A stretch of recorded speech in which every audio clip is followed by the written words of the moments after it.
The following is a presentation of the St. Louis Chess Club. The penultimate round did not disappoint at the U.S. Women's and U.S. Open Championships in St. Louis. Last year's winner, Carissa Yip, is poised to repeat, winning her third game in a row for a half-point lead over the field. It's down to 2 in the open section, with the victorious Wesley So staying within striking distance of the defending champ. Both frontrunners control their own destinies. Can they emerge victorious, or will playoffs be forced? Day 11 of championship chess. Coming up next.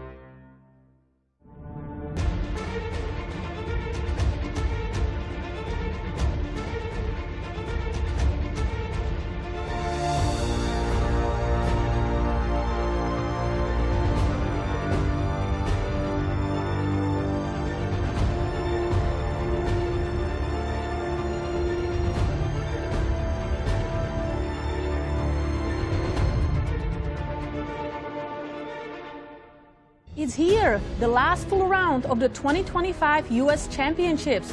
The tournament is far from over as Carissa Yip for the women and Fabiano Caruana for the Open try to hold on to slim leads. Action in America's most prestigious chess crown starts right now. Hello everyone and welcome to the show. I am Women Grandmaster Katerina Nemcova and I'm joined by Grandmasters Yasser Seirawan and Maurice Ashley. Kate, Maurice, wonderful to be with you both. It's here, everyone. Thank you for joining us. It is the championship round, the final round of these U.S. championships, and they have been wonderful, marvelously contentious throughout. And the real question is, can our defending champions, Fabi and Carissa, retain their titles? Well, Maurice, they're going to be challenged today, aren't they? They will, but it's just amazing to watch these two great champions show their stuff yet again. Fabi going for his 4th in a row, not seen since Bobby Fischer back in the 60s. And now we have Carissa also looking for 3 in a row. And it's just incredible. They continue to perform again and again, particularly Carissa after such a bad start in this event. Now at the very top can close it out. Wonderful.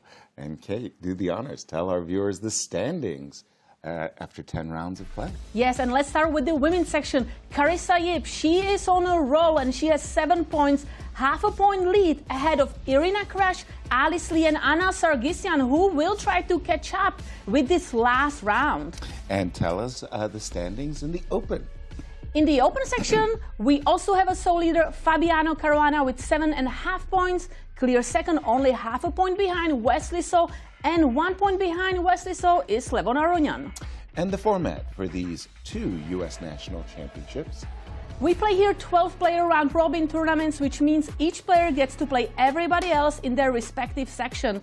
Classical time control chess, 90 minutes for first 40 moves, followed by 30 minutes for rest of the game. And there is a 30-second increment from move 1.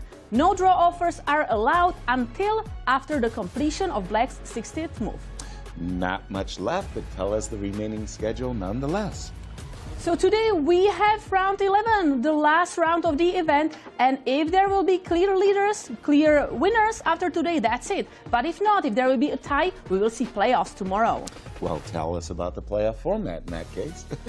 Good that you ask, Yasser. If players are tied for first, we have rapid round robin with time control of 15 minutes and 10-second increment. If they are still tied, another rapid round robin, the same time control, and it's still tied, blitz round robin with the time control 5 minutes plus 2 seconds until resolved. We can have many blitz games. That playoff, I'm not so enthusiastic.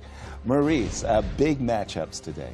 Yes, we can avoid all those playoffs. Right. Commentators want to rest. Playoffs could be fun as well. But let's take a look and see as we drill down a bit on how everything could unfold today. First of all, those huge pairings. We see Carissa Yip against someone who's a tail ender right now. Talia Cervantes only at 3 points. Carissa could seal the deal in that pairing, but Talia may have something to say about it. And she's being chased by Alice Lee and Anna Sargsyan, who play today. They are tied for second place and could overtake Carissa if she's not careful. And you see a big time pairing there Irina Krush, who could also overtake Carissa. And she's playing against her old rival, 4-time champ, Anna Zatonskih. And if we take a look at the open section, it's pretty simple, actually. It's all about Fabi and Wesley. But Levon will have something to say about that in this pairing today. He cannot catch Fabi, but he could upset the apple cart, while Wesley will be looking to win against Fabiano's second, Grigoriy Oparin. Probably Fabi was preparing Grigoriy, hey, play this line against them, you'll make a draw. So we see that, but now let's take a couple of scenarios. For the champs, they are the reigning champions. If Carissa wins, she'll still be champ. That'll be 3 in a row. If she draws, she'll hope that Alice and Anna draw their games and Irina does so or loses. She doesn't care. Just don't win, because that would seal her the deal. And in Fabi's case, again, pretty simple. If he wins, we know he'll be the champ. No question about it. But if he draws, Wesley would need to draw or lose to guarantee Fabi the championship. It'll be a big one for him as he's playing in his 100th U.S. Championship game, a pretty remarkable achievement in and of itself, but he is showing that he belongs. Wrong word. More than belongs. He owns. Thank you very much. About to get the copyright trademark on this championship as he goes for his 4th in a row, 5 overall. And as far as finishing strong, these players I've always been looking to finish strong because there's a finish strong prize, first time ever held here in these championships, awarded to player or players with the highest score in round 6 through 11. The prize will be split in case of a tie. We're starting to see those scenarios play themselves out. As we take a look at the women's section, we see that Carissa, well, she's guaranteed money. I mean, there's only one woman in the field who can catch her, and that's Irina Krush if she wins. If Irina doesn't win, Carissa takes home the whole $5 grand. If Irina does win and Carissa loses, then they'll split it, $2,500 each. However you look at it, Carissa knows she's getting a few dollars for that. And as far as the open section is concerned, well, it's far more contentious. Look at all those names. I can't even name all the scenarios, as none of these players is playing each other, I believe. Levon versus Fabi. Except Levon versus Fabi, that's right. Levon would have to defeat Fabi in order to tie. But there is the man himself. Can he pull off an extraordinary feat and win his 4th title in a row? Of course, he's been one of the world's best players for so long. Note that he won back in 2016 and did not win again, despite being one of the top 3-4 players in the world until 2021. That's insane. That's how strong the U.S. Championships have been. But when he started winning, he was like, it's mine now. Nobody else gets a chance. Will he get that again today? I'm getting the feeling that he and Levon doesn't have much to play for. 3rd place is a lock for him. That's exactly what I'm thinking as well. But Levon has 3rd place literally sewn up. A draw, he's done. That would give him at least a tie for 3rd, no matter what. Undefeated championship. Looks pretty good. Kate, the players are fighting very, very hard for the national championship title, but there's also a lot of money. Yes, at and stake. Before, players are like, we are focusing every day, every game, but right now they are already looking at the prize fund because it's very generous, and how they play today is gonna decide it. So the total prize fund in the women's section is $152,000. First place earning $35,000, second $30,000, 3rd place $20,000, all the way to 12th place $4,000, and there is a winner's bonus. I am sure Carissa Yip is looking at that as well, because if there is a clear first, it's extra $5,000.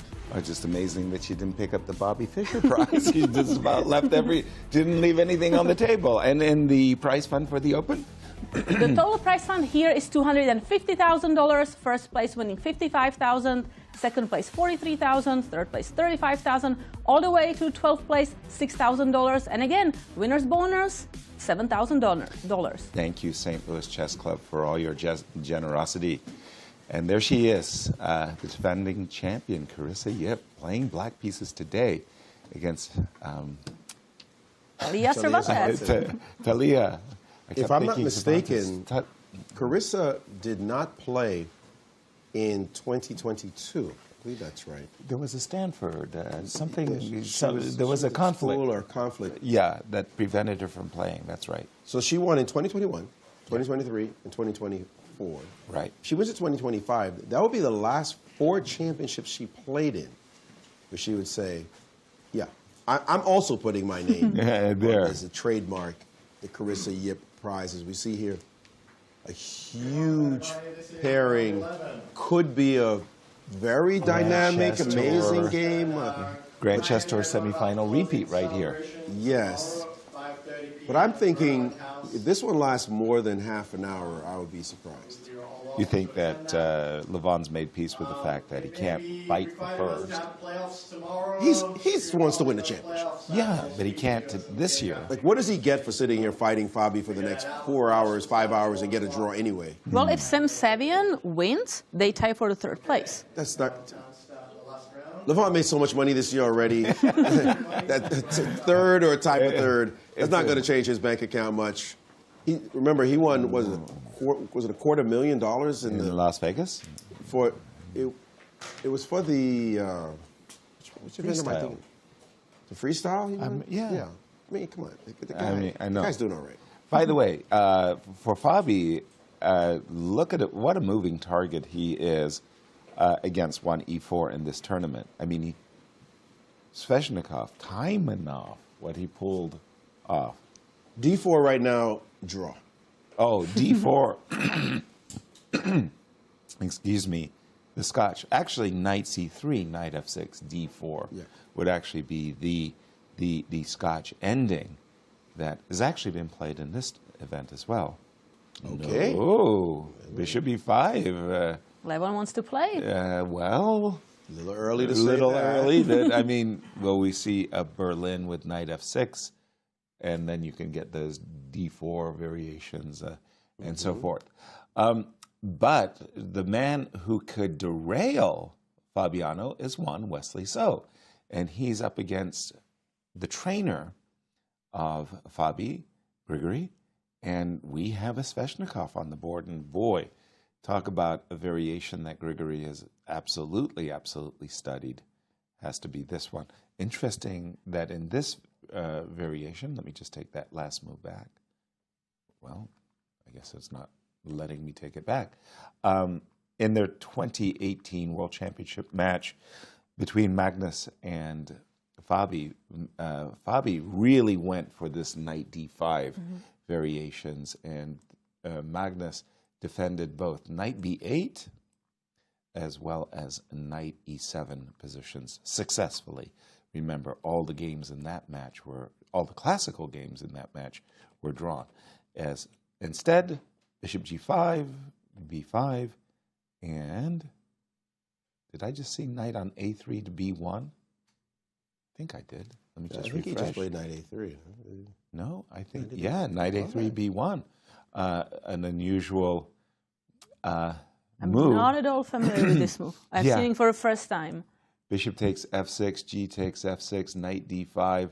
This has become the most played. Well, bishop takes f6 when the knight was on b5, right? Yeah, or you can do it here as well. Or I can do knight d5 first. With the knight on, knight but d5. with the knight already on b5, you cannot take with the queen, so it would be that limiting. Exactly. To take now might allow for queen takes. You still would get kicked back with knight.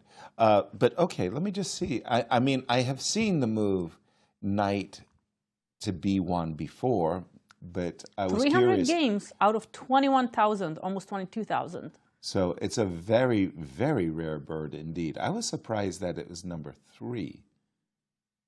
But Because there are probably no other moves. You have to yeah, be knight careful, since d5, also bishop takes f6. there is just, right? There you go. And knight Double takes attack. b5.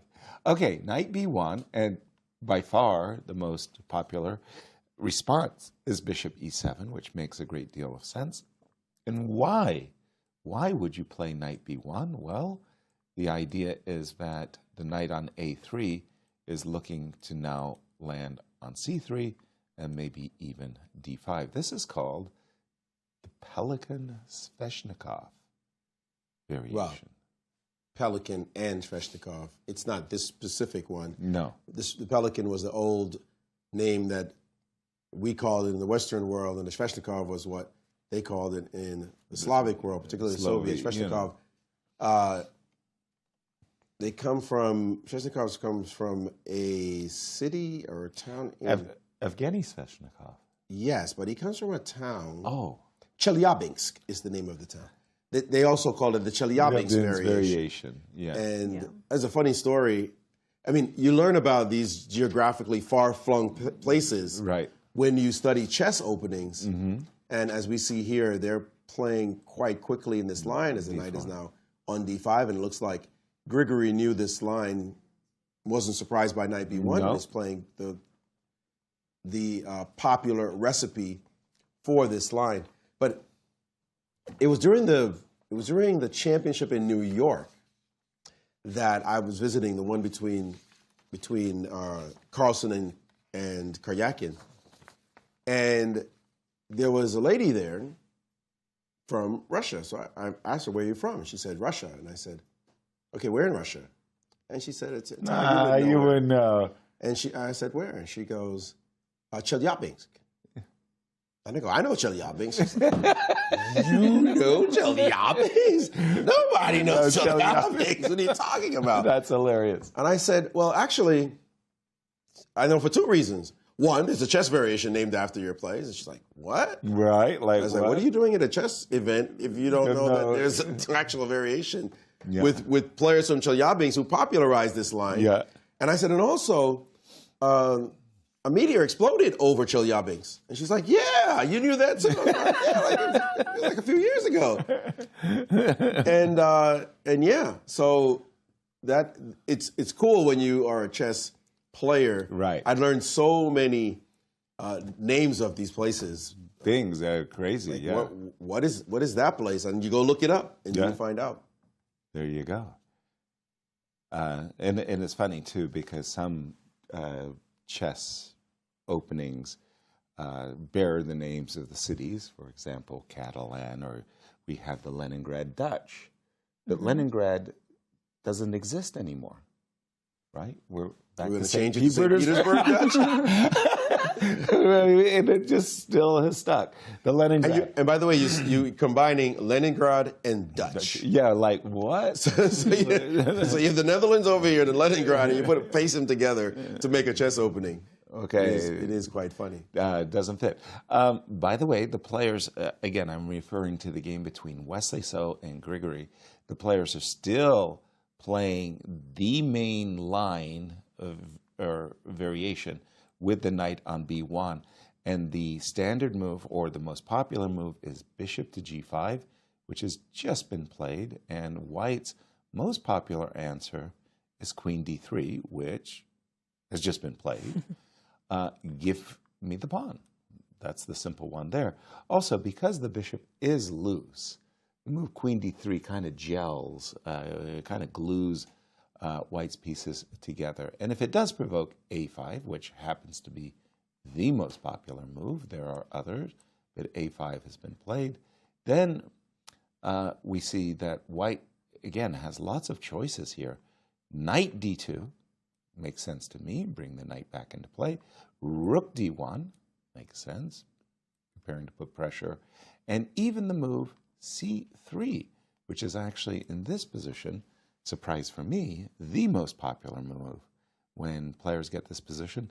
c3, out of the 57 games that get to this position, it's by far the most popular. And we do have a5. And Grigoriy knows this line. That's clear. He's playing moves. But he's got to smell a rat. Yeah, like, where is it? Where is the novelty? What am I walking into? I'm walking into something. But somewhere, somehow. And so far, look at this. I mean, just Wesley saying, no, nothing funny yet. Nothing funny. But we should go back to that game between Levon and Fabiano. Okay. They're playing a line I believe was played, I think it was by Fabi against Magnus. This line. So the open Spanish without everybody for 1,000 years has been playing b5, bishop b3, d5. What are they doing right now? The two of them staring off elsewhere. It's like they're trying to remember their lines. There is a game Bishop in this line E7. between Lenier Dominguez and Levon Aronian from this year. Well, there you go. But Magnus wasn't in this line. I seem to recall Magnus, and I thought it was actually Levon played it twice, also against Jan Krzysztof Duda. And it was rook takes e5, takes, there was a line, was it knight c3 or, I mean, yeah. I see a lot of, this is a very popular line, a lot of very strong players, but I don't see Magnus yet, but there are many pages to go through. No, many pages. You probably should search for players there. But I see Alireza Firouzja playing this. It is a popular line. I just wanted to zero in on those two top players, and maybe you do a little. Well, let's just see what. Again, I've got 145 games in the database that I'm looking at. Rook takes e5 is by far the most popular move. Takes on a4, and in this particular line, there's queen e2. That's the most popular move. The second most popular move is knight c3. And finally, the third most popular move, I find that one a little interesting little twist. The idea here is maybe if you castle, I could take on e7, play bishop a3, and solve a development problem that I have by capturing on f8. So b3 is one, queen e2 is the most popular, and finally knight c3. All right, well, we're going to keep an eye on these theories. But Levon is thinking, so he may be considering also bishop takes b5? Because otherwise he would just recapture the knight back. Absolutely.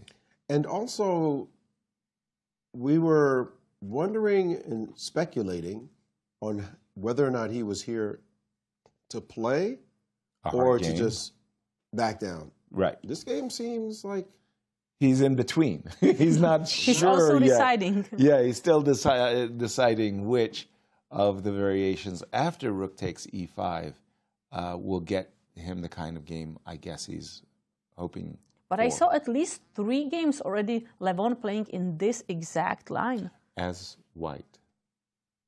It's a good question. I don't know. Not that like that's absolutely crucial. it would seem like he'd be black more often than white in this line, given His history, yeah. the fact that he is standard E5. E5 player. Yes, he was black. He was black. That makes sense. All right, we're going to keep an eye on this one, and I'm going to take a look Rook at... E5 played, by the way. Finally, rook e5, and better take that bishop before it runs away. And again, queen e2 is the major move. Knight c3 is the second most popular move. And finally, move I find intriguing, b2, b3 is the third. Okay, if you don't mind, I'm just going to go take a look at the Carissa game in the ladies section. She went for an interesting transposition to her kind of knight on c5 that she gets it from King's Indian defense. Right. So, but she got that different. Yeah. Okay. Oh my goodness, this is my old stomping grounds. I used d7, d6 as the excuse me, the universal answer for everything. You played e4, I played d6. You played d4, I played g6. You played d4, I played d6. I have played many, many games. I don't know why, but for some strange reason, a lot of amateur players believe that the trade of queens is a really good plan because they denied me castling. It was like, hey, I don't mind not castling because my moves will include c6 and king c7 in the future, and the king's actually pretty safe. Once you take the queens off the board, there goes the sentence right there. You take the queens. That's the eye opener for amateurs. You say the same thing to students. But you can't castle. I can't castle anymore. Where are the queens? Where are the queens? Are you going to attack me? How are you going to attack? With the pieces? Whoa. It's a big realization for amateurs. D5. So a lot of my opponents also played the move d5. Now, I noticed that Carissa said, well, I'm a King's Indian player. I'm going to secure the c5 square. And I said, well, wait a minute. I'm going to play the move f5, and I'm going to play knight f6. And instead of playing knight f6, moving my knight so I could play f5. Yeah, moving your knight, moving your bishop, castling, then moving your knight out of the way so that you can play for the move f5. You get f5 for free. I get f5 for free, and that was what I would do. Carissa took a different approach. She said, okay, now that your pawn is on d5, I'm going to put my knight on c5, and you won't be able to play b4. Talia said, well, I don't mind. I'll just take the center while you're doing whatever it is that you want to do. b7, b6, a clear indication she wants to recapture with the knight. And yesterday, Kostya interviewed Carissa and asked her how she feels about playing Talia. Let's just remind our viewers what Carissa's answer was. We play Talia Cervantes tomorrow, and with the black pieces. Any kind of strategy? Are you going to try to win and earn the title outright, or just play solid? How could you ask me to See how reveal this? This is my job. Such a critical game. It's my job to ask Carissa. Man, you're nosy. I'll tell you. Let's see. Actually, I won't tell you anything. You can ask me tomorrow if things go well. Well, there you go. You can ask tomorrow. Bishop d3. Sorry, you don't get to tell us what to do as journalists. Thank you. You're going to give him permission? Wow. Get a permission. You're allowed to ask me tomorrow if it goes well. If you behave yourself, Maurice. I think he should go there as soon as the game's over. If she loses, hey, so what was what happened? What was the strategy? It didn't work out, right? Where did it all go wrong? Bishop d3 on the board. And I'm just going to double check because I am not familiar with this particular line. Bishop to d3. Wow. Okay, apparently this has been played. The move b6 is extremely rare. A lot of players prefer to play the move g6, followed by maybe a potential bishop h6 surprise. But b6 is rare, and bishop d3, novelty. Not a bad move, by the way, because, again, part and parcel of black strategy is to play the move f7, f5. Yes, you can take the two bishops, but then you might ask yourself, well, why did I invest 1, 2, 3, 4, 5 moves capturing a bishop? Like, there's no development for black. And also for white, when we see these 3 pawns are on light square, this bishop is not the most comfortable piece on the board, right? Compared to this knight, who is actually pretty amazing, targeting the bishop, targeting the pawn in the future, so the black can actually attack it. So white would be happy to get rid of this bishop. Exactly. In my opinion, Carissa better hurry things up with her development. I personally would find myself attracted to the move bishop e7, maybe angling for the move bishop g5, and getting development going. I'm a little bit reluctant to play the move g7, g6 in these positions because, quite frankly, I'm not a big fan of this position where I feel slowly, you know, I'll slowly, b3, a3. I don't think the knight is completely stable. I mean... Also, it feels like black is moving a lot of pawns. A lot. And it just feels a little unnatural, like we need to get this knight out or move pawns that matter, right? Like this pawn. This pawn would be amazing here, but this b6, maybe she just would want to recapture with this pawn. Exactly. And in the standings, quite the contrast. Extremely important game because Carissa can clinch the title with win against Talia Cervantes, who, as you can see, is not doing that well in the tournament, but everybody wants to finish strong. Absolutely. So even Talia, she knows what's on the line, and that Carissa, all pressure is on her.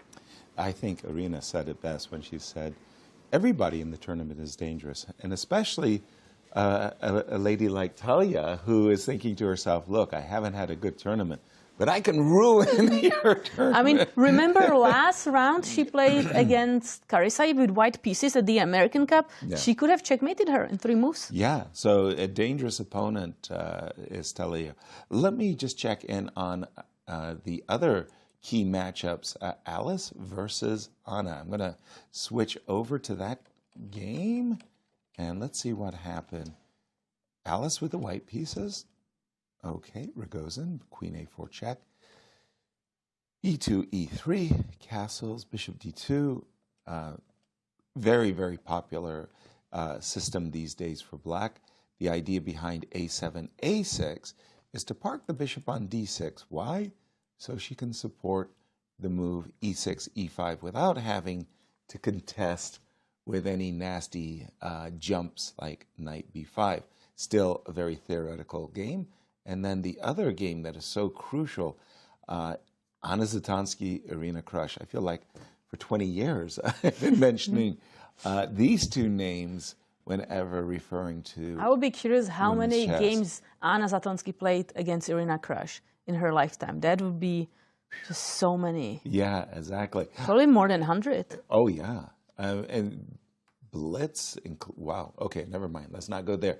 King's Indian defense. So we are going to the gonna game Anna Zatonskih against Irina Krush. Switch to Anna Zatonskih, Irina Krush. And again, between these two players, Anna and Irina, they have 12 U.S. Women's Championships titles between them. A King's Indian, clearly Irina came to, let's get into this crazy clash. We both need a result. I'm willing to take a great deal of risk. And Anna says, okay, let's play King's Indian, and let's play the fianchetto system, one that was favored by Anatoly Karpov. Back in the day, it was considered that C7, C6, D7, D5 was the established way of trying to equalize. No, Irina says, let's play a crazed game, C7, C5, trying to invite maybe, I don't know, a Benko gambit perhaps with B5, or simply a Benoni with E6. Not interested, said Anna. Knight C3, Knight C6.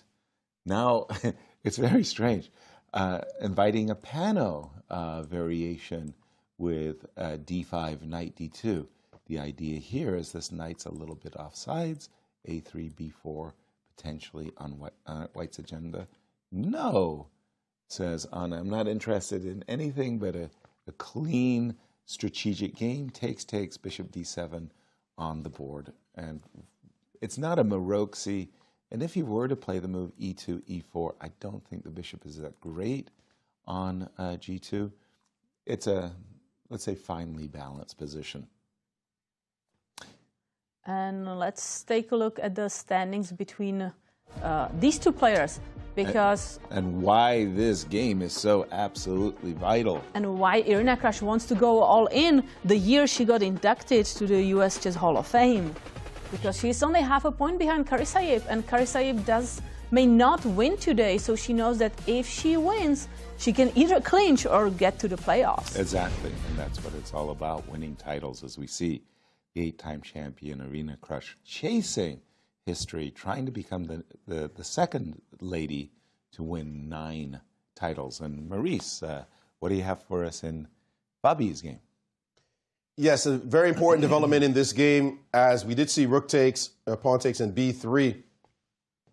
Fabi castled in this position, and Levon took, which this line does not really promise much for White after this move. And very importantly, after captures, now this wrinkle, where now you have to be a little bit careful. Don't play this one unless you want to get mated in a couple of moves. And so after bishop to H3, you don't really want to play G3 and weaken all the light squares in your position. So the top move is actually this move here. Black can now capture on F8, either with the king or the rook. And this is supposed to be just about equal as far as the engine is concerned. And you can just kind of look at the position. Black's pawn structure on this side is slightly weakened, but there is some Little bit of dynamism here. This rook is ready to also go to the e file and even go down to e2. Has to time it properly, of course, because this file could open if you take on b3 and allow this rook to crash through. But this line could end up going something like this, and now rook to e8. If you capture immediately, thinking that you're winning a pawn, whoop, bang, in your face, thank you very much. We appreciate you getting mated. We can discuss your kindness and generosity later, but it's mate on the board. So this is actually quite okay for black. Fabi hasn't moved as yet, sorry, which is a little bit surprising that he hasn't moved. The move queen g5, bishop h3 should be the recipe. And as he's going into deep thought, he knew full well that if he castled, there is this tactic. There's not a maybe. There's just is there. So it's a teeny bit surprising that he's spending any time right now and even looking less than Fabi cool in this moment, as though something surprising has happened. There's clearly nothing surprising has happened to him in this line, but seems to be, like, what is he thinking about? What's on his mind? I'm sure queen g5, he's just recalling the file. If you don't mind, play that position out, that whole queen g5, bishop h3 once more. Bishop f8, bishop h3, queen f1, I like that move. Take the bishop, either, as you said, either with a king or, knight c3, rook, you went a-b, rook e8. And you get here, you stopped, and there is a move f4, because I see that the queen is defending d5. The queen is defending d5. Mm-hmm. But the queen is also pinning the pawn on g2, so you have to drop back, I guess, and munch a pawn. Ooh. Is this too greedy of me? It's happened before once or twice. You? Greedy? Never. Maximum 3 times. Maximum. Good answer. Okay, so knight takes c7, queen takes d4 check. I'm not a man. Make sure that's not something. Okay. Yeah, king h1. Yeah. Whoa. That's a nice move. That looks far too dangerous. Suddenly, I'm feeling it. And we got queen g5, and we may see the variation that that we've been just looking at for this one. Here it comes. Yeah, bishop h3. These guys know everything. So yes, maybe if we can refresh this one. Of course. It's not the most complicated move to find. No. And just to remind everybody, for Fabi to win his 4th consecutive title. Yeah, if he wins, he's a champion. If he draws, he needs to make sure Wesley So is not gonna win. Wesley needs to draw or lose, and then he's champion again. And it's kind of fun to see that this is his 100th US Championship game. Quite the achievement, as Maurice mentioned. And bishop h3 on the board, and as we were discussing, we hate the move g2, g3. Why are we weakening our king side when our opponent has the light square bishop? Queen f1, and we've been looking at both rook takes f8 as well as king takes f8. White needs to develop, knight c3. Takes, rook e8 has been our main line. I was just looking playfully at the move f4, queen g6, and my knight takes d5. Far too aggressive, although people do think of me as courageous. Queen f2 maybe is what Levon has in mind. But Maurice, how's Wesley doing? Very serious question, in fact, and it looks as though Oparin played any inaccuracy in the opening. We talk about maintaining the tension. Don't trade if you don't have to. And in this position, this knight is a poor piece for white. Would love to get it to a great square. Of course, the knight on d2 could be captured, but it would be nice to reinforce the knight on d5. In this position, black normally, most popularly, plays the move rook to c8, not giving the opportunity to this knight to come into the game in one move. But instead, he actually took here.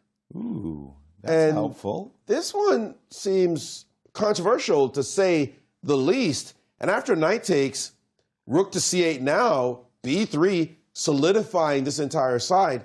Black now played the move king to h8, and now the move knight to b5 on the board. And me no like this beautifully stable construction. Grip. And this knight cannot get to d4 because of this one. This pawn being very weak. Suddenly you start having some questions about this position for black. I mean, you put a rook on d1. What more could you want with the white pieces? Black needs counterplay and fast. Black needs to do something in this position here. Normally you challenge this knight with a move like knight e7, but you see this pawn on this square looking very vulnerable. And right now, Grigoriy is frozen. By the way, Wesley started the game with an hour and 30 minutes on his clock. He has more time than he started with, and his opponent already, okay, it's not serious just yet, down to, it looks like about 118 and change. But this is not looking great as far as Wesley's concerned. This is exactly what the doctor ordered for a position that has a lot of life, that has opportunities to milk and prove something. Look at the light square grip. Just looks magnificent. An ideal opening for Wesley in a must-win game. Let's just be very clear. Yeah, absolutely. And he's got a risk-free advantage that he can, as you just said, milk and nurse slowly, just like what Fabi did yesterday against Mishra. Just keep playing the position. Yeah, absolutely. And in this position, we're hearing that rook c8 after c3. Yeah, that's the main move. After c3 captures, that rook c8 here is a novelty. But I don't care what has been played here.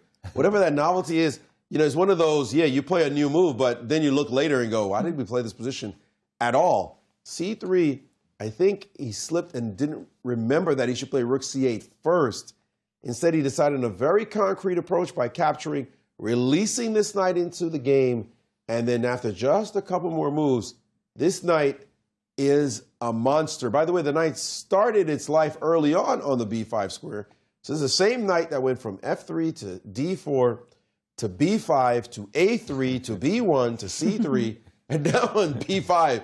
I count 7 moves for that piece to finally say, it was a long journey, but now I'm parked. Now you can't get rid of me with a6 anymore, and we're going to cause some trouble. Really, actually, quite a remarkable set of moves for this piece to say now, Wesley So, a win here and a Fabi draw. We are looking at playoffs tomorrow. And yeah, it's looking more and more likely at the moment. It's just a funny moment there as I'm looking at the position currently. Should Grigoriy take on d5, which is a terrible move, bishop takes d5, bishop takes d5, which is also a terrible move, you take with the queen, knight to d4, knight takes d4. See, does this remind you of yesterday's game between Fabi and Mishra? Yeah, because after you take on d4, it's the bishops of opposite color. Bishop f6 is coming on that diagonal. Bishop went to c4. Right. The you bishop still went can't back take to as a bishop f6. So and f4 that was a position that essentially Fabi won. There was a black pawn on b4, white pawn on b2. But that game was very balanced for a long time. It wasn't the same grip that we have here. Exactly. Very balanced, and Abhi just made a mistake much later in the game. Exactly. This one, no. Wesley would absolutely take care of business. And actually, what's funny is White's best move right here, right now. In this position? Yeah. Yeah. I'll give you a guess. Bishop c4? I didn't. Keep going after. Rook d1. Looks all natural moves, right? Right. b4. Oh. We have a runner, a5, a6.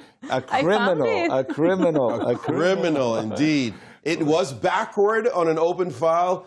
We don't need it. Get rid of it. You can have this free pawn because this one wants to race down the board, and you're going to be giving up this for this one. It's looking very bad already in Black's camp. So B4. Just a fantastic, really nice idea, yeah, B4. Yeah, I appreciate that. Thanks for sharing that one. So And trouble for Oparin as we take a look at the standings. where these two players are. And as you can see, Wesley So is clear second, only half a point behind leader Fabiano Caruana, whereas Grigoriy Oparin tied for 7 with 4.5 points. Looking for a good finish and going up the ranks. I'm turning our attention to the game between Talia and Carissa because, again, this is literally for the title. And what Carissa did, I kind of ridiculed her for. Nonetheless, she captured a bishop. Giving up the knight that is moved. You know, she went a5, b6, knight d7, c5 takes d3.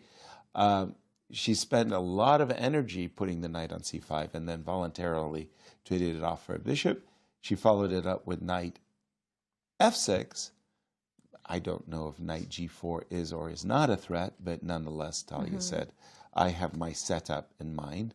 And Carissa, true to her, let's say, King's Indian roots, didn't put her bishop on e7 as I advised, rather she went for the fianchetto. And now, a very big moment here for Talia. Is she ready to play g4, h4, and castle long?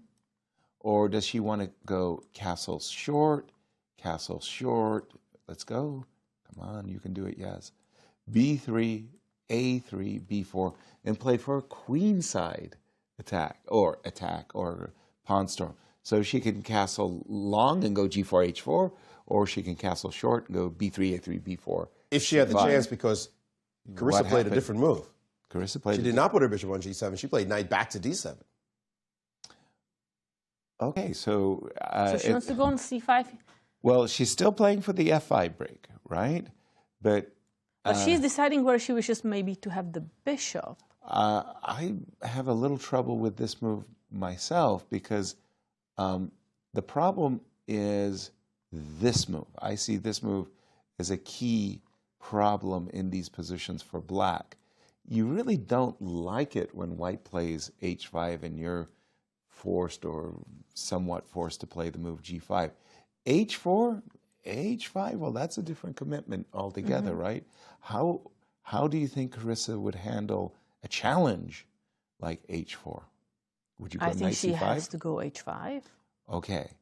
And then it just makes it that much harder for you to castle kingside. Because I don't think that you want to play, you know, when you castle kingside, I'm going to go g4. Right, but can she delay it? So let's say here, I will go bishop e7. Because now if you go g4, you will? No. But you were going to tell me why. There can be something on the h file, but I'm also not sure how much I want this one. Well, it's up to you. Would you like to win the h pawn? Ooh. I mean, it is development, right? And there might be just issues with this position, like, okay, great, you attacked my pawn. Congratulations. Are you going to go knight c5? I mean, some challenges here for Carissa. She might not get out of this with a very good opening. But she's going into this complicated position because she wants to clinch. Because if she wins her game, she's a champion. That's it. Simple. But if she makes a draw, she needs to rely on Alice versus Anastasiya making a draw. None of these ladies winning and Irina Krush not winning, only making a draw or losing the game, and then she is a champion. Exactly. If she loses... No, we don't even want to talk about that, because that means that Irina Krush, by winning a game with black pieces, and could clinch championship with that. And Alice could. No, sorry. There's Alice. Anastasiya. There's Anastasiya. They're still in the hunt. Right. She doesn't want to lose, for sure.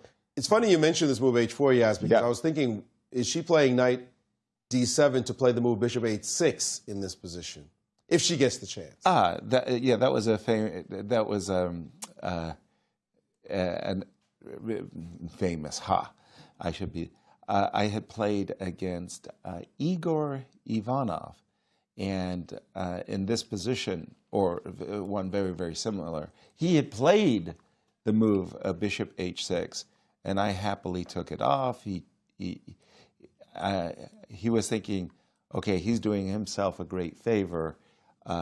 in terms of getting rid of the dark square bishop. I went something like knight b5.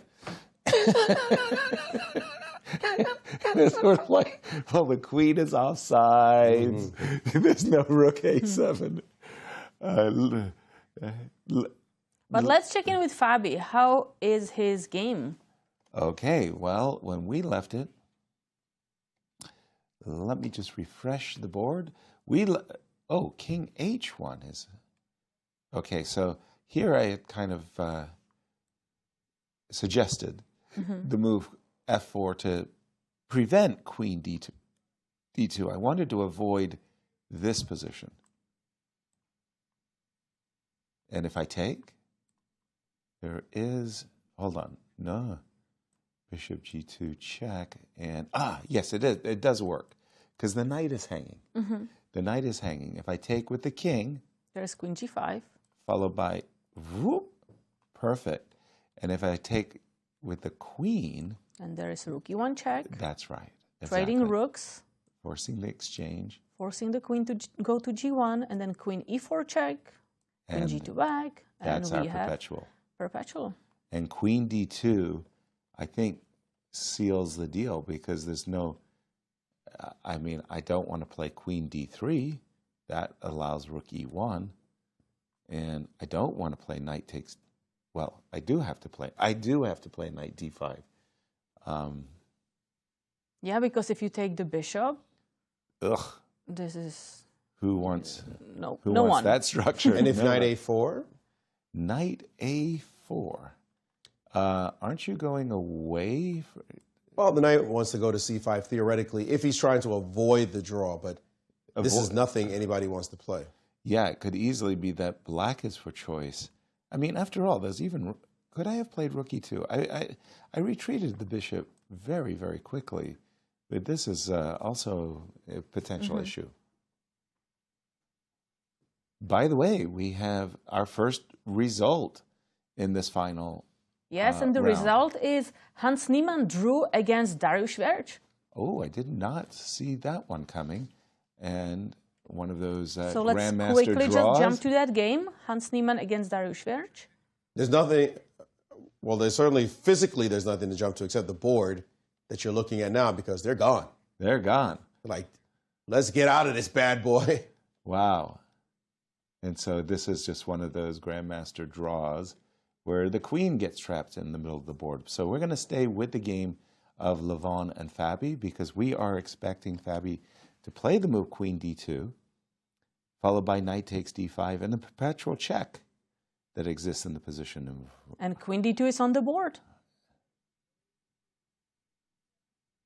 And we might see a Grandmaster draw after knight takes d5. That's what it's... A flashy one, to be sure, but that it would be. Which means we really may see tiebreak tomorrow, because Wesley is looking very good in his position. May see tiebreak. It's looking more and more likely. Although, you know, producer Tom said, there's not going to be any tiebreak. Cut it out. That should have been the warning. Right. It's like Tom Charles is Barkley. so trustworthy. Let me tell you. Amazing. I'm a huge NBA fan, but most importantly, I'm a huge Knick fan. Thank you very much. Don't hate Yasser. and watch NBA all the time. And Charles Barkley is always getting predictions wrong. Always, always. I mean, it's ridiculous how many predictions this guy gets wrong, right? So, and he always goes, guarantee! I guarantee. And then the team loses. And Of course. So, let me tell you, Charles predicted that the Knicks are going to the finals this year. And both me and my son is like, oh, jeez. That's terrible. That's a kiss of death. Oh, no. No. Can you believe this nonsense? Why did he have to pick us? Right. Why we got to suffer this? So it's like Tom saying, no playoffs tomorrow, not going to happen. It's like, oh, geez. Why did Tom have to say Tom have to open his mouth? Right. Because right about now, this game is going to be a draw, Queen D2, and Fabi's thinking, yeah, I did my job. This is what I had to do. And now he's got to pray his second is able to beat back Wesley, at least hold back Wesley, and get a draw in that game so that he's the champ. And you see there, where do you think he's paying his attention to? Can I guess? Let's think. I'm going to go with Wesley and Grigoriy on this one. That's the game he is going to be most interested in for sure, as he knows if Wesley wins, they come back tomorrow. And I will tell you this. Fabi would already have won 4 in a row. And as he goes over to the board, there it is, with Wesley and Oparin.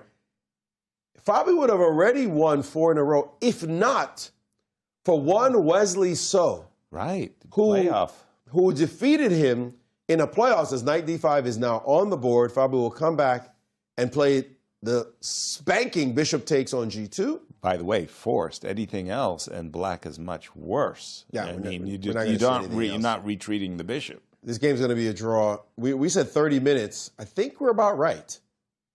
It's going to be...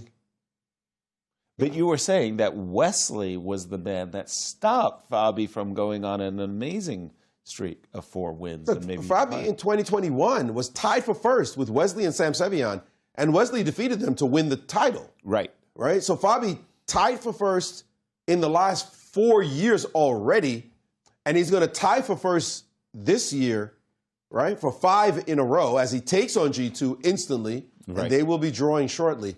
But only one person stopped him, and that man's name is Wesley So. He might get his chance at revenge because now he is making his draw very quickly, and we'll see the trade and the repetition of moves coming forthwith as Levon's like, yeah, we don't need to play this position out. I don't really care. 3rd place. A guaranteed tie for 3rd is fine with me because, after all, I only play to win tournaments, and there it is. Yeah. And by the way, both of these players will finish undefeated in this year's U.S. Championship. So it's a very, very credible result going through these championships undefeated. As we know, Fabi is also nursing an undefeated streak. I think this will push him to 50 or 51. This makes Fabi's 50th undefeated game in a row in the U.S. Championship. Now he is 3rd place behind 1st place Sammy Reshevsky, who at 82, it's going to take a while to catch him. But now 2nd place behind Gadikamsky at 51. Right. But if he loses to Wesley tomorrow, that streak starts over. Wesley himself. Fabiano is looking for the arbiter because he is about to claim draw. Yeah. And there's the handshake. Fabiano Caruana goes through his 4th tournament in a row without a defeat, and now can only wait and hope that his 2nd is able to do him a 2nd solid and make a draw, at least in the game with Wesley. Congratulations, Fabi. And we'll just stay with you, Maurice. What is happening?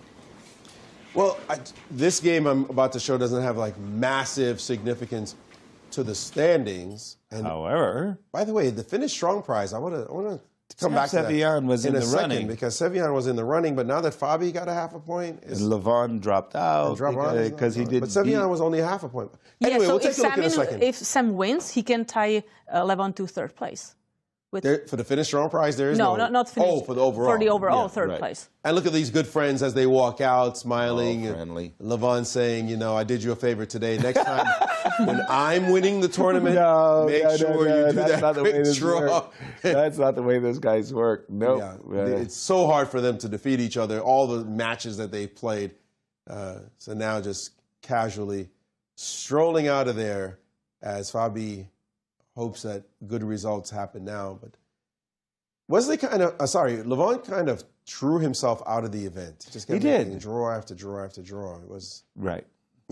Anyway, this game I wanted to show. Notice I have nothing. I wanted to just go through this variation between Ray Robson and Sam Sevian.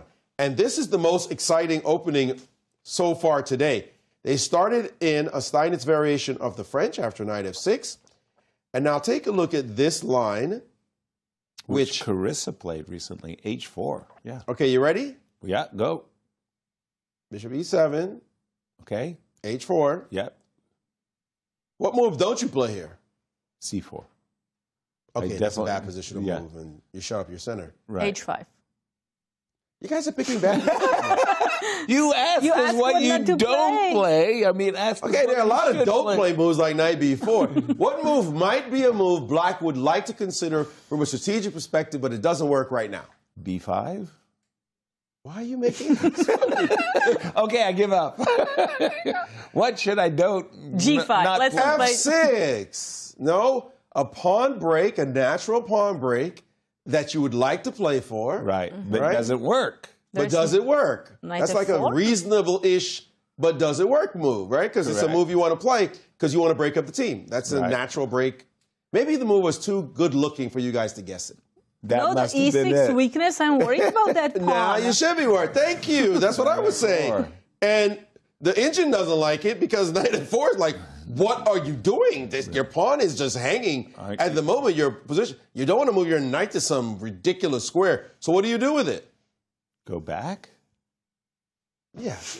you guess bad moves poorly. Boy, I mean, wow. We need you to guess bad moves well. You're too good, dude. Come on. Yeah. You have to So guess find good bad moves. Find good What's bad wrong moves. about Yeah. that? Thank you. You see what I'm suffering, like, how will I overcome this? Come on, find a good bad. Take on E5. There you go. Ding, ding, ding. That's what he did. Okay. His take on E5 takes, and he You says, get 2 pawns. I got 2 pawns in the center. Don't The believe engine you. says, you're toast. I don't believe it. But this is Sevian after 10 moves. But he mixed something up in the opening. That He played F6. Yeah, He didn't have that to play was- F6. There was no yeah. reason to. And now knight H5. Give me the pawn. And now You got a castle. Oh, And they're sitting on this position. Now, by the way, it's Ray with less time on the clock. Sam has used 15 minutes. It's not like he blitzed this out. But do we believe that he messed up with F6? I think he or he messed just didn't see knight F4? I think he just messed up. Yeah. Sometimes you glitch and you say, oh, yeah, in this position I'm supposed to play this move. Oh, no, F6. It's such a typical push, Right. Maurice. It is. Apparently not. In this It's an group. easy move to miss. Trust me. But Anastasiya is with Levon. So Anastasiya, over to you. Thank you, guys. Yes, I'm here with Levon, who just made a draw with Fabiano Caruana. And I was wondering, what was your strategy before the last round? Considering the situation in the tournament. Yeah, I mean, the tournament situation is that I have no chance to win the tournament and very small chance to finish second because Wesley has to lose. So before the game, I thought I will just play solid, and if it's a draw, it's a draw. Yeah, I didn't expect the opening he chose, and well, I knew that this line is just a draw, so I went for it according to my game strategy. Yeah, exactly. But this tournament was quite successful for you in the sense that you didn't lose any game. You played very stable event. How does it feel from your perspective? It was okay. I mean, some games I was forgetting what I have prepared. There was one game against Dariusz Swiercz that I think I should have won. Yeah, but other than that, I think satisfactory. Overall, are you a little bit afraid that Sam Sevian can win this game and catch you on the third place, or you were checking his game and have an opinion about the evaluation? I think the game is very interesting. I think it's very kind of sharp. Of course, Sam, he's very resourceful and he can always win a game. But I'm not worried about it. I'm just, thinking that this is a decent tournament and you shouldn't be really looking at others play. You should plan your own life. Exactly. And speaking about next plans, I think you're going to play in the World Cup, right? Yes. And we know that you won it twice. It was, of course, great success. And are you hoping to repeat the success? I'm always hoping. Yeah, I'm hopeful. Oh, I'm looking forward to come back to Goa. Before my first time in Goa, I was this close on quitting chess. yeah, and this was under 20 World Youth, and I won that tournament, and I kind of got, yeah, I mean, I got the motivation to continue playing chess. So this place has a very special memory for me. Okay, I didn't know that, but it sounds like actually a successful, like lucky place for you, right? You're very lucky. Yeah. Yeah, and lucky place for all the chess fans that you didn't quit chess at this moment. Thank you so much, Levon, Thank you. and hope to see you soon watching your games during the tournament World Cup in Goa. Thank you, and we go back to the studio. Whoa, thank you, Anastasiya. That's stunning. I mean, as a junior player, if you have a bad result, you get disappointed, you give up chess. The idea of Levon Aronian not playing chess for the last 20 years, whoa, all the beauty that he's brought to the game. No, I couldn't imagine that. That would be horrifying. It's one of those terrible movies where yeah, the butterfly dystopian effect. universe. Yeah, Levon Aronian does not exist in chess. A wonderful life gone What? not so wonderful. No. No. You felt that too. I felt like Yeah, the like hammer what? at me. Like, What? wait a Wait. minute. It didn't happen. Thank God. We don't have to wake up from that nightmare because Levon not in chess. That's... No. Glad you stayed. Glad you stayed. Elated, in fact. And update our current standings. Yeah, so this is the current standing. So Fabiano Caruana is at 8 points, 1 point ahead of Wesley So, who is still playing his game though, and he has an advantage. But Levon Aronian, he is done with his tournament with a draw with 6.5 points. And as you can see, Sam Sevian is the only player who can catch up to him. Absolutely. 2 quick draws in the open standings this far. By the way, the current position, I mean, I do not like Sam Sevian's position. I didn't think that B sacrifice should work out at all. However, the move knight on h5 to g3, that just kind of sticks in my craw a little bit. Wow, the engine does not really like it. I hate 2 that move. question marks. I hate that move. Like, the knight there. We were expecting more Knight some G5. knight g5, bishop d3, like I want to checkmate you ASAP. Exactly. Knight g5, queen g4, I was actually thinking.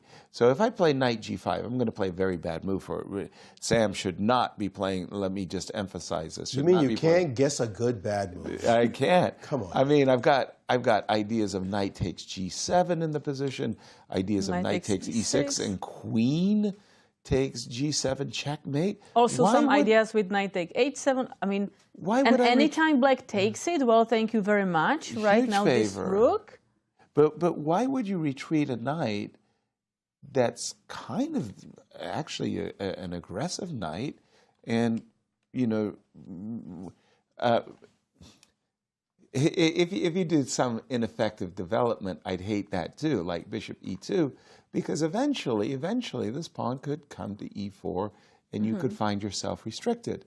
But the move knight g3 by Ray just suggests to me that Ray is just having a very bad tournament and is not even looking for his chances. Wow, but we will pause because Anastasiya is with Fabi. Anastasiya, over to you. Thank you, Katerina. Yes, I'm here with Fabi, who just finished his game in a draw with Levon Aronian. Fabi, congratulations at the moment with a successful tournament. We still don't know like how Wesley will finish this game, but at this moment, are you happy with your result? Yeah, very happy. It was an almost ideal tournament. I mean, +5. Very, in this field, very difficult to get that score. Very, very good result. I mean, I think that Levon would have probably tried to push more if he was within a point of me, but since he's 1.5 points away, probably he didn't feel like there was too much to do today. So, I mean, from my point of view, it made sense to do this, to make a draw. And, I mean, the line we played, of course, is like very theoretical and it has been played before. I'm not sure with AB3 or CB3, but basically this tactical motif with bishop G2 is already known. I think there was some game of Dubov where also ended more or less in the same perpetual. Yes, and the game finished in a draw, but the other game is still in progress. So Wesley So is playing with your second Grigoriy Oparin.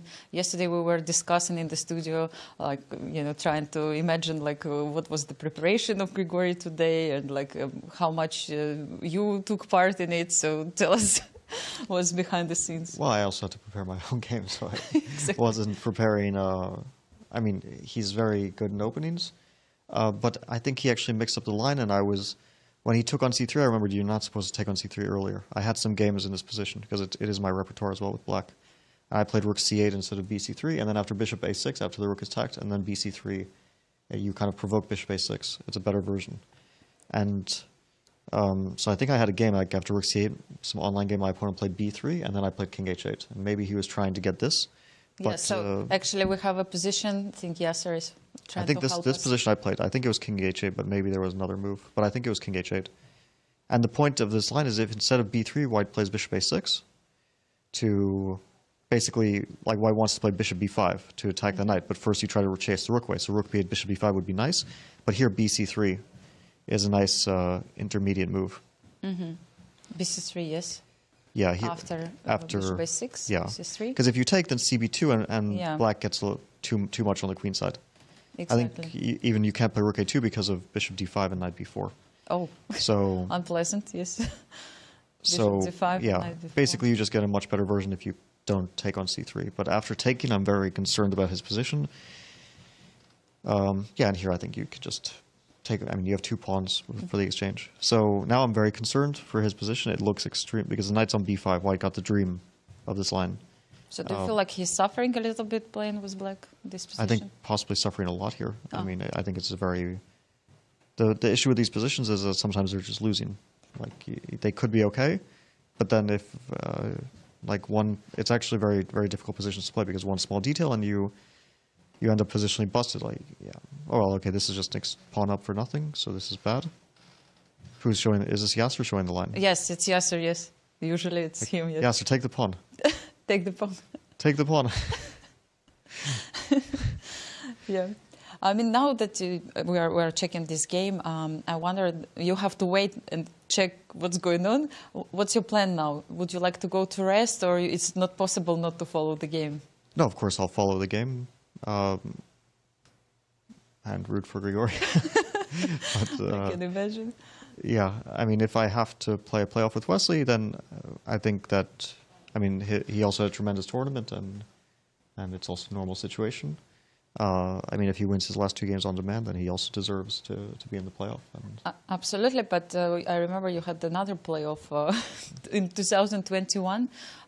Could you describe a little bit what happened there? That was a very different tournament, because none of us were doing too well. We actually shared first with +2. With Sam, yes, with Sam Sevian. With Sam Sevian as well. I lost, well, actually in 2021, I lost 2 games.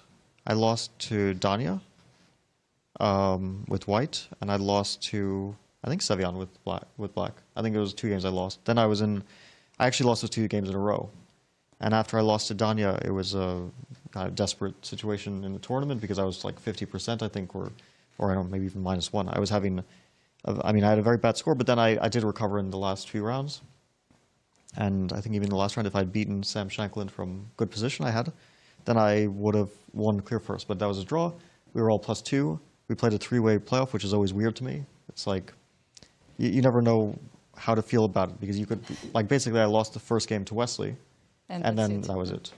Because I even won the second game, but it didn't matter, because I no longer catch Wesley, and Wesley won the playoff. And so yeah. looking forward for revenge this time? Well, I still hope I won't have to play a playoff. Yes, step by step. That's my first hope, yeah. Exactly, yes. So any particular moment in this tournament you would like to mention during, I mean, speaking about chess, like any game which will remain special? My game against Hans, I think, that was an enjoyable game. For sure. Thank you so much, Fabi, and let's see what will happen. Thank you. So let's go back to the studio to follow the games. Congratulations, Fabi, on a very, very successful tournament. Good luck in the playoffs. No, just teasing. We do have bishop g4 by Grigoriy. I guess after f2, f3, he loses some tempi, but he feels that the move f2, f3 is weakening enough to justify the loss of time. We shall see. But we have a big breaking development in the game between Talia and Carissa. Yes, and it's interesting you mentioned, will f2, f3 be a loss of time? or will it not matter? Because that's what's going on in this game right now. As we see, Black played a lot of knight moves earlier to capture this bishop on d3, and now has played another couple of knight moves to get this position, so that here she could play knight c5, queen c2, and f5. No, I don't like f5. With the back rank bishop, rooks, king in the center. Don't, You got it. Don't open the position. You're opening a position with no development. That's just basic chess 101 saying you're supposed to be punished for that one. And Talia said, you know what your punishment is going to be? More opening of the position. Thank you very much. And this move is engine approved. It's also GM approved. It's the move you play. It's the move you Open up the game. I'm fully developed. There's no reason to develop anymore. You start looking for pawn breaks immediately. And the only pawn break you have is the f4 one. So you have to inspect it to see whether it's a good idea. And Black is in deep trouble in this position. You can't even start taking anything. Like, for example, if you take here, we're not taking back. We're going to start with this move. And now your rook has to move, and you start just crying. It's hopeless. Tears. You have to move your rook, and then this rook comes in. Your king is stuck in the middle. So you cannot open up the game after the move f4. You can't take this one either because of there's everything. We could pick a move in this position. One move would be just to take. Another move would be to just take. We could even take on e4 and give you that position as well. This is just horrible. I'm grabbing that knight on c5 in that particular. In this one, you want to grabbing that knight with both hands. Yeah, I'm grabbing the pawn on e5. I'm grabbing that pawn on e4. Don't make me. And that just looks despicable. Yeah. It's repugnant. Yeah. What if I play bishop f5? Knight g3 with both hands. Oh, jeez. Strong knights on e4 versus the bishop on f8. Well, this is a terrible opening for Carissa and from our scoreboard. I mean, as you can see, if Carissa loses, it means Irina Krush, Alice Lee, Anna Sargsyan, or Anna Zatonskih can actually challenge her to playoff. That would be remarkable. Oh my, I didn't see, but how on earth you play f5 in that position makes no sense. Let's pause our analysis and throw it to Anastasiya, who is with our dear friend Rex. Over to you, Anastasiya. Thank you so much, Yasser. Yes, I'm here with a very special guest, the co-founder of St. Louis Chess Club, Rex Sinquefield. Rex, thank you so much for coming here and for finding time to speak with us. The club has been opened, renovated, so beautiful inside and outside. What are your thoughts about having the new era, like new page of the club? Well, it's absolutely amazing, but of course you expect that with Joy Bray and her crew. They always come up with something spectacular. But they have done an amazing job with considerable space expansion from 6,000 to 30,000 square feet. You know, it makes me think today the Central West End, tomorrow the world. Exactly. I mean, you can just imagine. It's really beautiful. It is a beautiful building, I have to say that. We can't take credit for that, but we can enjoy it. Exactly, and we have so many events happening there right now. We have US Chess Championships, but after the club was reopened, we had a very, very special event, the Clutch Chess, the Legends. Rex, what do you think? What are your thoughts about this event? I think it was great. I wasn't totally surprised at the outcome, and I've known Vichy for a long time, and he's just one of the most wonderful people you could ever meet in chess or out of chess. He's just remarkable. He loves to talk about politics, which I do too, which makes me the scourge of his life. But he's just fabulous. And, of course, we all know Gary. He loves to talk about politics too. They also love to play chess, it seems. They do. We had a fantastic match this time. Yeah, they love to play it, and they do it very well, as they have been for almost 50 years or so. Exactly. Such a great rivalry, historical match it was. Yeah. And what do you think about the results of US Chess Championship so far? Well, so far, I must say that I am rooting for the person with the most points. Who is this person? I think it's Fabiano, right? I have to be officially neutral. but I'll let you conjecture any way you want. That's just the kind of guy I am, you know? You know what I'm saying? Yeah. Exactly, Okay. yes. And women tournament, of course, is still not decided, and we have Carissa Yip leading, others chasing. Like, is it an exciting event? It is a very exciting event, and Levon was just telling me, he said he's never seen a chess tournament with these high scores, you know, with different people with such high scores. And I think it's wonderful. It's a contribution to all of them. They've all been fighting and working hard and playing hard, and it's a magnificent event.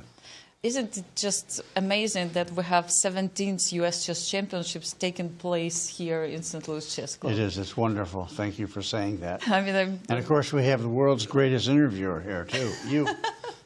Thank you, Rex. You're so kind to me always. And of course, it's really interesting, I'm sure, for all chess fans to remind them what is happening next. Like, are you looking forward to the Clutch Chess event where... I am. That's going to be exciting. We get those 4 rumps in here. Actually, 4 great players. And we'll see who emerges. I mean, it's like going in, it should be even across the board. They're all so good, so equally good. You know, it's going to be sad that there's a winner. Exactly. Yes, and I mean, speaking also about the club and all these events, we have finally spectators here after so many years. I know. That's great, isn't it? Yes. Yes. I was up there a couple times, and there are actual human beings walking around up there, you know, with the chess players. It's kind of eerie to see the place so quiet, so silent, with all these players pacing and not talking. It's a different experience. You have to see it to know what it's like. It's kind of eerie but wonderful at the same time. Exactly, and people can still actually purchase the tickets for the Clutch Chess events, the Champions Showdown, right? Yes, we get them at the Maryland House, which is where we're having an event, I think tonight or tomorrow night or some night. Exactly. We have events every day here, Yeah, you know, right. non-stop Yeah, we for the do. whole October. That's right. Yes, and everyone can buy these tickets in St. Louis Chess Club official website. Yeah, and I wish more people knew about it. I don't think that our local news organizations have promulgated this enough. I don't know if you can hear me, Post-Dispatch. But, That's why we're here with you, Rex, also to remind to everyone that they can do it, and it's still Right. possible That's to true. Right. come to these fantastic events. Like That's right. Magnus will be here, Gukesh will be here, Fabio, of course, will be playing, Hikaru. Could you imagine something better for chess fans? only I if mean, you and I join the event. You know. Of course we will. we'll be playing somewhere Right. nearby. Yeah. Rex, thank you so much for everything Oh, you are thank you. doing. Thank you so much. Really, like we cannot find all the words to appreciate Well, everything a what wonderful you and job Jeannie are that doing. you and Yasser and everybody up there has done with who's on the Katerina also, yes, in Yeah, the broadcast. Katerina. Maurice. Maurice, just the best. I've always said we have the best sports announcers of any sport anywhere in the world, and I insist that is true. Thank you so much, Rex. Thank I'm you. sure Yasser now is listening to you together with Maurice and Katerina and, you know, rooting. That's right. Thank you so much. It Thank was you, Rex. wonderful. Bye-bye. Thank you. And we're going to have the commercial break.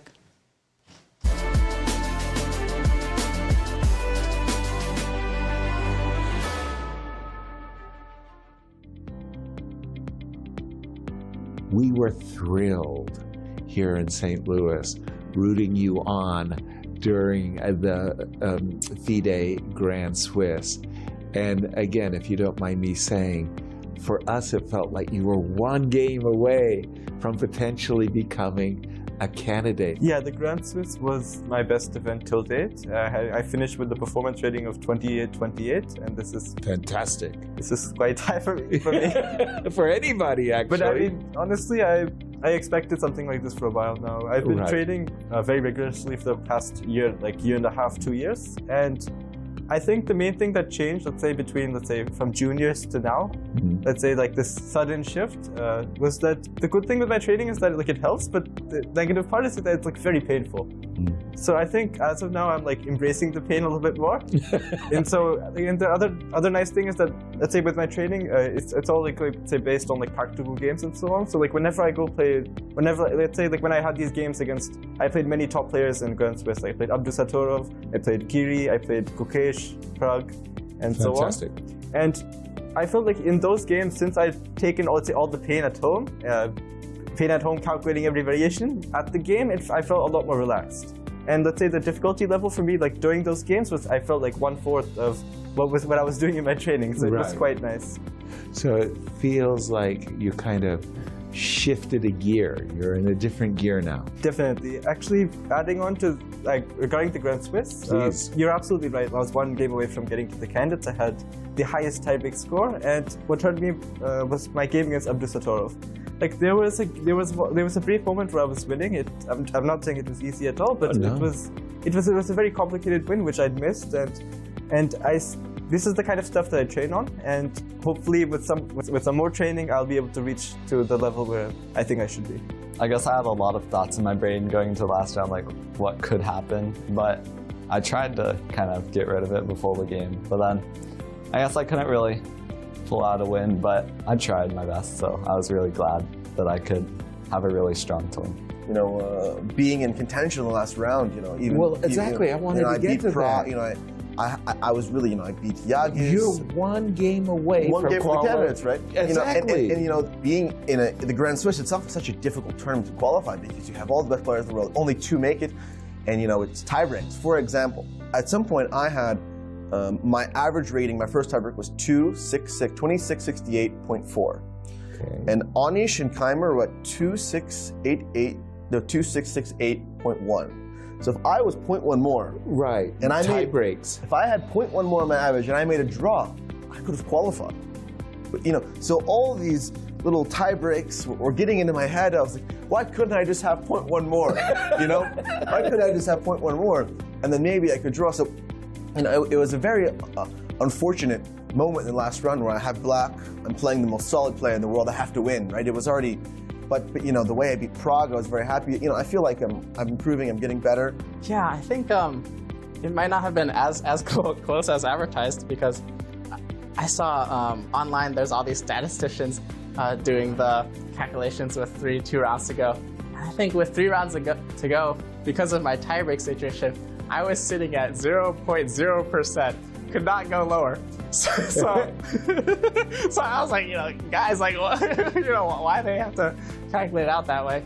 It was a lovely tournament. I think for me, just getting able to travel and have fun and play these games, for me, I don't really ask for that much more. So I think it was just an enjoyable experience to be able to be there. And the candidates didn't factor that much into it, honestly. Yeah, I think I actually was winning in the last round game, and so that there was a bit of regret there. I'm not sure I would have wanted to play, but I did miss out on $50,000. So my mom was like, "Man, what are you doing?" The bar was all the way down there. Like, come on, son. So no, yeah, it was lovely. It's glad to see all the support over here. Yeah, everyone is amazing, and I think. All of them that performed so well there, and now we're all competing here, so it'll be good to see what happens.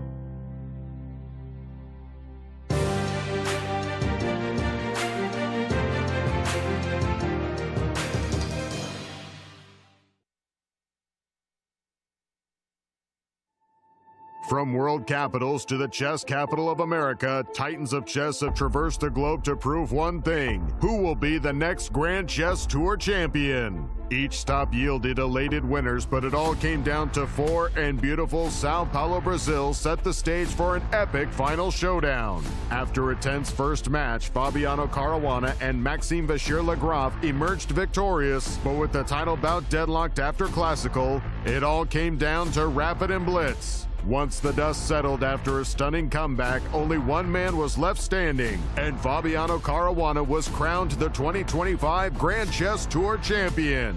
Following a decade of impeccable events, the tour looks to the future and all of the excitement that will unfold on the 2026 Grand Chess Tour.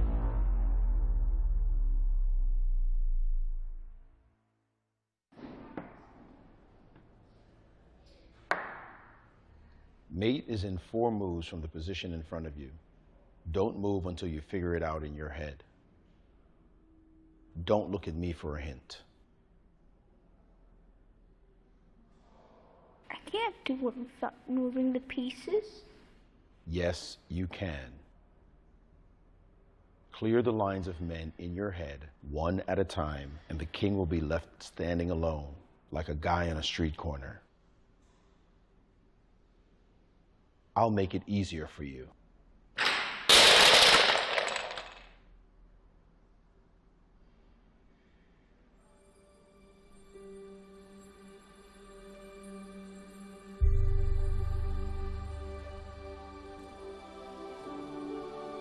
What was that about? I thought it would help. How does that help? You know, visualization and stuff. I'm not picking up the pieces. Sometimes you don't need to do anything crazy to get better. You just need to reassess your chess. I'm Grandmaster Maurice Ashley, and I'm presenting Jeremy Silman's How to Reassess Your Chess now on Chessable. So go to chessable.com/yourchess and start reassessing your chess today.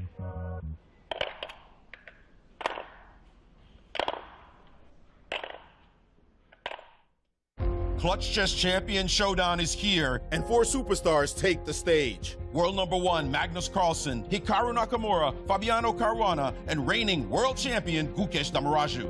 With more than $400,000 on the line, daily win bonuses, escalating point values, and the one-of-a-kind Champions Jackpot, every game could change everything. It all unfolds October 27th through 29th, live from the brand new playing halls of the St. Louis Chess Club. Don't miss a moment of chess history in the making. The matrix board, collinearity, the cross pin. These are terms that are not often thrown around in the chess world, but they all have the idea of geometric complexity that you really should learn if you want to be able to play chess on a higher level, and especially to stimulate your vision, your ability to see the chessboard in a brand new way. This rook is stopping this pawn. This bishop is stopping this pawn. And now we have the concurrent point right here, and we see the right move is bishop to f5, a sparkler. If you take with the rook, the c-pawn queens. If you take with the bishop, the f-pawn queens. That's the game. Top grandmasters understand this core quite intimately. They know it like the back of their hands. And you can tell a chess prodigy by how easily they intuit the secrets of chess geometry. The 15th annual St. Louis Chess Club Golf Tournament teed off on October 6th at Glen Echo Country Club. Over 100 golfers participated and helped to raise funds in this terrific event that united chess enthusiasts, community supporters, and golf lovers for a day of friendly competition on the green. To everyone that attended and helped support chess education and outreach programs, thank you for your generosity.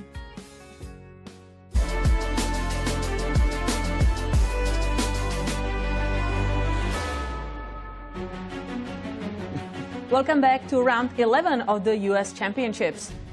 We have some results. Results? So let's take a look at the men's. We have 2 games that finished in a draw. Fabiano Caruana drew against Levon Aronian, and Hans Niemann drew against Dariusz Swiercz, which means Fabiano is in sole lead now with 1 point extra and is ahead of Wesley So, who is still playing and having pretty good position. All eyes have turned to that Wesley So position as I draw it up on my screen.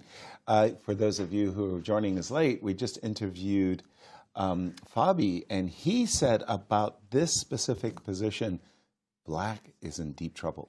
Essentially, you can just look at these marvelous minor pieces on d5, b5, and c4. They're beautifully posted, and there's this backward pawn on d6 that's going to get a lot of attention from White's pieces. Wesley's just played the move Queen c3, and I have to say I really like this move as it sets up f4, f5 possibilities. That's one thing. But what I really want to do as White in these positions is simply double on the d file and put as much pressure as I can on this d6 pawn. Another move I might want to throw in is king h1, just to get out of any potential queen b6 checks that may save the position for The Black. trade, bishop takes knight, which we talk about, the grandmaster trade that happened many moons ago. Not now. Not Oh, now. sorry. I'm talking about bishop takes on f6.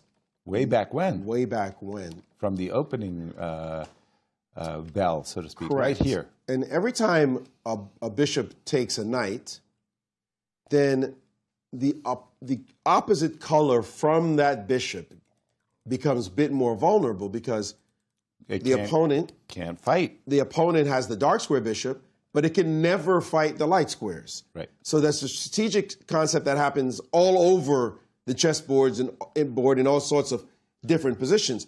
And this one in particular, after this trade on c3, which was a critical mistake, highlights that because now, as you look at white pieces gravitate to light squares, and every move you make, more white pieces on light squares, it just shows how anemic the bishop on g5 is, as it cannot compete with any of those light square pieces. Black can continue to try to trade off pieces on the d5 square, but in the end, there's going to be a piece that parts itself on d5. And As we yes, see. white is not able to compete with the bishop on g5, but white's not worried because doesn't that want bishop is You can have striking the dark squares. at empty squares that do not have any material effect on this position. So the capture on c3 was a critical mistake, and now we see that there is trouble in paradise for black, and the second to Fabiano Caruana, who's supposed to be helping his dude, is not helping him that much in this position because he is in big trouble. Exactly what Fabi said. He doesn't like the position for Grigoriy. Now, let's turn our attention to one, Carissa Yip, because I've got to tell you, I cannot believe that a player as strong, as experienced as Carissa would make such a basic error. When you're behind in development, one of the things you never want to do is open the position. End of story. Absolutely. Why don't you want to open the position? Because your opponents, whose pieces are already developed, will happily take advantage of the open lines that you are creating. So in this position, it was 100% incumbent upon Carissa to first play the move bishop g7, castle, and then, now that her king is safely tucked away, f5 is perfectly sensible. The moment Talia saw f5, I'm sure it went through her brain just like that. Wait a minute. I'm going to open up the position. Your king's in the center. Look at those pieces. They're all on the back rank. You're not developed. Boom, said Talia, f4. I want and to now open this file, maybe this file, then this diagonal. Exactly. And maybe the knight on e2 would get a good square in the center of the board. Maybe d4, maybe f4. Wherever it's going, it's got good... It's going to be these pieces who are going to be grabbing those important squares. Absolutely. So after seeing the move f4 drop on the position, Carissa, she had to play bishop g7 and just hope that she's not just dead lost. Takes on d4, I believe has happened. Let me just refresh. I believe I saw a position with bishop takes e4. And that was what I wanted to say, was I find this position just really, really, really good for Talia. And this is not what you want when you're leading the tournament by half a point. So Carissa, she really wants to play for a win, because if she wins, she's a champion, and that's it. So she's pushing for this aggressive side with black pieces, but she's risking. And if she makes a draw, and Anna against Alice draw, wait. Yes, and you got Krush, and Irina Krush draws or loses, then she's she a still champion. wins. But if she loses, I mean, it's wide open. And let's go to that scenario, because that's not there. But that is starting to become more and more reality, a potential. It was still not there as yet. But take a look at the situation now as we delve into some of these games. Alice and Anna, very equal, but equal in a way that could remain equal. Knights are off the board. The pawn structure, well, if this pawn here gets to gets to the e5 square, sure, then some challenge might be for black in that position, because you see the 3 against 2 majority, pawn majority here, versus the 4 against 3. So that's something to look out for, but that we're still a long ways away from that. Actually, we're not so far away if, for example, the move c6 is played because e4, and it will just about become impossible to stop the move e5 because you don't want to play f6 and weaken all the light squares on the side. Although the engine's saying, yeah, you might have to actually do it. This is this game. If this one ends in a draw, Carissa goes, whoof, if she loses. Okay, but then there's another one she has to worry about, and it's this one because Irina Krush playing against Anna Zatonskih, Irina could catch her. But at the moment, Irina could even pass her with a win. So she'd be rooting for Anna here. Anna could catch her with a win, but push Irina back. So that would cause, in the event of Irina not winning only, and the two, and Alice and Anna drawing, that would be a four-way tie at the top. A four-way playoff tomorrow. We're just going to sleep here tonight. It's going to take a while. But I'm trying to remember, when is the last four-way playoff? I can't recall. I have had a three-way, but not a four. I think it was in the U.S. Senior Championship. Well, I'm talking about that was even a five-way, I think. That was hilarious. They were playing during the closing ceremony. I'm not joking. They were in the closing ceremony. Five guys are still fighting for first. I'm trying to think back. I don't recall. No, it's very rare. It's very. Has it ever happened? We're gonna have to get Ed Gonzalez on speed dial because it is actually possible for that scenario to take place today, and it's looking even likelier, more likely than not. Although Carissa still has to lose her game, which is going to take some doing on Talia's part. But if that happens, it's there. Catch up. We reached that period of our show where we like to check in on the statistically speaking. Yes, with Ben Underwood. And I'm curious how he feels about the winner of the event. I think Carissa has a 95% chance coming in. So we see in the ladies section, the pre-tournament, Carissa is the favorite with 29%, but it changed quickly as Carissa lost her first round. And now we are after round 10. Only 77%. Half a point lead against the field, and statistically, it was 77%. That's I was stunning. Expecting more. I was like 85, I was 90, 90. 95. 95, wow. How about in the Open? Fabi and Wesley, that's it. There's only two players So pre-tournament, Fabiano is 24.8 and Wesley 16.7. So how is it after round 10? 89.2 for Fabiano. 89.2? Wow. That's outrageous. That's crazy because he just made a draw, and Wesley. Well, that was pre-game. Of course, it was pre, but having black with Levon is a difficult situation. Yes, exactly. Those statistics really bug me, right? Don't get upset. Don't be. Let me tell you why they bug me. Please. I got the Charles Barkley stories. Yeah. Okay. Don't mention Charles. Okay. Here's the deal. What are the possibilities? Either Fabi wins or draws. Or loses. Wow, that's really complicated. I think a draw is a high probability. But let's just say he wins, draws, or loses. That's three, right? Right. And what's the thing for Wesley? Wins, draws, lose. Wins, draws, loses. Yeah? Yeah. So that's six. That's six things, and then the combination of which, whichever you start multiplying. Okay. But he does 15,000 simulations. Why do we need to do 15,000? There's only pre-tournament simulations. No, as of round 10. Right. If we bring that pie chart back up, it says round 10, 15,000 simulations. 15,000 after you run 15,000, right? You see there? 15,000 tournament simulations. Yeah. Pre-tournament simulations. And now. Right now, today, dude, see, it's still there. Source. 15,000 tournament simulations. We don't care about the rest of them. All those zeros, We just want the 6. You can work out all the math to how they get 0. It all comes back to 0. We just need the 2 dudes. It's really 6 things that could happen. True that. And if the 15,000 comes out to 90%, come on.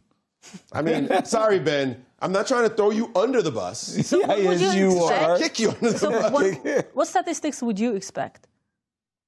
No, I just don't see the need for 15,000 simulations to let us understand that. It's like, But in statistics, you want to have just more like. you're going to just keep doing Just test more. it. Let's see what's going to happen. We're going to add more simulate. We're going to add 10,000 more. So what could happen now? Oh, Wesley could win, lose or draw. If Bobby.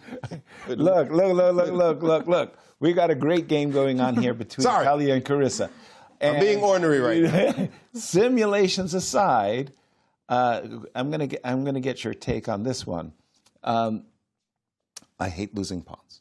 That's as clear. We know. All of us know. But if I've got a bishops of opposite color situation and I'm on the attack against your king, got it. I'm willing to drop a pawn. So Talia at this exact moment is eyeballing a very attractive move, knight c6, attacking the queen, attacking the bishop. And we always know that this bishop, when you have fianchetto, is just extremely important. That's Once you lose that bishop, those dark squares, they can be a lot of trouble. Exactly. That's exactly where I'm going.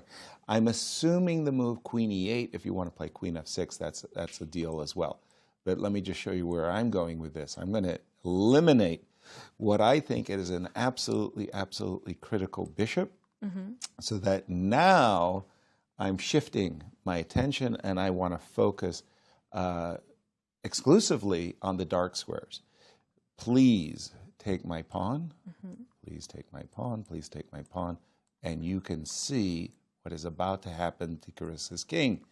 The rook is going to show up on her doorstep. Rook to e7.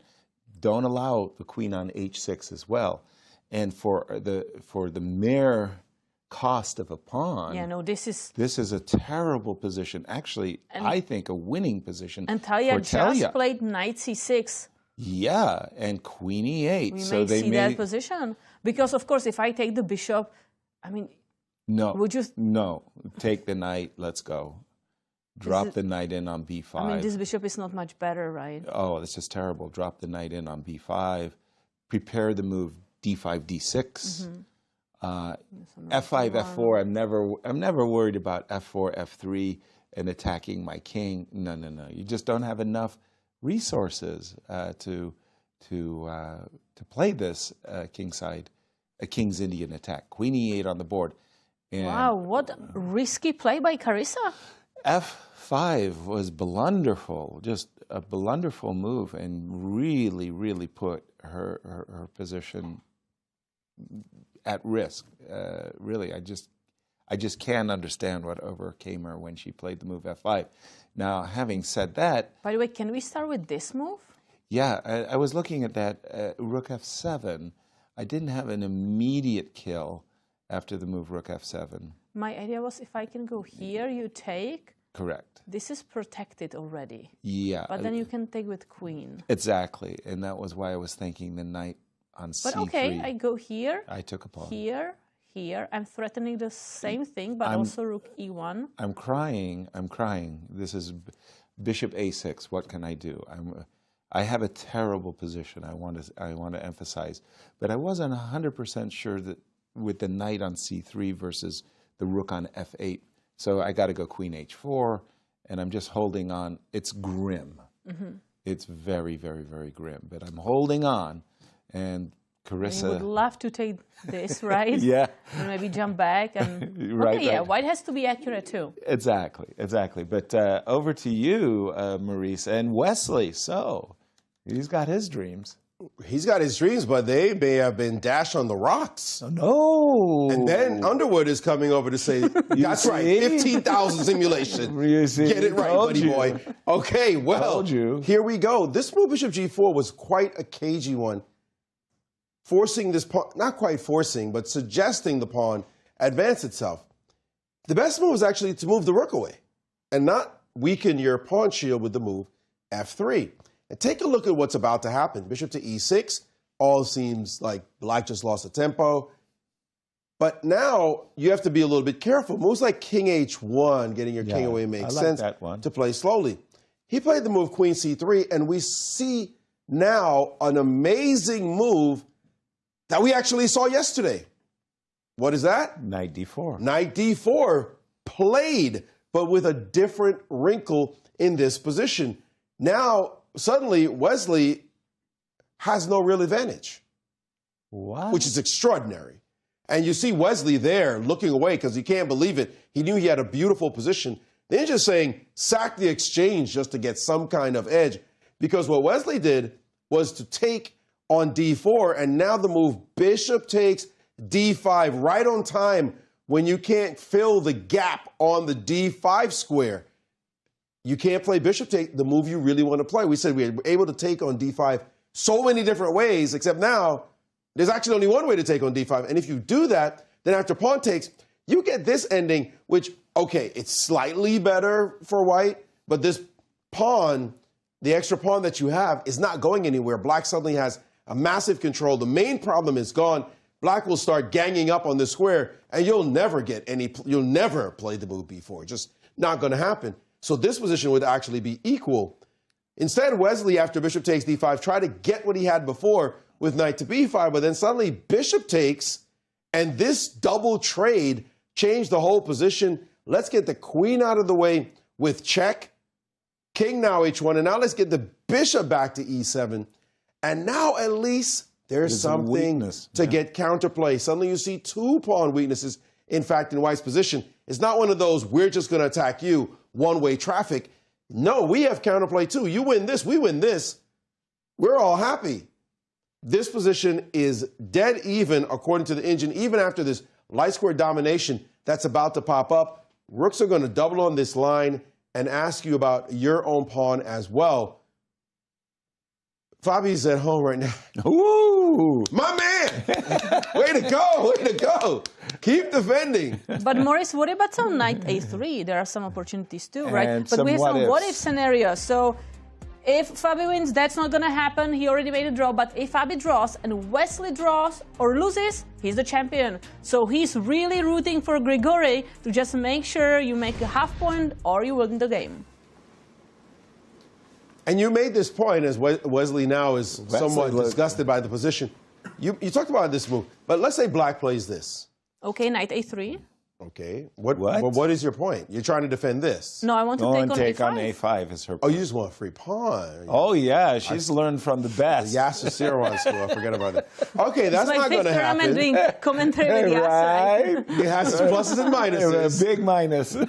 But now the move queen to b4. Oh, look at you. Oh, and you can't trade because you're the one who loses a pawn, and you don't get the pawn on a5, and suddenly you're in... Okay, so I will prepare it. I will keep the knight on b5 for now. I will start with rook c1. Rook c1. Okay. Yes. So she wants the idea knight a3, rook a5 is her idea. Don't tell him. Oh, sorry. She said she was going to prepare it. Hey, we're beat up on Maurice. No, I don't mind. I got a thick skin. Okay, we'll do this. Mm-hmm. Yeah, knight a3. That was the plan. Let's go. That was the plan. Knight a3. Knight a3. That's her plan. Okay, we'll do this. Wow. I can resist everything except temptation, Maurice. Hold on. Ooh. Take your time. I'm looking for the d5 break just when you play. I understand. Yeah, when you're gone. Yeah. Okay, let's see it. So we in for a penny for a pound. We take a pawn. Rook a5. We can start with rook b5, just forcing the queen away. Do we want to do that or not? Take a pawn. Let's see what he's got in mind. Okay, let's take the pawn. Take what? Pawn. Rook a5.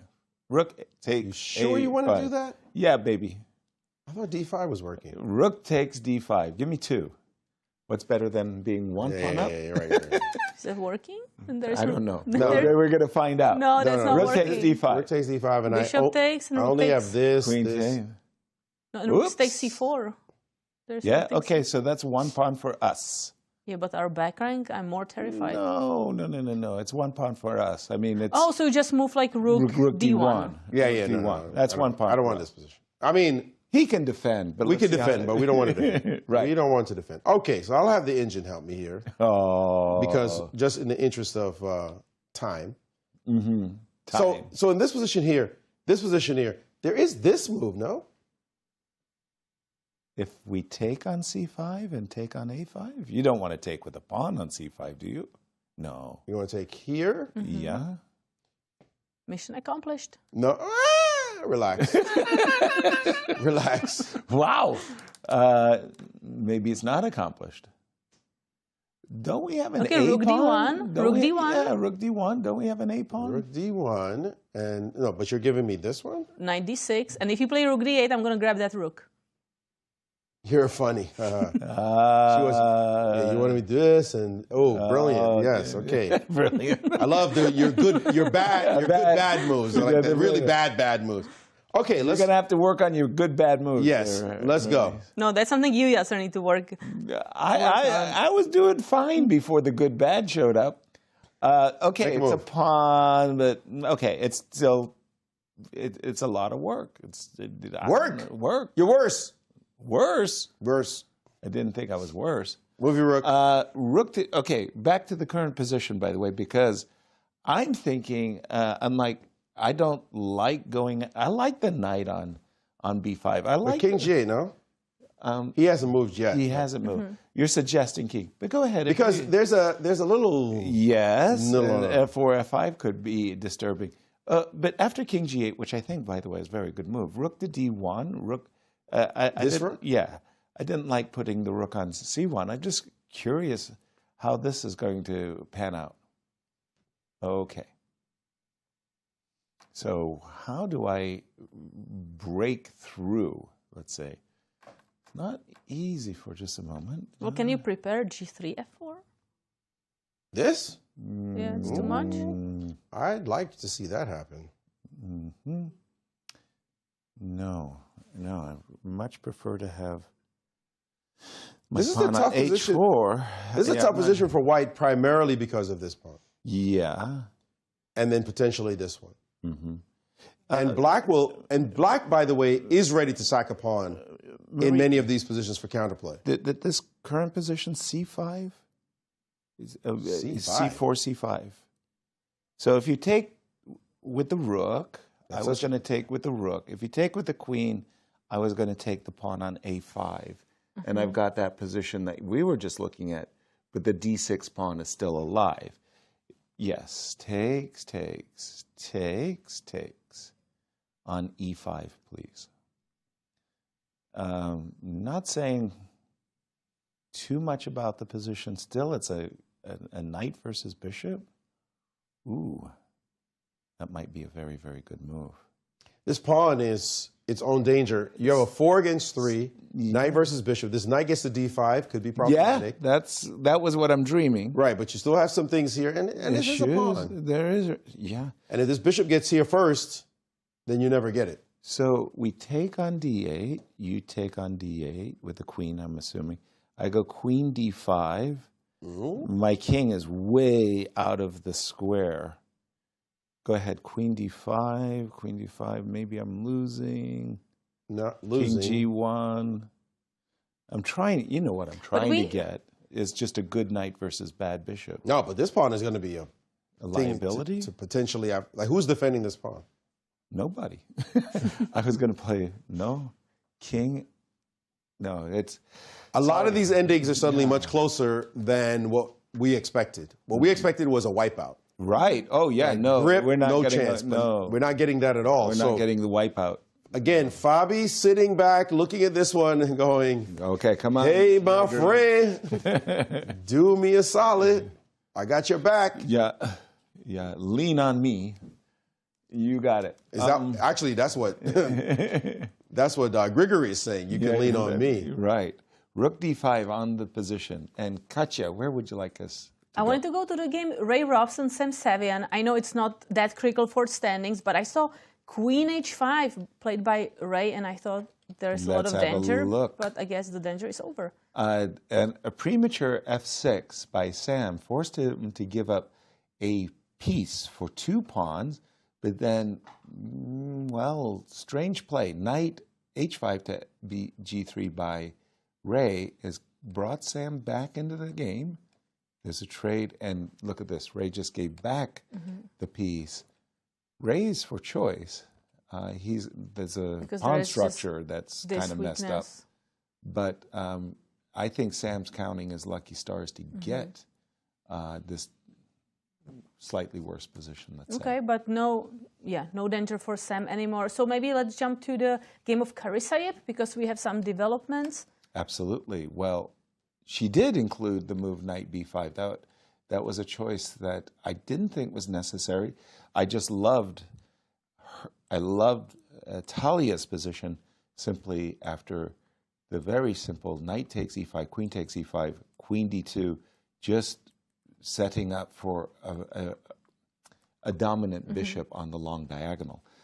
Talia said, I like to play the move knight b5, rook f7, and takes in this position. And of course, Carissa's going to capture with her queen, which she's just done. And that's a massive difference, though. It's huge. Because now Carissa's position somehow, it's fighting. I mean... No, but the knight was guarding the pawn on e4. And now it's no longer guarding the pawn. Exactly. The rook doesn't mind being on f7. The rook is happy. The idea was that now the knight is guarding the square on d4, but just the problem is not guarded, which is... It's a big deal. The bigger deal. It's a big deal, yeah. And that's a big deal. Knight b5 was... And worse, if you play a move, I don't know, like rook e1, for example. Knight takes e4. Now the knight is on a light square, and for you to contest that square, you're going to have to bring your knight right back to c3. But there can be some tricks. Like if I go this move. Sure. And bishop to a6. Just throw a move on the board. Carissa is a pawn up, and you don't have the bishop on the long diagonal. Now you're guarding just the back rank. Right. Looking at some tricks, maybe taking and there, taking here. Yeah. Okay, so if bishop h6 doesn't work, how do we continue here? Because it still feels like I have this pin here, I have active knight. I love your plan of bishop to d4, queen e8, and let's say knight c3. And let's say, just for argument's sake, rook e7. And then you're getting back to the where things should be. You know, you're on the long diagonal. Now you've got to figure out how you get your queen to h6, or you get your queen to d4 and your bishop to b2.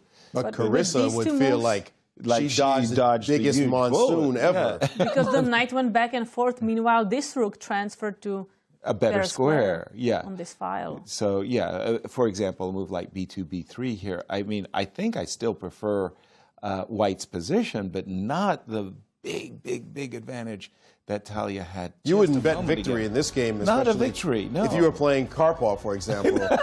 No. You'd say... draw.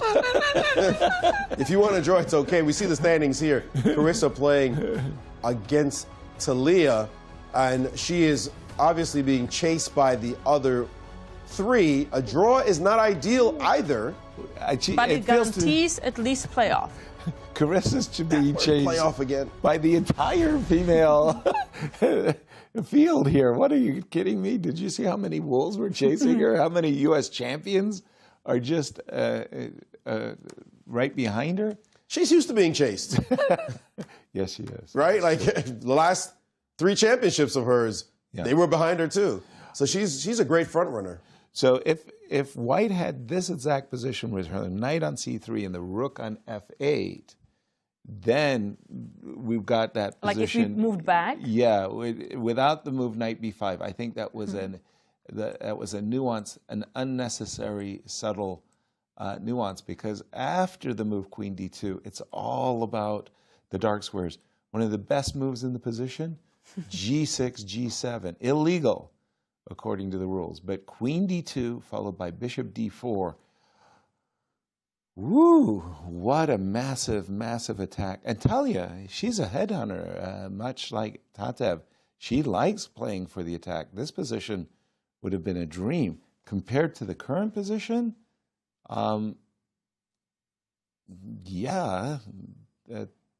that was a big mistake. That move 95, no coloring, and there we have it.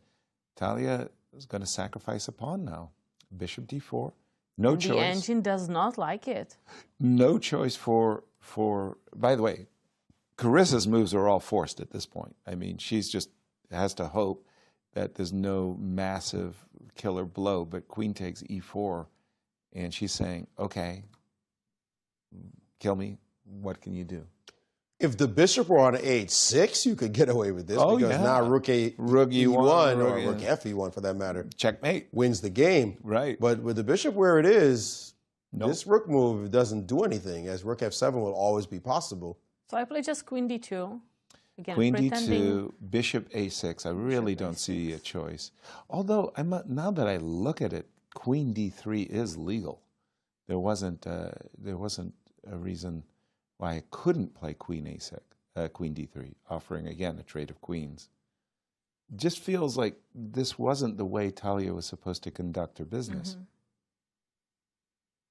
No, but bishop a6 is also a fantastic Bishop move. a6 is a great move too. But just to say that I'm not terrified of the move rook on a1 to e1. Maybe white should do something to like pull the brakes. I don't know exactly what that means, by the way, how to stop this. But and the clock times, by the way, favoring Carissa at the moment. 50 minutes for Carissa, 35. Wow. By so the it way, looks like Talia is overestimating her attack here. Yeah, yes, queen takes e4 looks quite natural. As you said, more clock time. By the way, yes, Fabi just got a little nervous again. Uh-oh. We were expecting king g8. Sorry, we were expecting. Why were we expecting king g8? Stop f4. We didn't want to have to see f4 and have to deal with it. Yeah. He decided to play rook c6 first. And white, looking for a little action over here. Any kind of action. But wait a minute, I have f4. Whoa. And suddenly f4 is on the board and tension just got raised. The temperature rose in the position. Like, what's going on here? You just allowed me the pressure of f4? Give me something. Okay, so f6. What's the big problem? He played king to g8 instead. f6 made a ton of sense. Like, do you want to take on e5? That's helping me, no? Develop my No. He won't take. But the fact that it's here. The tension there. Just, the threat. Thanks very much. We appreciate having it on the board. However, he now decided to play king g8. So he had missed just a moment not being alert. And guess what happened next? f5. f5 happened next. And suddenly he is giving Wesley some rope here. Absolutely. He gifted him this position. This pawn was anemic on f3. Now it's a monster on f5, or at least a baby monster. Mm-hmm. They hurt too. They bite too. That pawn on f5, a completely different beast. And suddenly the potential for f6 to happen starts. Dark squares over here start to become a problem. The bishop would be sent this way. Wait a minute, this pawn needs to be defended? Okay, and if I'm not that scared, and if I go bishop g5 and try to reroute the bishop maybe to e3 or queen e3 in the future. Okay, but what about this one? Well, you can't touch it yet. I'm just curious, like... Can we take it? Take what? The pawn. No. Knight takes d6. There's queen c6 afterwards. What? Knight takes d6, rook takes d6, c5. I want to play rook takes d6. Yes. What if I... No, but knight takes d6, rook stays d6. c5? Rook c6. Oh, rook c6. I thought you said queen c6. I missed queen. Apologies. So, okay. So rook takes d6. Oh, you're going to win this pawn. That's... I want to try it. Give me my glory for just a brief moment. Okay, so rook d6. Rook takes d6. c5. Let's go. Rook d3. Rook d3. I take your queen. I take your queen. I'm rook up. I take your rook with my knight. Oh, there's knight. Too many rounds, too many days.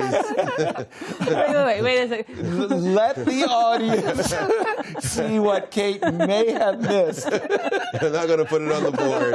I'm going to show a little love for Kate. You can She's put been it on. traveling. Let's give it this to Yasser. No, because he failed the other test. So you're even right now, as far as I'm concerned. No, I don't think rook. I feel like rook takes d6 simplifies the position for black. So rook d6, rook takes d6, c5. Yes. What else do I have here?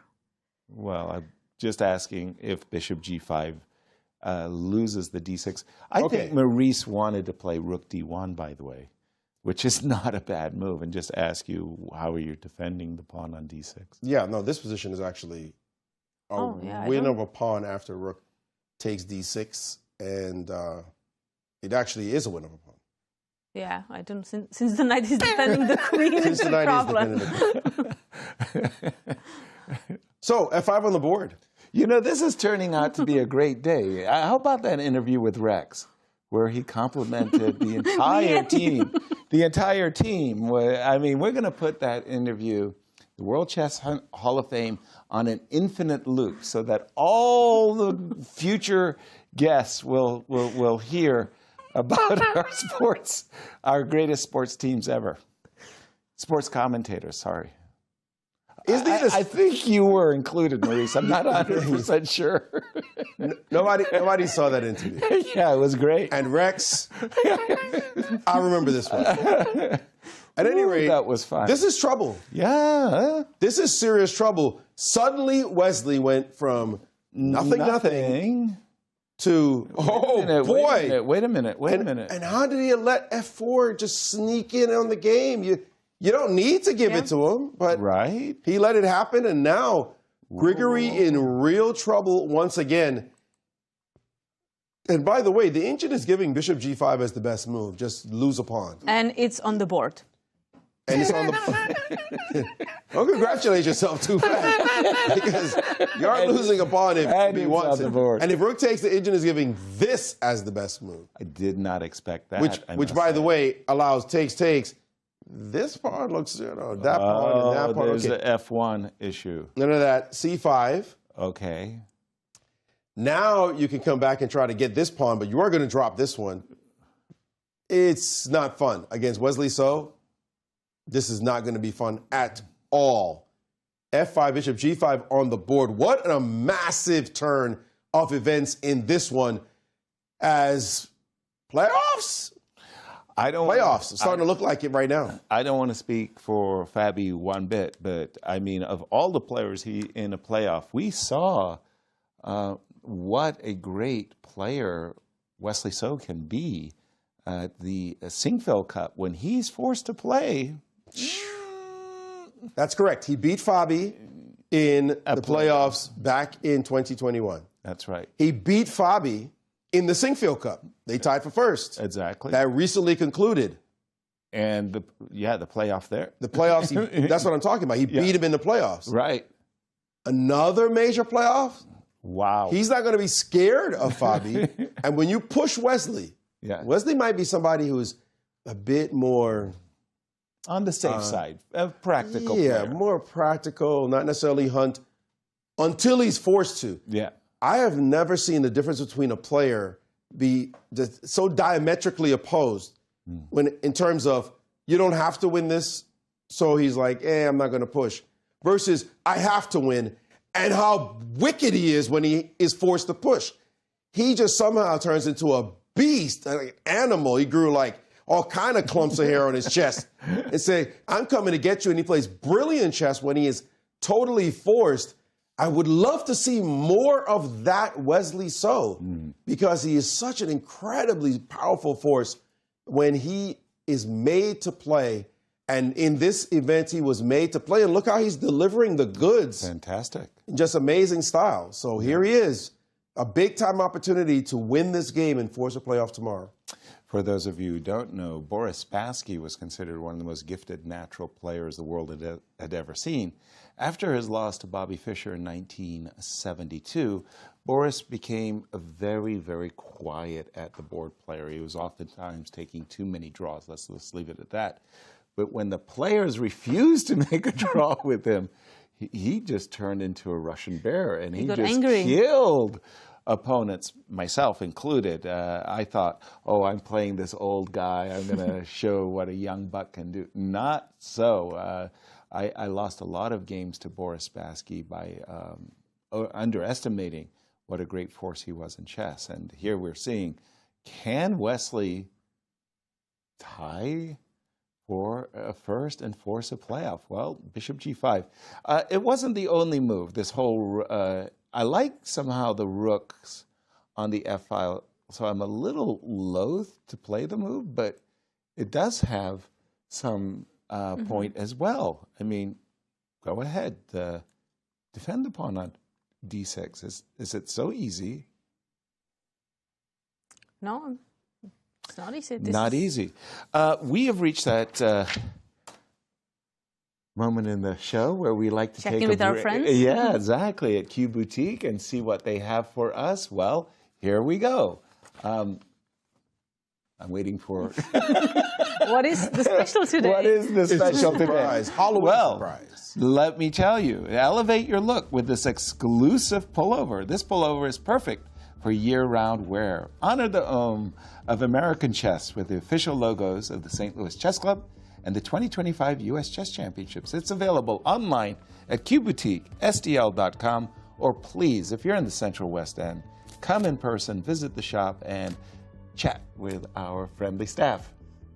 And we have stumped the commentator. Let's see. Even when I win, I don't like the question. I hope this question gets asked the right way. Look. So, the first round of Clutch Chess Champions Showdown begins on October 27th.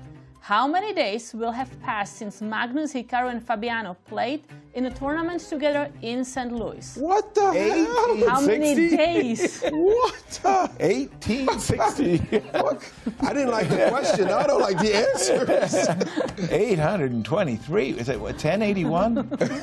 Well, no, the Battle of Hastings was 1076. How many days? He's got to do. I'm happy they didn't ask for hours. Hey, give me back. How many hours it's been since they played? 823, 1081. Well, I need a calculator to calculate the days. Somebody give Maurice a pen with invisible ink, please.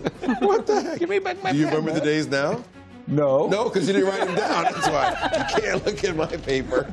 We're going to be right back. We're going to be right back. And don't give him the days.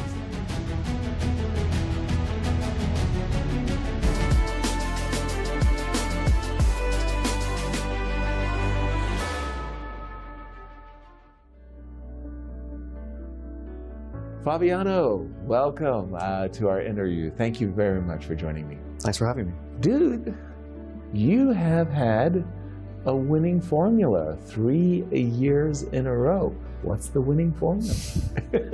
I don't know if it's a formula. I struggled to win after my first win in 2016. I struggled for many years, getting close sometimes, but never quite making it until 2022, where I think I did benefit from other players not finding their form fully, and I kind of coasted at the end with a bunch of draws. But the last 2 years, I think I just played really, really well. And I don't think that I gave an inch in both of those events. Just my form was there. So maybe it's because I really care about the tournament, I really want to do well, or maybe it's just circumstance. I think we'll find out. I hope to do well again this year, but it's never a guarantee that you could have a great tournament, you could also have a disastrous tournament, and it can also come down to some finer details, some circumstances, some small things in the tournament that you don't even you don't even realize beforehand. I still remember you telling me the story of your, I think you tied your first with 3 rounds to go in the U.S. Championships. You scored 2.5 out of a half out of your last 3 games. You're like, give me the first place check or at least a tie break. And then it was Sam Shankland won his last 3 games. I couldn't even be too upset about my performance there. I mean, I had a good tournament. Points. Yeah, it was 2018. It was like my best year for sure overall, in terms of my overall chess playing. And I did lose a crucial game to Zviad Izoria. But besides that, I was playing well. Sam played exceptionally well. Yeah. It was impossible to keep up. I mean, we were tied 3 rounds ago, and he just won his last 3 games. And I had a perfectly good final 3-round performance just Right. wasn't quite enough. And then I got teased a bit by Magnus because we were playing a match at the end of the year. But I don't even think I can be too upset at that one. What was his tease? I've also never won a national or Norwegian championship or something like that. I've never won a national championship either. Nice. Last question, I'll let you go. Former trainer, Bruce Pandolfini, is going to be inaugurated into the Hall of Fame.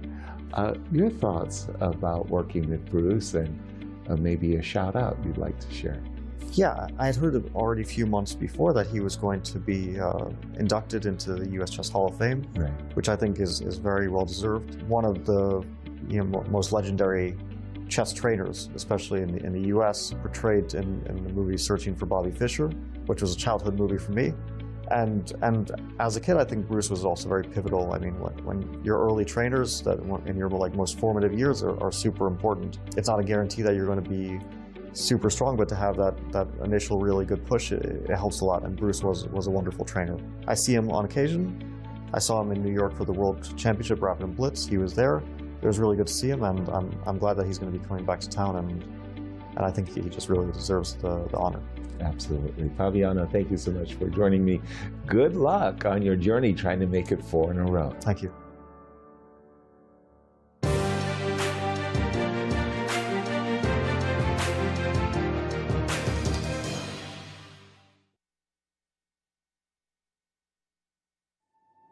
From world capitals to the chess capital of America, titans of chess have traversed the globe to prove one thing: who will be the next Grand Chess Tour champion? Each stop yielded elated winners, but it all came down to 4, and beautiful Sao Paulo, Brazil set the stage for an epic final showdown. After a tense first match, Fabiano Caruana and Maxime Vachier-Lagrave emerged victorious, but with the title bout deadlocked after classical, it all came down to rapid and blitz. Once the dust settled after a stunning comeback, only one man was left standing, and Fabiano Caruana was crowned the 2025 Grand Chess Tour champion.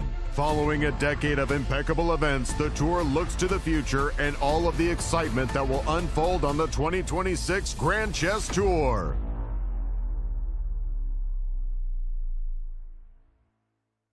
America's top chess players are set to compete in the most prestigious national championship in the world, the 2025 U.S. Chess Championship and the 2025 U.S. Women's Chess Championship, hosted by the newly expanded St. Louis Chess Club.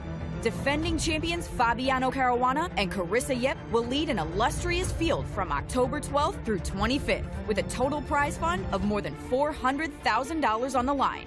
Don't miss chess history in the making. Clutch Chess Champion Showdown is here, and 4 superstars take the stage. World number 1 Magnus Carlsen, Hikaru Nakamura, Fabiano Caruana, and reigning world champion Gukesh Damaraju. With more than $400,000 on the line, daily win bonuses, escalating point values, and the one-of-a-kind Champions Jackpot, every game could change everything. It all unfolds October 27th through 29th, live from the brand new playing halls of the St. Louis Chess Club. Don't miss a moment of chess history in the making. The 15th annual St. Louis Chess Club Golf Tournament teed off on October 6th at Glen Echo Country Club. Over 100 golfers participated and helped to raise funds in this terrific event that united chess enthusiasts, community supporters, and golf lovers for a day of friendly competition on the green. To everyone that attended and helped support chess education and outreach programs, thank you for your generosity. By now, you guys probably know there's a lot to see and do in St. Louis. But when it comes to the art scene, there's more here than meets the eye. From Laumeier Sculpture Park and the City Garden to the stunning Cathedral Basilica, one of the largest mosaic collections in the entire world. So if art is your thing, St. Louis is on display all year long. Ooh, now that's an exhibit. St. Lou is always exploring. Hi, my name is Brian Woods. I am the music director for classical programming at the World Chess Hall of Fame and Galleries. It is a monthly series that we put on featuring performers from the St. Louis Symphony, from Opera Theater St. Louis, Winter Opera, and some of the finest freelancers we have here in the St. Louis area. every live performance is completely different. So when you come to a concert here at the World Chess Hall of Fame, you can expect infinite possibilities all within this rubric of music. We're the Manos! Welcome to our show! Go, go, go!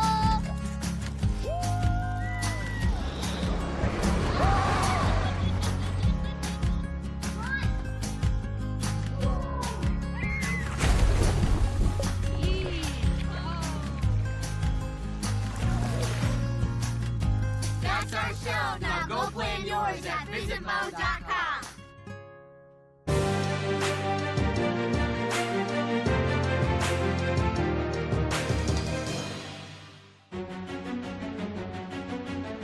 Hello and welcome back to round 11 at the US Championships. We have a few games that finished, so let's take a look at the results. For this championship, whoa, Oh, first no, the we stomp, need to the do the commentators. answer. Oh, no. So the first round of Clutch Chess Champions Showdown begins on October 27th. How many days will have passed since Magnus, Hikaru and Fabiano played in a tournament together in St. Louis? I've been dividing by 365 since the broadcast ended. I'm going to go with D, as long as possible. It's been 2,261 days, and I don't even know what I'm talking about. Stay back in the control room says, when you don't know the answer's always C. So there you go. I'm going to go with D and say C. I will go with, I think B is too little. It wasn't like 3 years, it was more. So D. Oh, we're going to both be wrong. And It's drum Maurice roll. the only one Oh, right. my God. No, please. I have never seen such a sour look. So the last day. You're okay. How many years ago was that? I have no idea. That was 6 years ago. Obviously, it was 6 years ago. 2019, Yasser. I didn't see. At least that one was Oh, easy. my So God. a couple of games Result. finished. We had 2 draws in the open section. Fabiano Caruana drew against Levon Aronian and Hans Niemann with Dariusz Swiercz. Which telling you. means Fabiano is 1 point ahead Wesley So. Absolutely. I tell you, I keep winning in these Stump the Commentator. You keep winning back to back to back. No. You got 2 right. I got 2. You got 2 right. I got I've like done 4 the same. right. But I'm not sure I like You the got 4 questions. Good job. I'm leaving Good these job. people. I'm No, going to go need to you. the big board. We I don't need want to sit somebody next to beat up on. Don't go too far. Stay close. We got Bishop G5. And Wesley has gone into a deep think. And although we like Wesley's position, we have been focused on rook takes d6. We've been focusing on rook d1. And again, it's about this backward pawn on d6. And Grigoriy has allowed this f3 pawn to magically cross the equator and become a threat.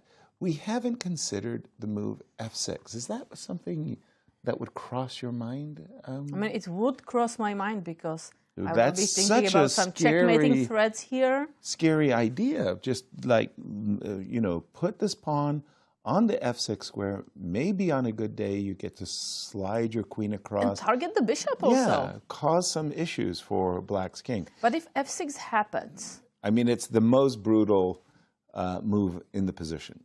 Exactly. If f6 happens, you can move your rook on f8.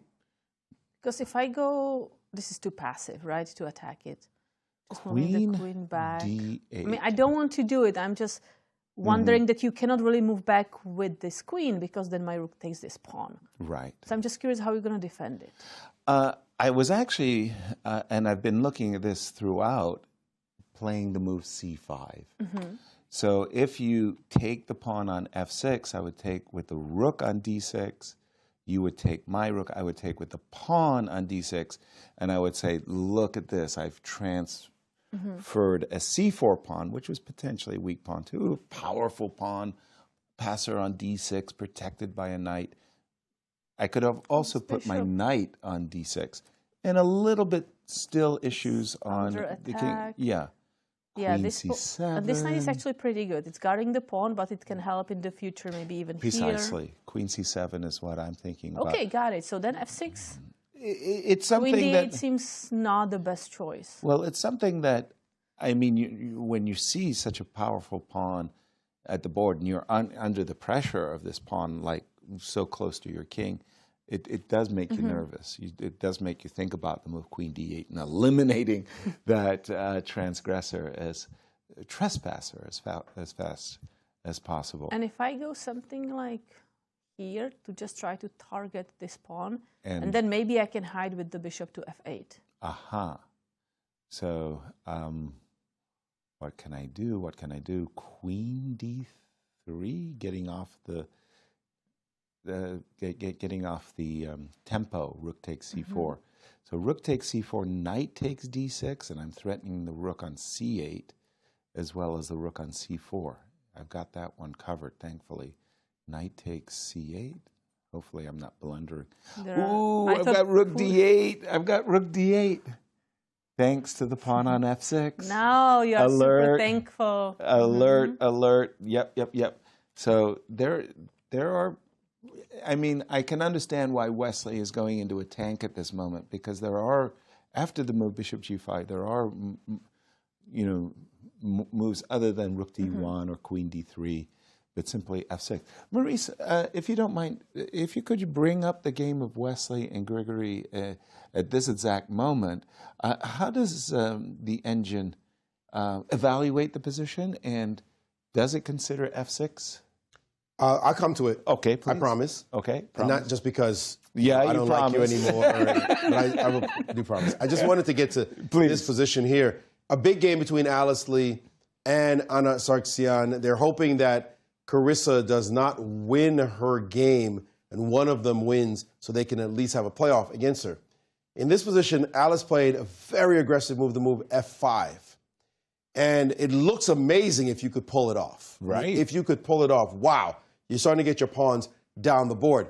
Don't touch this pawn, of course, because rook to e1, and then you can just resign because you're losing your rook. But so that means it looks really, really good. It turns out the best move here is queen back to e7, allowing the move f6, and now playing the move queen e6 or queen d8. Either move is actually quite good for black. In fact, queen d8 is much stronger. The fact that you crack open this side is going to mean little. This pawn is going to become, let's actually put that on the board. This pawn becomes a traitor pawn while this pawn is gone. This will be won later. Yes, your king looks a little compromised, but you're not getting anywhere then anytime soon. If you play the move bishop takes h6 in this position after rook takes d1 check, rook takes on d1, now suddenly queen to h4, and let's talk to your bishop and the mate threat on this square. You're busted. So that was an opportunity. Instead, she played the move queen d5, not wanting to see her pawn structure compromised. She played the move d5, and now queen d5, and now the move played by Alice, bishop f4, fantastic move. You cannot touch this pawn suddenly with your bishop, and suddenly she has play holding her pawns together, which would not have been the case if the queen had actually retreated. This bishop would have been, this pawn, I mean, would have been under heavy attack. Something would have to be done about it. She's still okay if she plays the move c5 as black. Right. But it's a dynamic, tense, rich position. It may not matter after everything is said and done because Carissa is the boss right now of the position she's playing, but maybe... Alice. No, Carissa is the boss of the position she's playing. So maybe, though, she won't win the game, and then one of them wins and is able to catch up with her. Now, to answer your question, my friend. About Wesley. And you are my friend. Let's put that on record. It can sit cemented on record that we are dear friends. Otherwise, I need a notary. Couldn't make fun of each other like this. Where's the notary when you need one? So, which move were you talking about? This. I was busy looking at this moment. Yes. Wesley has some tempting opportunities. Rook takes d6. Yes. Rook d1. F5, f6, we even considered. How does the engine evaluate the position, and what does it think is the best route for Wesley right now? All three of your moves, no. No. Not there the top you go. moves. Don't F6, do those. No Don't F6. do those moves. No rook d1. But it's going to be some rook crazy takes refutation. d6. Like, after f6, of course, you play king h8, then it's better. No, I mean, I'm not saying that it's a bad move. It's a playable move. But the engine has a different... The engine thinks that after h5, it's triple zeros. Okay. one reason is you're never going to mate because the king is going to go here. And the second reason is this pawn is always going to be hanging. Vulnerable. So this rook is now tethered to this pawn. Okay. Right? Right. It's just tethered. So you're left over here now. Because, Right. you know, like, so maybe you might win a pawn over here or something, but And this the pawn is bishop on always... h6 is hiding behind the pawn pretty nicely, so we're going to be trying to trap it. But rook takes d6, c5. You want to go back to trying to win the pawn? Yeah, well, we got the pawn on f6, but Yeah, no. but this now doesn't work because after rook takes c5, now that happens, and your rook is Nice. hanging on f1. Nice. The one problem there. Yes. Yeah, So okay. f6 creates a target, an additional target. So bishop g5 in the position. This position. Knight a3. Knight a3 is Knight a3 is not on the list either. Take the pawn on a3. One move, lift the back rank, create a little luft for the long term. Feels a little weakening. But okay. But you're going to have to make a Yeah, back a rank luft at some point. Yeah. And in fact, it's saying it's the number one move. Queen c2 is another move. That's a hard move to I grasp. don't That's not going to happen. even. I like that. Definitive, declarative statement. That's Professional all we evaluation. That ain't going to happen. Why are we even looking at it? Nice. It'd be hilarious if he plays the move. H3 is another move, but giving up the dark squares or anything. I'd rather play G3 than H3, frankly. Yeah. Yeah, so we're back to those moves. What was another? We were looking at Rook D1. Rook D1 we were is looking the- at Queen D3. We were looking at Queen G3. The We're funny looking thing, at I'm going to F6. tell you the funny thing about this move, and I'm shocked by the best move here. Queen E3. Let's trade queens. That looks completely ridiculous right now. Wow. Trading queens in this position. Allowing me to take with knight on d6. Inviting knight takes D6. And you're going to just go bishop C5 and just play? Yeah. Wow. This is pawn crazy. is super weak in the long run. We can't take anything. So it thinks after knight B7 that there's going to be some rook and pawn endgame after bishop B4. That's a draw? Jeez. 4 versus 3. That knight looks funny, but I'm going to leave it alone for now. But yes. Yeah. Okay, but what if we go back just a little bit after knight takes d6? Yep. Yes, and now f6. Wait. And now F6. In this position, like Yes. this. Yes.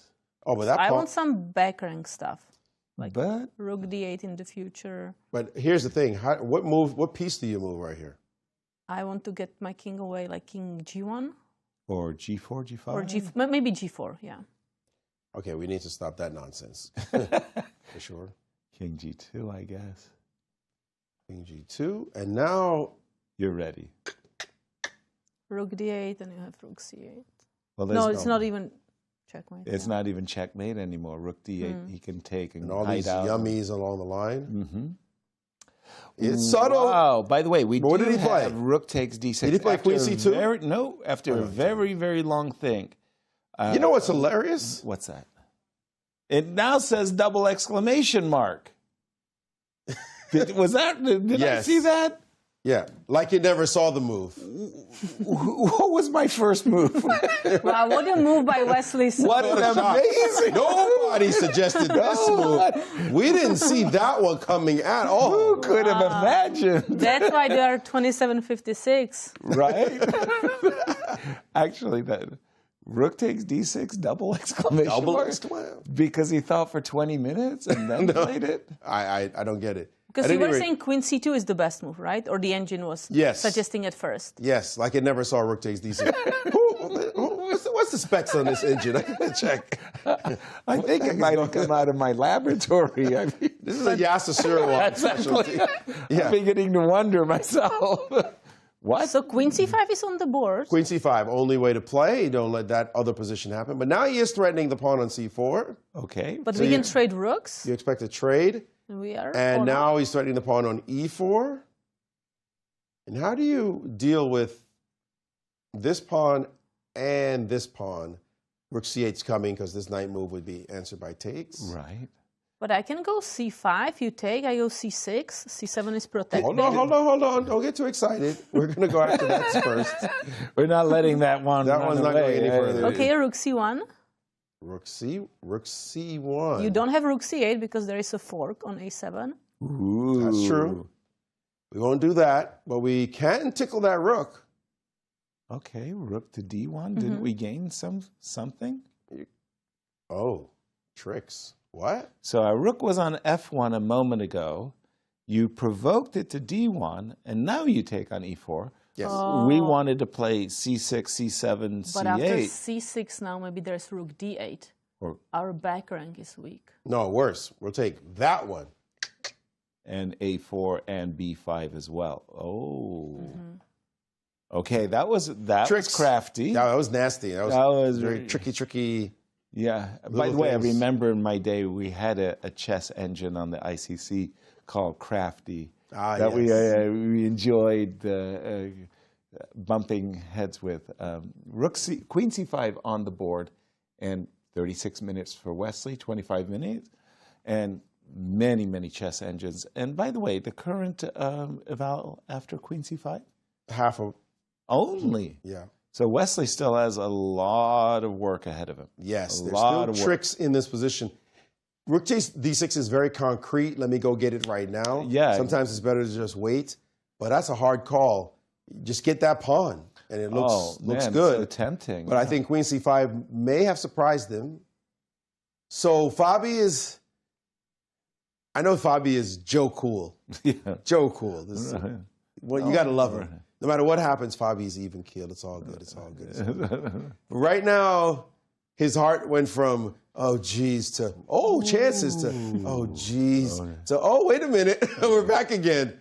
And he knows if it says if he draws, well, you can get that if he wins out of here because he's already drawn. And now he's waiting for Wesley to only draw, and he would win his 4th championship in a row in his 100th U.S. championship game. And the current position, rook takes c6, queen takes c6, c5, bishop e7, queen takes e5, queen takes c5, I'm guessing you want to play. And the engine says this extra pawn ending. Same difference? No problems that this is... No, yeah, 0.4-ish. Only? Dang. I mean, I would play this for a win by playing g4 and just hoping that I could grind it out. Yeah. Yeah. Makes sense. But it's not... Probably where they'll end up, somewhere in this range. Something similar about that. But a second ago, you remember the position he had? I mean, if we go back to... When the 3 minor pieces were on the board. Yeah, exactly. Back here? Yeah, this looked awesome. To get from this to this nonsense we have right now? No. You didn't think he was living that long, although the move f3, he enticed that move forward. That was some profound understanding by Grigoriy, I got to say. Bishop g4, bishop back to e6. Yeah. Losing a move on purpose like that, yeah, very impressive. Let's jump to the game of Carissa Yip, because, look, she's trying to secure her U.S. championship title, and guess what? I think she's doing it. My goodness. She's achieved the absolute dream position that she could have possibly gotten. She got her bishop to a6 to get rid of that knight. That knight's bothering her. Rook to d1. Look at that. She just took it off. Rook to e1. This is a very strong move, queen d3, because Love that move. Forces a queen straight. Right. And black is a pawn up. Absolutely. And a really, really good knight on e4 square. Take and Knight e4. I consider this position technically just winning for black. Here. Correct. Here, maybe to defend this pawn and then figure out how to progress with these. Precisely. I put my rooks on f7 and e7 and put my king on b7. You know, the king march to just protect the weak square on c.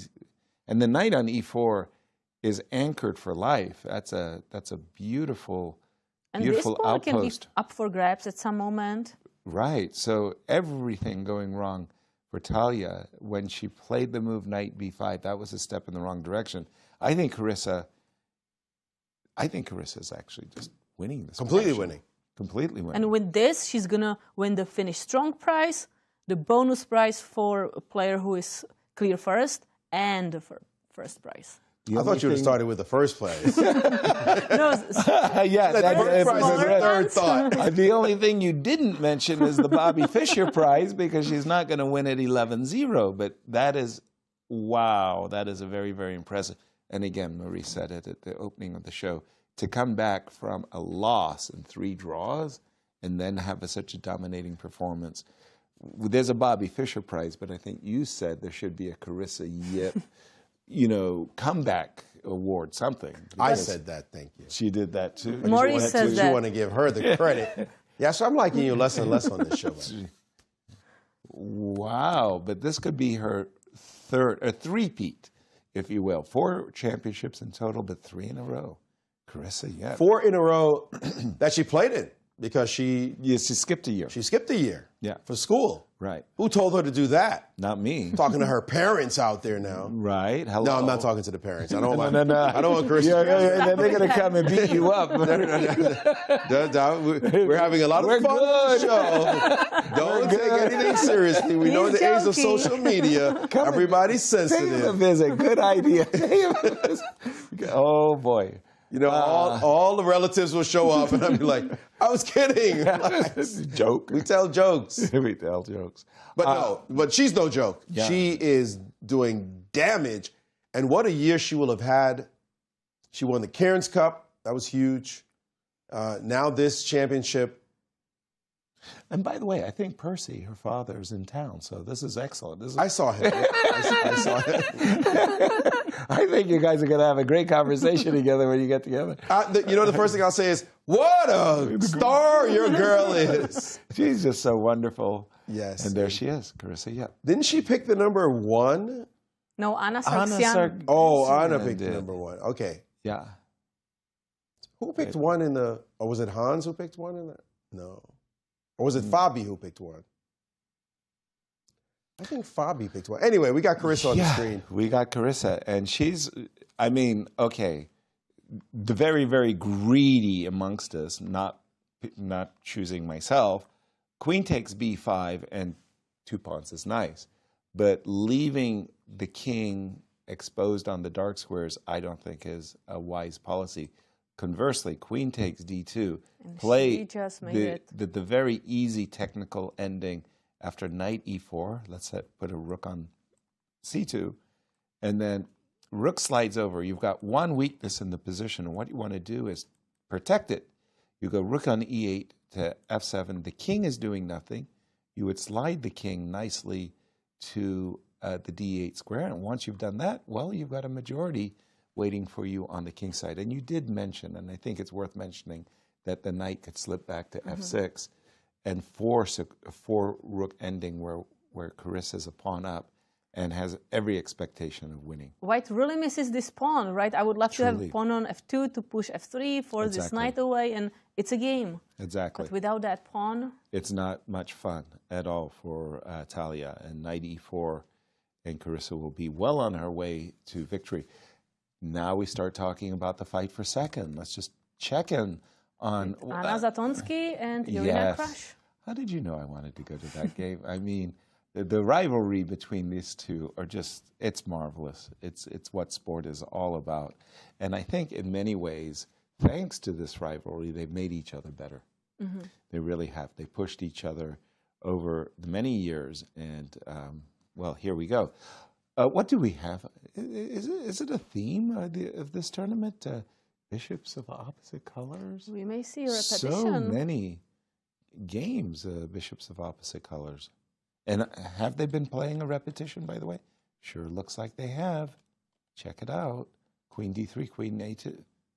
Yep. And we might see a repetition after the move queen d3. Because White really wishes to trade the queen, so this pawn can Precisely. go. Go. Look at this beautiful bishop guarding that diagonal. Yeah. And it's not so easy for this rook to figure out how to stop this pawn, because yes, you may wish to go this way and this way, but I'm going to be first. Yeah. Just rook to b7. Whenever I see this pawn on a4, I'm reminded of the book by Hans Donner, The König, the King. And it was a compilation of his newspaper articles, and he was talking about this game. It was just a crazy, crazy, crazy game. and it was devoted to the pawn. The little peshki on a4. Please, my darling, please go. Bring glory to yourself. bring glory to me. And this a pawn, which was just all by itself, won the game for Donner, and he was very, very deliriously happy about it. So that's why Irina does not want to trade queens. She wants to keep an eye on that a pawn, making sure it doesn't go too far. And for white, it's difficult to figure out what else to do when this queen doesn't allow the pawn to progress. Well, even worse, there's actually an intimation that after h takes g, f takes g3, the bishop could land on d4, the queen is lurking, and there might be a queen f2 check. So suddenly your king could be exposed. So trying to chase the queen away with queen to d3 makes perfect sense. In terms of the standings? Yeah, let's take a look where these players are. Irina Krush tied for second. She really wishes to win, but maybe she also is seeing that Carissa is going to win the game, so it's not going to matter for her that much. But making a draw means she's ahead of Anna Zatonskih, and she's playing for the medal, depending how Alice Lee and Anna Sargsyan is going to do. Exactly. Two players who would rather have had much better results. I'm just looking at the game between Tatev and Jennifer Yu, and a good army is led by its general. And in this case, Tatev has decided that it's her king. Although I must say the knight has wandered a little bit too far. Everything else should be on the first and second row, except for the king. The king should really be out there. What the heck is going on? Why is there a white king on g3? Well, this is just what a perfect pawn structure.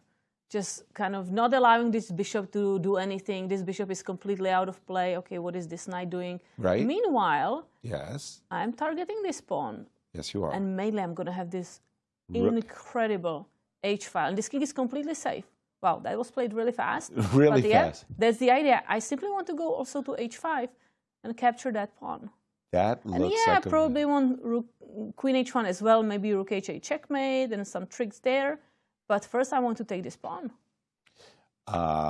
That's a very, very, very, very serious threat. And Jennifer, there's also a queen b3 check sighting that I find very disturbing. I might, if I'm in Jennifer's shoes, I might think I need to include this move, b4 takes c3, if only, no, she did not. Okay, so she's saying, I must, you pointed out your threat, right?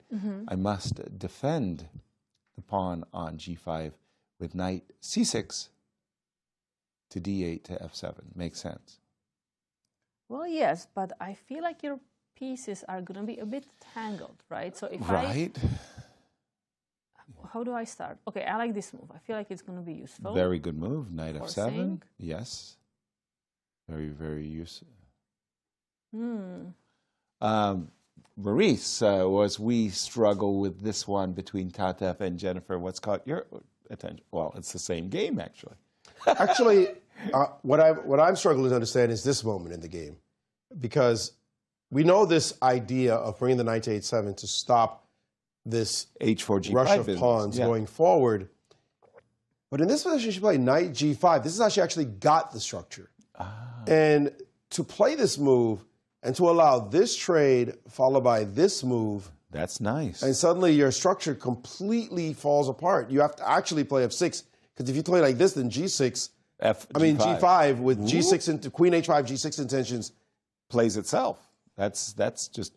So she actually forced, maybe she just overlooked h4 because it wasn't any threat to her position. For her to allow this, however, in king g3, she just seized the defensive in this setup, and now her queen f6, rook h1, knight back to d8, and this position basically is going to play itself. First of all, there is this move is possible. Takes, and bring this piece into the game. Hello. That's a threat. That's a threat. You have issues. That looks nice. That's winning. And c takes b4 has been played. So thanks for the pawn. Knight c3 with the knight coming back in this direction. Now a massive threat. This position is just terrible. I mean, it's just absolutely horrible for black. And it all started with this knight g5 idea. Like, this is, you see this in the King's Indian, this way of stopping storms from brewing. But sometimes the cure is worse than the disease. Yeah, right? this is actually putting it on the square, thinking that you were blocking it up, And only to you're see not. this pawn break wake you up. And Tatev, as a King's Indian player, knows you don't do it like this because you get killed. And there she is, destroying the former two-time champion. Exactly. Katja, thank you, Maurice. Where would you like to guide us? Well, actually, a lot of the game seems to be decisive. Like, we can take a look at the game maybe with Nazi Paikidze against Rose Atwell. Exactly. Both ladies having nice championships, and if not for one thing here or another, they could be competing for the title. Rook c5 by Nasi. So it looks like a Catalan where we have his passive bishop, and this is the center of attention. Queen c7, protecting the pawn, but walking into this one, d5. Well, I didn't like that. Yeah, the problem Unless is that I cannot go queen d6 to kind of stop this because I'm going to lose the bishop.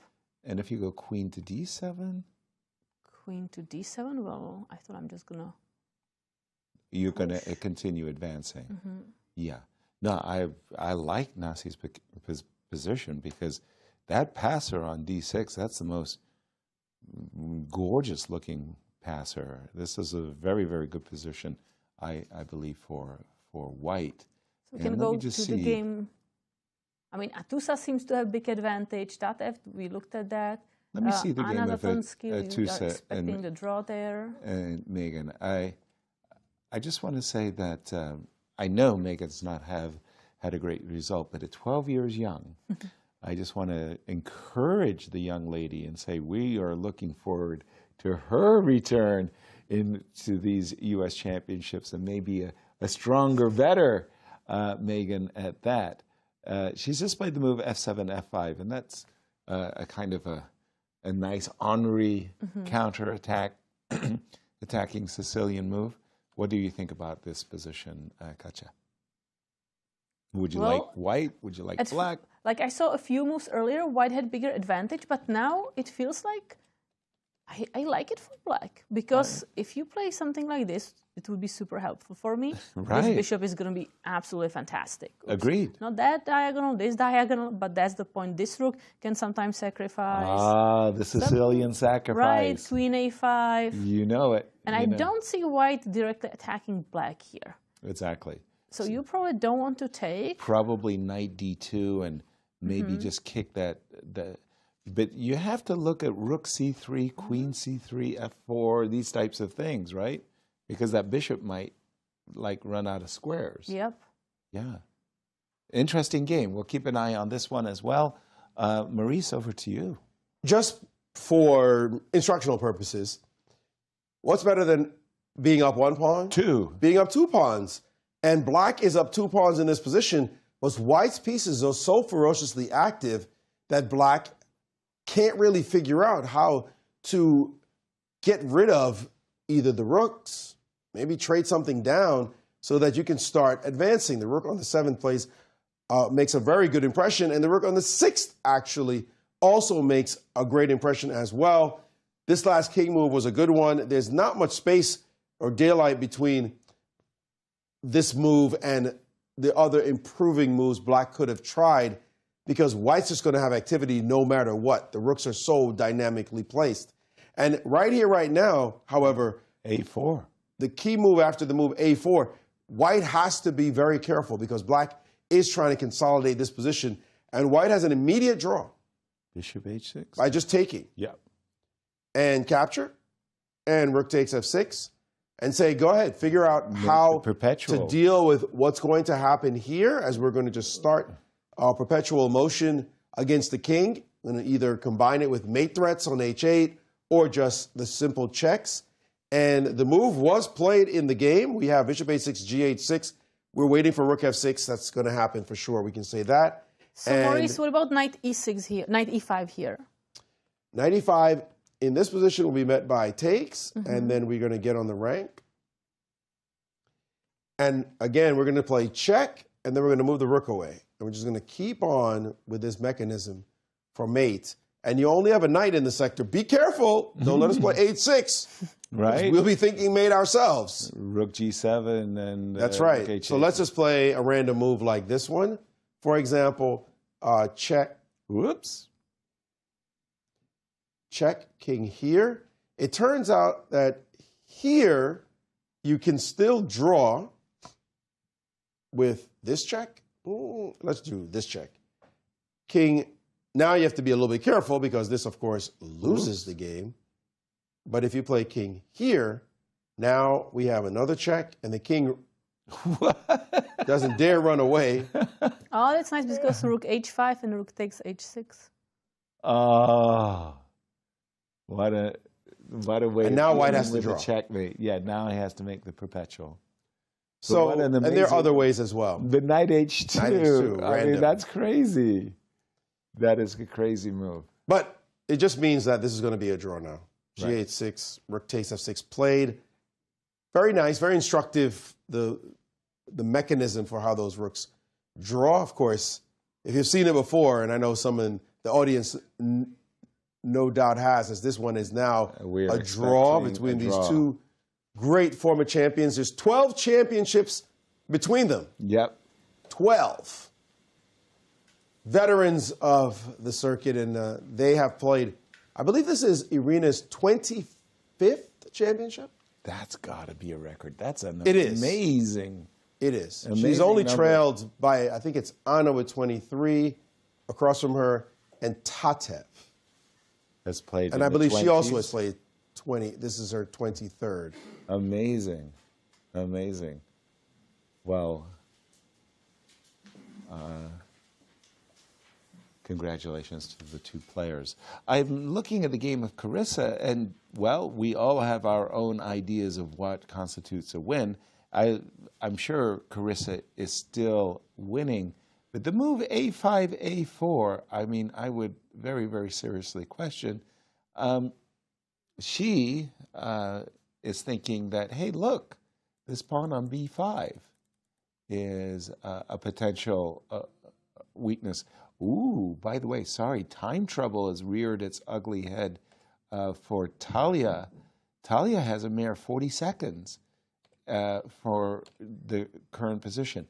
I was going to say that Carissa's playing for a rook ending. Yeah, I'm sure she's winning and all that good stuff, but I like the imbalance of the knight versus the bishop. I would have played it a different way. What's your take? I think this is a great rook endgame for black. Like, I want to go rook a5, rook b5. Yep. I can also just decide to go rook d8 to try to pick up the other pawn. Rook to d8. Yeah, I would have had to defend it with rook to d2. Rook. So what could Talia do to mess things up for her opponent? Not easy. a3, rook takes b5. No, I'll tell you what I was going to do. I'll start with a check. Okay. I'll start with a check. No, a3 is fine. Rook takes b5. I take rook the check. rook. Rook check. King g7. Rook a8. It's not trapping the rook, though. No, I know. I'm just trying to win back the pawn. Okay, rook b3. Rook b3. I won back the pawn. Yeah. Rook d3. I'm going to lose this one. Oh, no. Oh, no. Yep, that's good enough. 2 extra pawns and no counterplay for Talia. Just a slight correction. So yes, 25th championship for Irina. For Irina. Which is a record.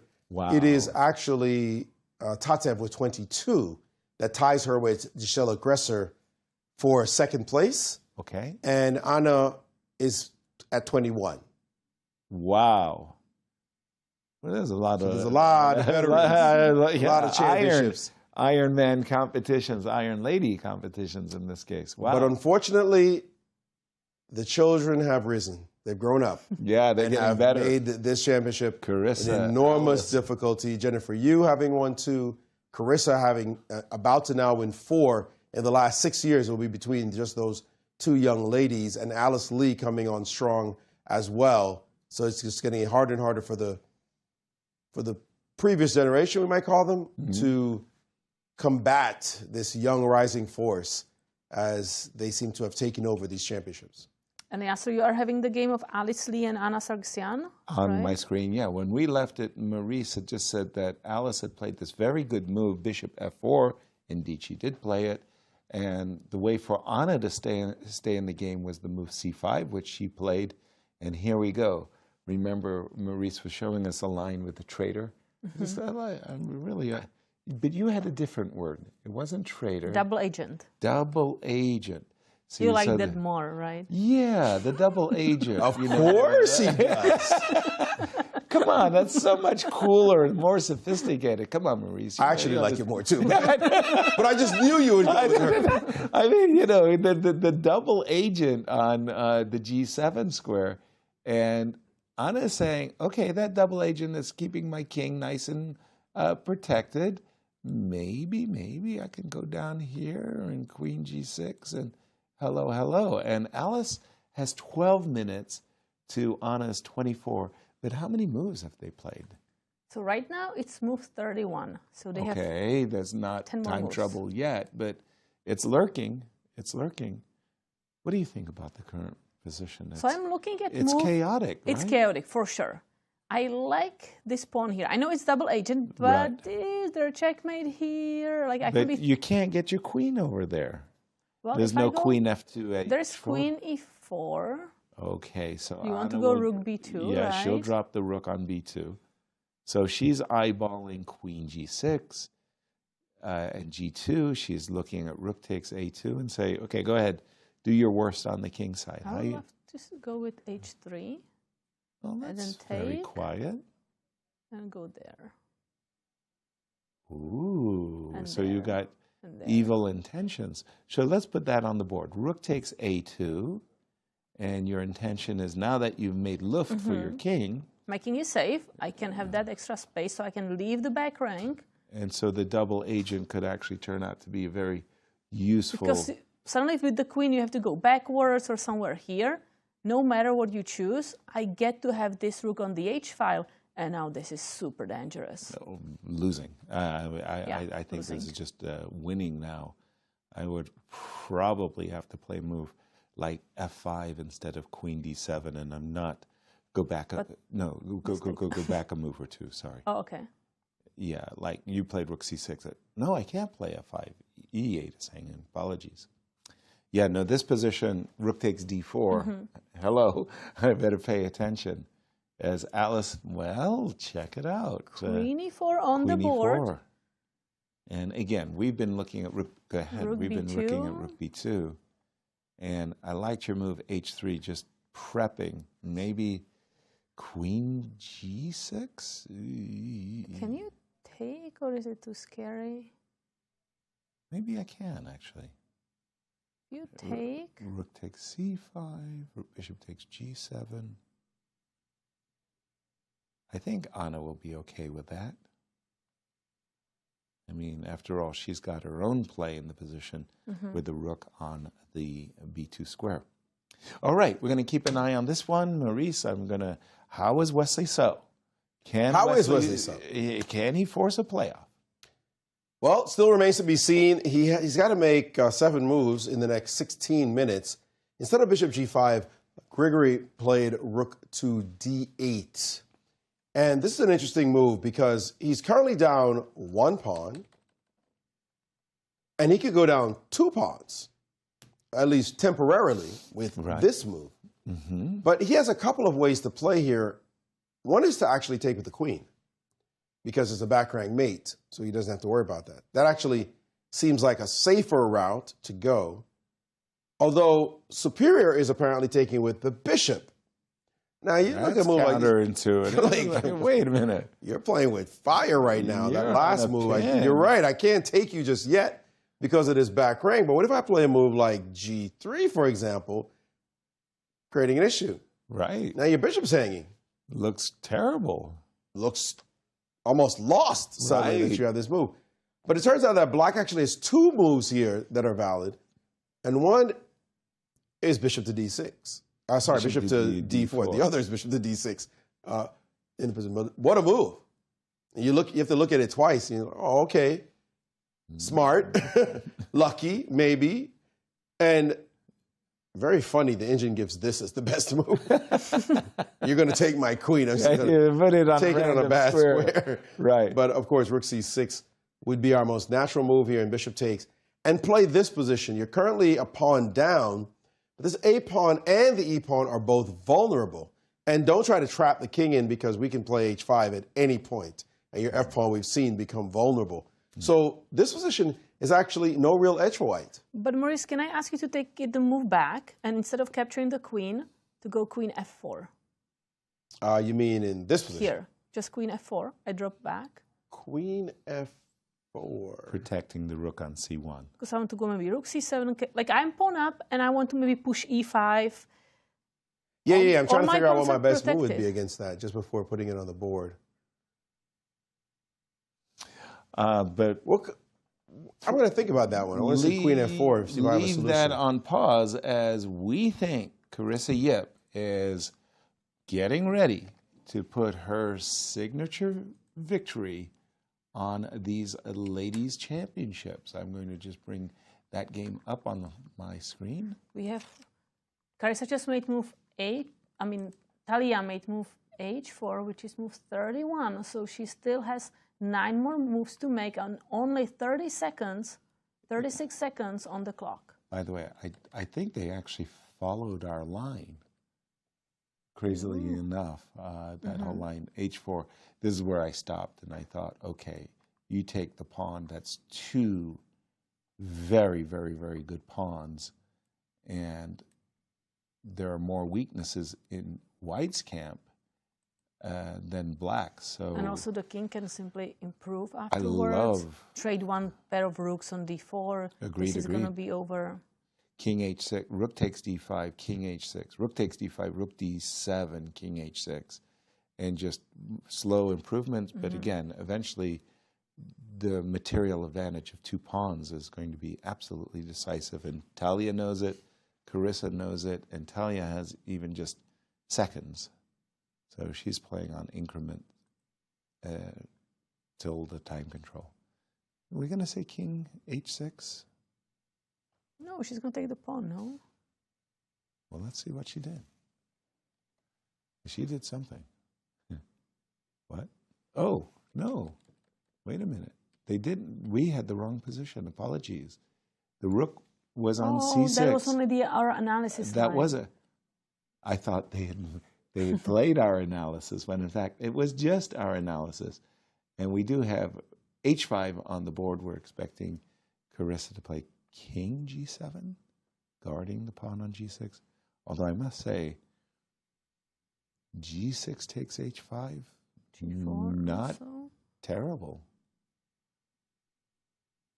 I mean, that's a lot of pawns that black is achieving. But king g7, I think, is the simplest. And I mean, in the end game, we want to improve our king. Yes. Right here, the king is going to be defending the pawn. We have this rook targeting this pawn, maybe wanting to pick up on this pawn, because this d7 rook needs to be guarding this pawn. Exactly.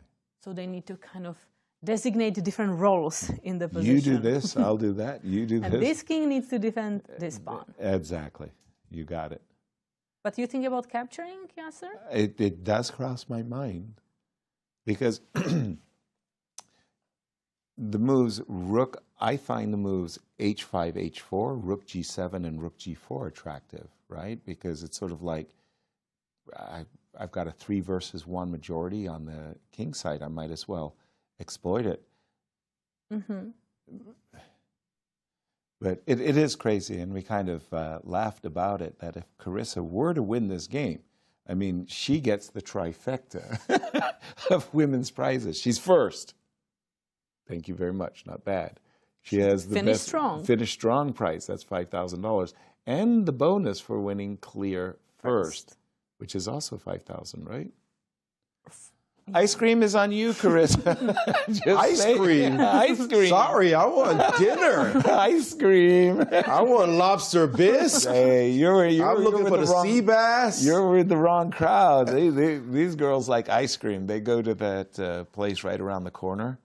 Clementine's. Oh, guess who? I know, Carissa, Alice, they talk about it every single Clementine's, tournament. one of the great ice creamers in the Central West End. Yes. All right, it looks like it is not going to end instantly, at least. So we can definitely keep track of Wesley So's game, which is in a critical moment because Wesley did finally move. Queen and takes he E5. took the pawn on E5. Let's go. And now we are expecting something important, big from his opponent. Queen C5 is playable. Okay, that was my knuckle right there. Right. First day with the new hands. Queen takes on C5 is definitely a move because of the back rank, so we can think that maybe that will happen. But we did talk about bishop takes, and you had this idea, Katerina, this move. Queen F4. I had seen Queen B6 was a move. The engine says Queen E8 is even better than Queen B6. And this move is saying, look, you're not going into this endgame. This is not a winning position for you.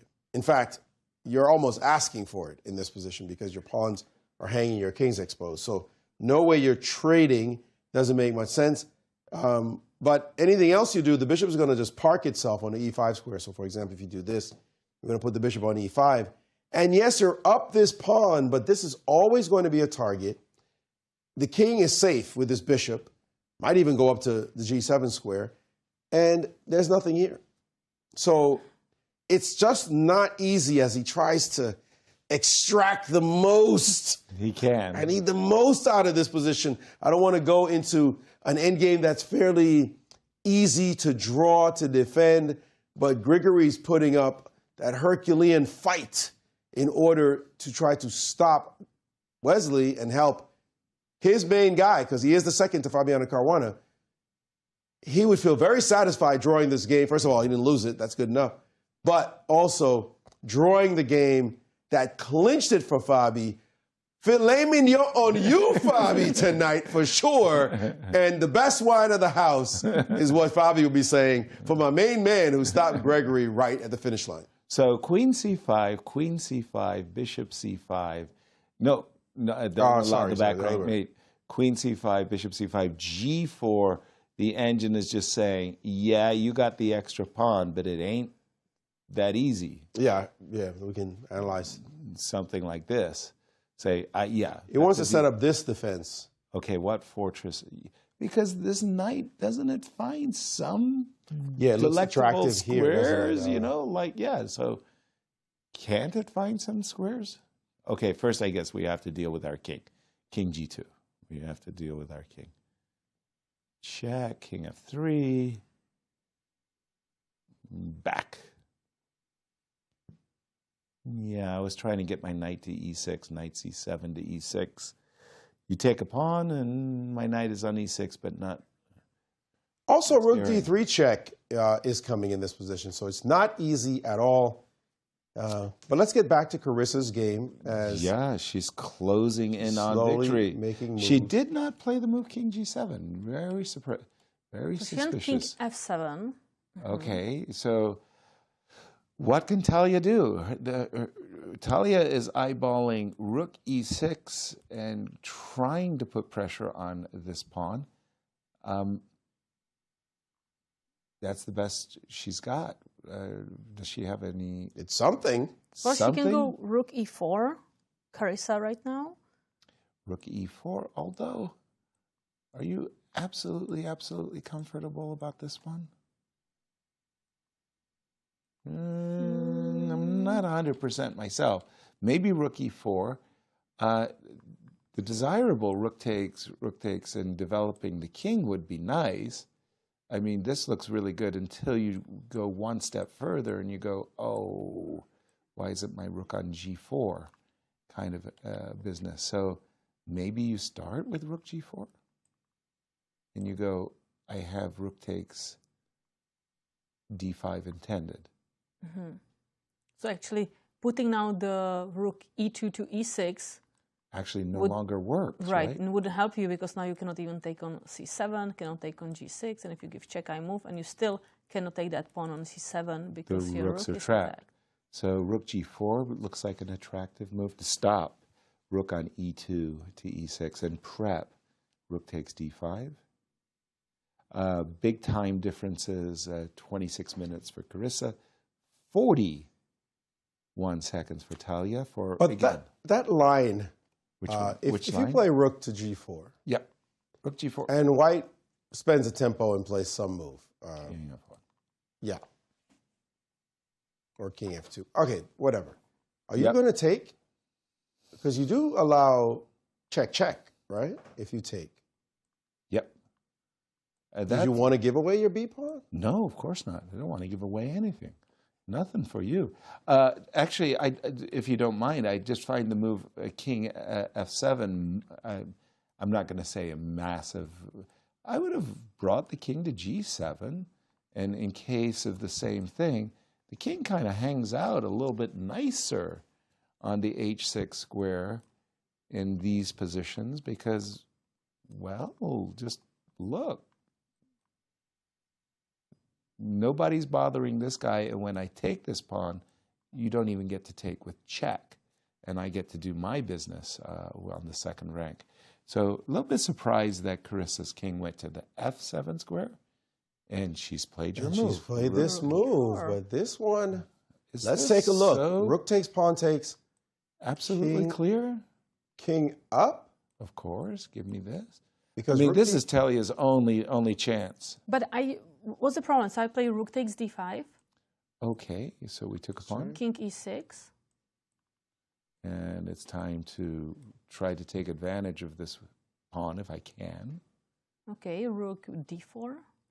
And a check. This is what Maurice was saying. Did you want to give up your b pawn? I mean, you might be No, winning. but this. I go now rook d6. Oh, You dear. cannot go to pawn endgame I and forget. then I king d5. I forget. I'm 2 pawns down. Exactly. Not just 1 pawn. I forget. And now It's I just 2 pawns.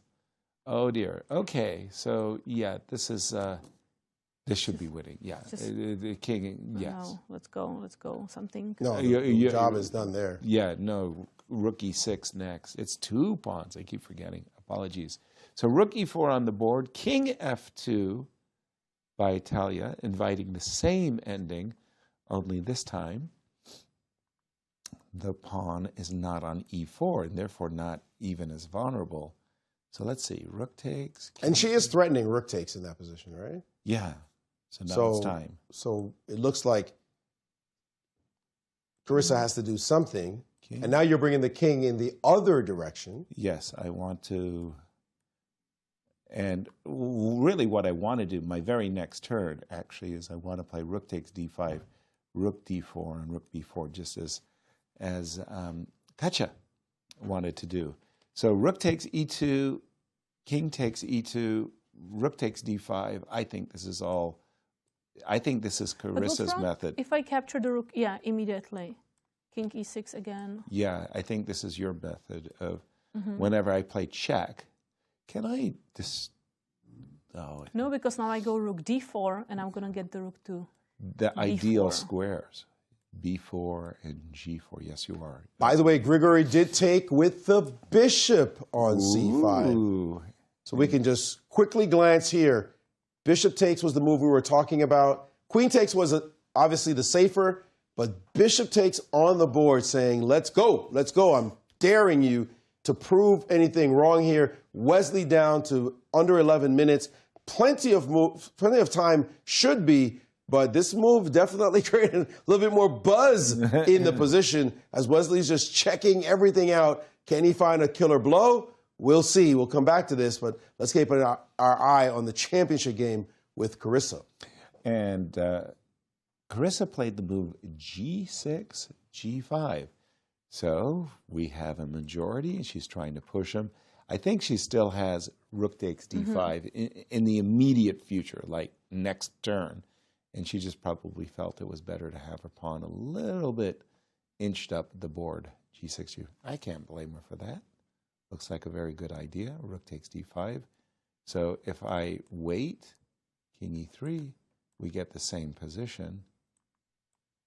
And 4 moves to the time control. Yeah, this is... Got to make a move. 13 seconds on her clock. A3. That's a big-time committal move. So she is kind of guarding that b4 square that we are thinking at some moment to use for the rook. Exactly. Our pawns are frozen, though, for flexibility. I guess it's all the same. She was going to have problems with them anyway. That b2 pawn now backward is a potential future target. Is this a crazy idea to go whoop, whoop, king to e8 to d8?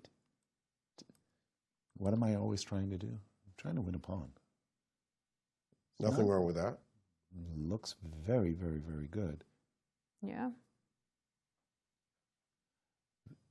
Again, we're just going to pause our analysis of the game of Talia and Carissa, because Alice blundered. Oh my! Horrifying. Oh, Alice wow. Lee got tricked. What a nasty trick. Oh no. Wow, one mover. Oh no. An absolute one move blunder. She played bishop back to e3. Trying to get rid of this very powerful bishop on d4, but Anna said, wait a minute. What are you doing? You're pinning yourself. I guess you could play rook d3 here. She did not. Alice played the move rook e1 and whoop. She forgot that now, yes, you can take my rook, but I'm going to take yours. Exactly. There It's it goes. just a piece. Oh, and What a sad end to this tournament. Anastasiya. It's gone. She's like, oh, there goes a piece. Rook f1. Unreal. Oh, no. My goodness. And for her very, very first championship, Anna is going to... Anastasiya is going for the second place. That's what I was... that reminds me of Nazi in her first championship. Doing so well. Coming in second. Yeah. And then winning the next year. Amazing. That was, yeah. And then I think she did well in the next year and then won again the following year. I think she went 4 years without losing or something. Nazi had an incredible run, or maybe 2 games she lost, but an incredible run. And here comes Anastasiya making all of U.S. chess understand, I have arrived, and I will always be a problem in future years. Yeah, and boy, did she have a fabulous start. 3.5 out of half, and we were all thinking to ourselves, my goodness, with Carissa languishing at 1.5 out of 4, while Anna had 3.5 out of 4, was Carissa even going to have a chance of getting back in the tournament? Oh, wow. Alice is losing. Very sad Alice blunder by Alice. Very sad. Bad blunder indeed. Let's go back to Carissa, as we want to make sure that we bring to you that championship moment. And guess what? She did play the move king e7, thinking... So she may be bringing the king to the queen side. And give me the pawn. And if we give a check here, and we try this business... visually, it looks really good until you see the move rook e7. You go, I don't think I can do But that. Talia chooses to push her d-pawn. d6 check. That's another pawn. Okay, so... No, that was a clever move. It's not... Because, yeah, Yes. I want to take this b6 pawn, or if you take with the rook, I want to take this c7 pawn. Precisely. Which is good, because we don't want to have Just a to position lose where it. it's 4 Yeah. against 2. So Correct. she didn't want to give up this pawn for that pawn to Right. play some rook g6 and stuff. No. So this time she is going to get either this pawn or that pawn. And I think we're back to your variation, which was, let's take with the rook, and then after rook c7, let's just bring our king to a very attractive outpost, king d5, king e5, and just play the position 2. Count them, 2 And it's pawns still up. completely winning. You know, I've played so many rook and pawn endgames in my life where I'm at 1 pawn up. I'm not used to the 2 pawns. Or sometimes It's you are just 2 pawns up, but maybe one is like doubled, or it's like kind of useless pawn. No, Something. you have 2 beautiful pawns here, 2 this and this. very, very nice pawns, yeah. Majorities on healthy both pawns. sides, and you would be happy with a majority on one side and a deflector on the other side somehow. But to have them this way, like if you removed black's f-pawn, for example. Yeah. Right? And you could get your king somehow to c4 if you were black. Then, you know, I'm feeling very good about life. Sure. Very, very good. Very good. King b3 is To have an extra pawn sitting on f5? Wow. Yeah. That's got to be winning. Yeah. And rook takes d6. She's taking with the pawn. What? She took with the pawn? That is a surprise, to be sure. Rook and this was resignation from Alice Lee. Anastasiya won her last game and right now is in the second position. wow, a very, very sour feeling for Alice Lee, because I have to tell you, the U.S. Women's Championship title was at her fingertips, and it was that game against Anna Zatonskih where she chose to literally play her worst game of the tournament and lose when she was a point in the lead. And oh, what a hard blow that was. You should show the finish to this game as she's smiling the way she ended the tournament. Look at her, she can't even contain herself.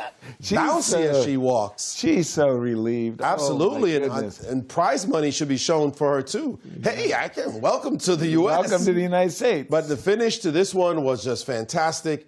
Okay, she's up a piece, so it's no surprise that she had this win. But here, the move rook to f6 played, and you get to close out your first campaign with a queen sacrifice. Oh. You're going to be smiles for sure. You saw how she was smiling, forcing her opponent to resign or allow this mate on the board. And yes, she was very happy. We could see the prize money.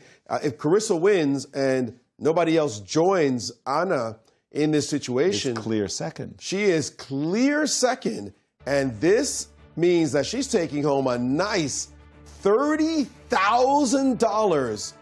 You know, you sack your queen for $30K. You're feeling very good about life. Okay, maybe somebody will tie her and she'll only nobody can tie her because they already drew. Already drew. Anna Zatonskih drew with Irina Krush.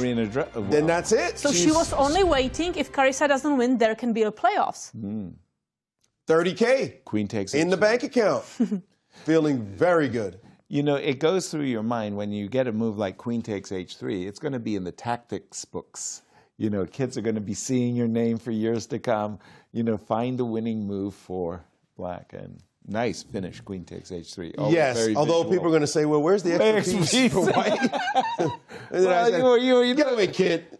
Look at the double agent on g7. That's what you got for it, the double agent on g7. Rook f6. I'm going to stay with Talia for just a moment because I've just seen Talia play the move against Carissa. I mean, rook to b8. And I'm expecting Carissa just to bring her king up to the board. A moment ago, Maurice, it was funny. You were talking about bringing the king to b3.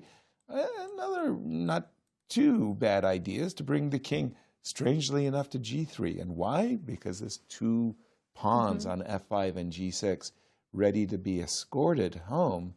And anytime, by the way, this rook leaves the b file, I'll switch. The black rook is going to come there, either to attack the pawn or get the rook really active on this third rank. You bet, 100%.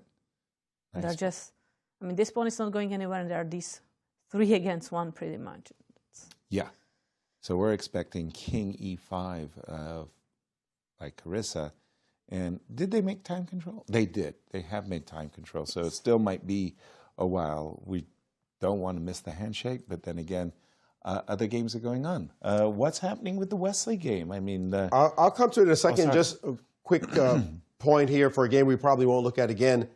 This great position by Nazi Paikidze against Rose Atwell, and the move d5, queen b6. And Nazi played a series of fantastic moves, one after the other here. First, queen c2. Hey, I want to just take that pawn off your hand. Do you mind? Well, you took mine? Well, sorry, we're going to punish you now. A discovery, I'm attacking your bishop. How are you going to save it? You got to keep your queen in place since your queen was under attack as well. Bishop f1. How are you going to save that bishop, I said. Please go away. No, bishop c5. Please go away. How are you saving this bishop? The answer is you're not. And Rose played queen g4. Normally, Rose doesn't resign, but she's going to make her after rook takes. It's just a full piece and pure suffering. Nazi will win this game, send the youngster tumbling down.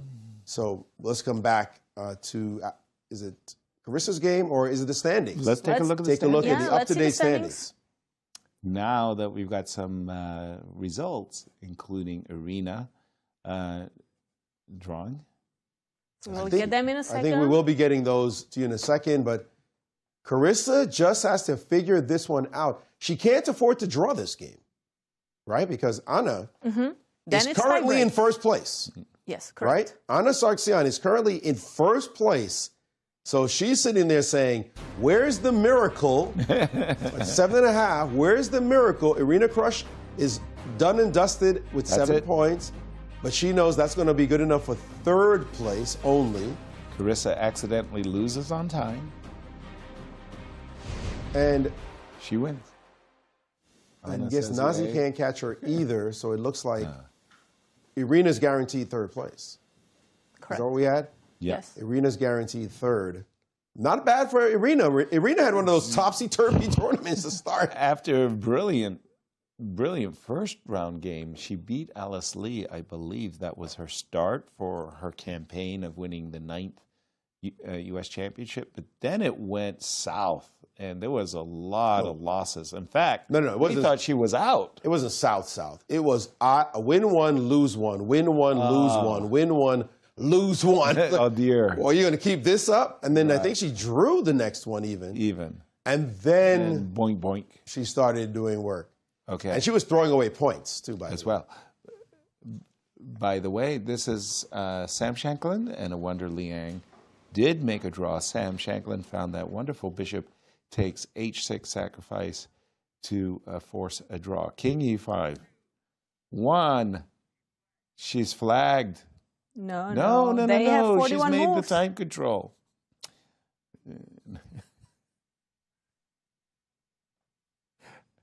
It looks like our producer thought that she had flagged. Yes. Tom should watch our show and understand that move 40 is the time control. He's only been running the shows for like 12 years or something. It's easy to make these kinds of mistakes.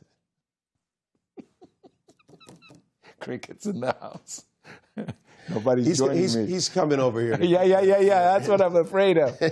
You're going to protect me, right? Although he might hurt is going after you, and Carissa's dead. You have Percy is coming. I'm just going home very happy. What did I say?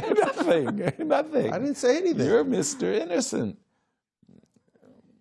And we will take a pause because Anastasiya is with Anna. Anastasiya, over to you. Thank you, Katerina. Yes, I'm here with Anna Sargsyan, who just won the game against Alice Lee. What a dramatic finish of this game. We will definitely check it a bit later. But Anna, first of all, congratulations. You managed to get this clear second place. How do you feel right now? Oh, yeah. I feel so excited and so happy to get a medal on my first U.S. championship. And you can't imagine the amount of prayers it took me to win these last 2 rounds. Like, I was so nervous for these 2 games, especially like today. I tried my best to not think about anything, which I succeeded, I think. But after 2.5 hours, I started to shake, honestly. And I mean, during the game? Yes, I was like so nervous and very happy that I won. Yes, so much pressure on you guys. I mean, during this event, like 11 rounds, it's not a joke, of course. But can you explain a little bit how did your tournament developed? So, of course, first 4 rounds were great. And then the other 4 rounds were not really. I feel like I made terrible choices with my openings, which I need to work on. And for the last couple of days, one of my friends helped me with my preparation, and I'm very grateful to him, Vahed Anilian. He's for sure watching, so I'm very grateful to him. Yes. To him, yes. And then let's still quickly check this moment, because I'm not sure if it was covered. And we just discussed it a little bit with Anna. It was a very emotional moment at the end of the game, like last moves, after she played move Rook E1. Yes, maybe Yasser can bring the board and we can, is it technically possible? Just would like to check it. Yes, so here, at this moment, Alice played move rook e1. To be fair, I was looking at rook e2, and of course I was calculating rook e1. I didn't see bishop e3 for such a long time, maybe like 3-4 minutes. And then when I saw rook e1 is not working, I started to look at rook d3, of course. Rook d3, I think I was so looking at some rook was better, yes? Yeah, I was looking, I think, rook b2, queen a8, king rook b2, okay, yeah. So let's bring the rook. Queen a8, king g7. Oh, but then bishop d4. I thought I have rook g2, but b2 is hanging, so it's not working. Rook g2 is not working because b2 working, is hanging. I just saw it. Yeah, so yeah, of course, rook d3 would allow her to stay in the game, but the moment she played rook e1. Yeah, it was crazy. I took on e3, and I just couldn't believe that I'm winning. Especially when I saw this line, I was so happy with my finishing move, queen h3. Yeah, so yeah, beautiful. I realized geometry. after rook b2 the game is over. So. Anna, you came here first day. I remember you told me that one of the reasons why you moved here, you wanted to stop playing chess and just concentrate on your studies. So what's happening right now? How important is it for you to get the second place? Is it a new motivation? Yeah, it is a new motivation, and I already look forward for next year's US Championship to be back stronger, fixing my mistakes, and just be a better player. Yeah, I think you're, no matter what result you show, it looks like you always would like to improve. Yes, of course. Yeah, the case? That's probably one of my best and worst character, because even the first couple of days when I won, I was very disappointed by the quality of my games. So. I see, yes. I see what's happening here. You will be back stronger for sure next year. Thank you so much, Anna, for sharing all the thoughts with us. Thank you for being so open with about your feelings. Thank you. Really appreciate it. And we go back to the studio. Our congratulations as well, Anna, to you. Second place in your first outing at the U.S. Ladies Championship. Incredible, beautiful. Congratulations. Really, and that happy smile. That happy smile. Queen H3. You can see how much it meant to her. I haven't seen a happier person today. Yeah, exactly. No, that was quite special to see the importance of it. I'm just going to go quickly to Talia and Carissa to see. They're still going at it. There's still work. And significantly, by the way, it looks as though Wesley has not been able to make any improvement against Oparin. This position, Oparin just has a solid setup, and he's saying this knight has no scope. It cannot be included in the battle to somehow pressure this side. Yes, you have your extra pawn. Congratulations, but you can't do anything with it. And they're down to 38 moves with 2 moves to make, under 5 minutes for each of them. But it doesn't look like Wesley has any real winning chances here. I can guarantee he's going to try hard in this position to try to somehow do something. He'll be here, if possible, all night. But this extra pawn is just firmly blockaded, and he has taken on g6. Queen takes g6. Came very quickly. He did not have to take with the queen, by the way, but I got to tell you, his defense has been fantastic. And very quickly, knight c3. The Wesley's picked up the pace. How many moves do they have to? Just one more to move 40. Wesley makes time control with the move knight to c3, and he's asking question, can you live with the knight on d5? Are you going to give me your bishop? Are you going to give me your bishop? Or queen g3? I don't think you want to take this piece. I mean, even if you get this pawn back, this could be a disaster Queen in takes the making. a5. Yeah, this would be an absolute disaster to do this. Exposed king in a major piece ending.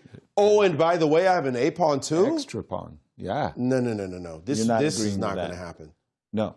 This would be right now. Fabi is going.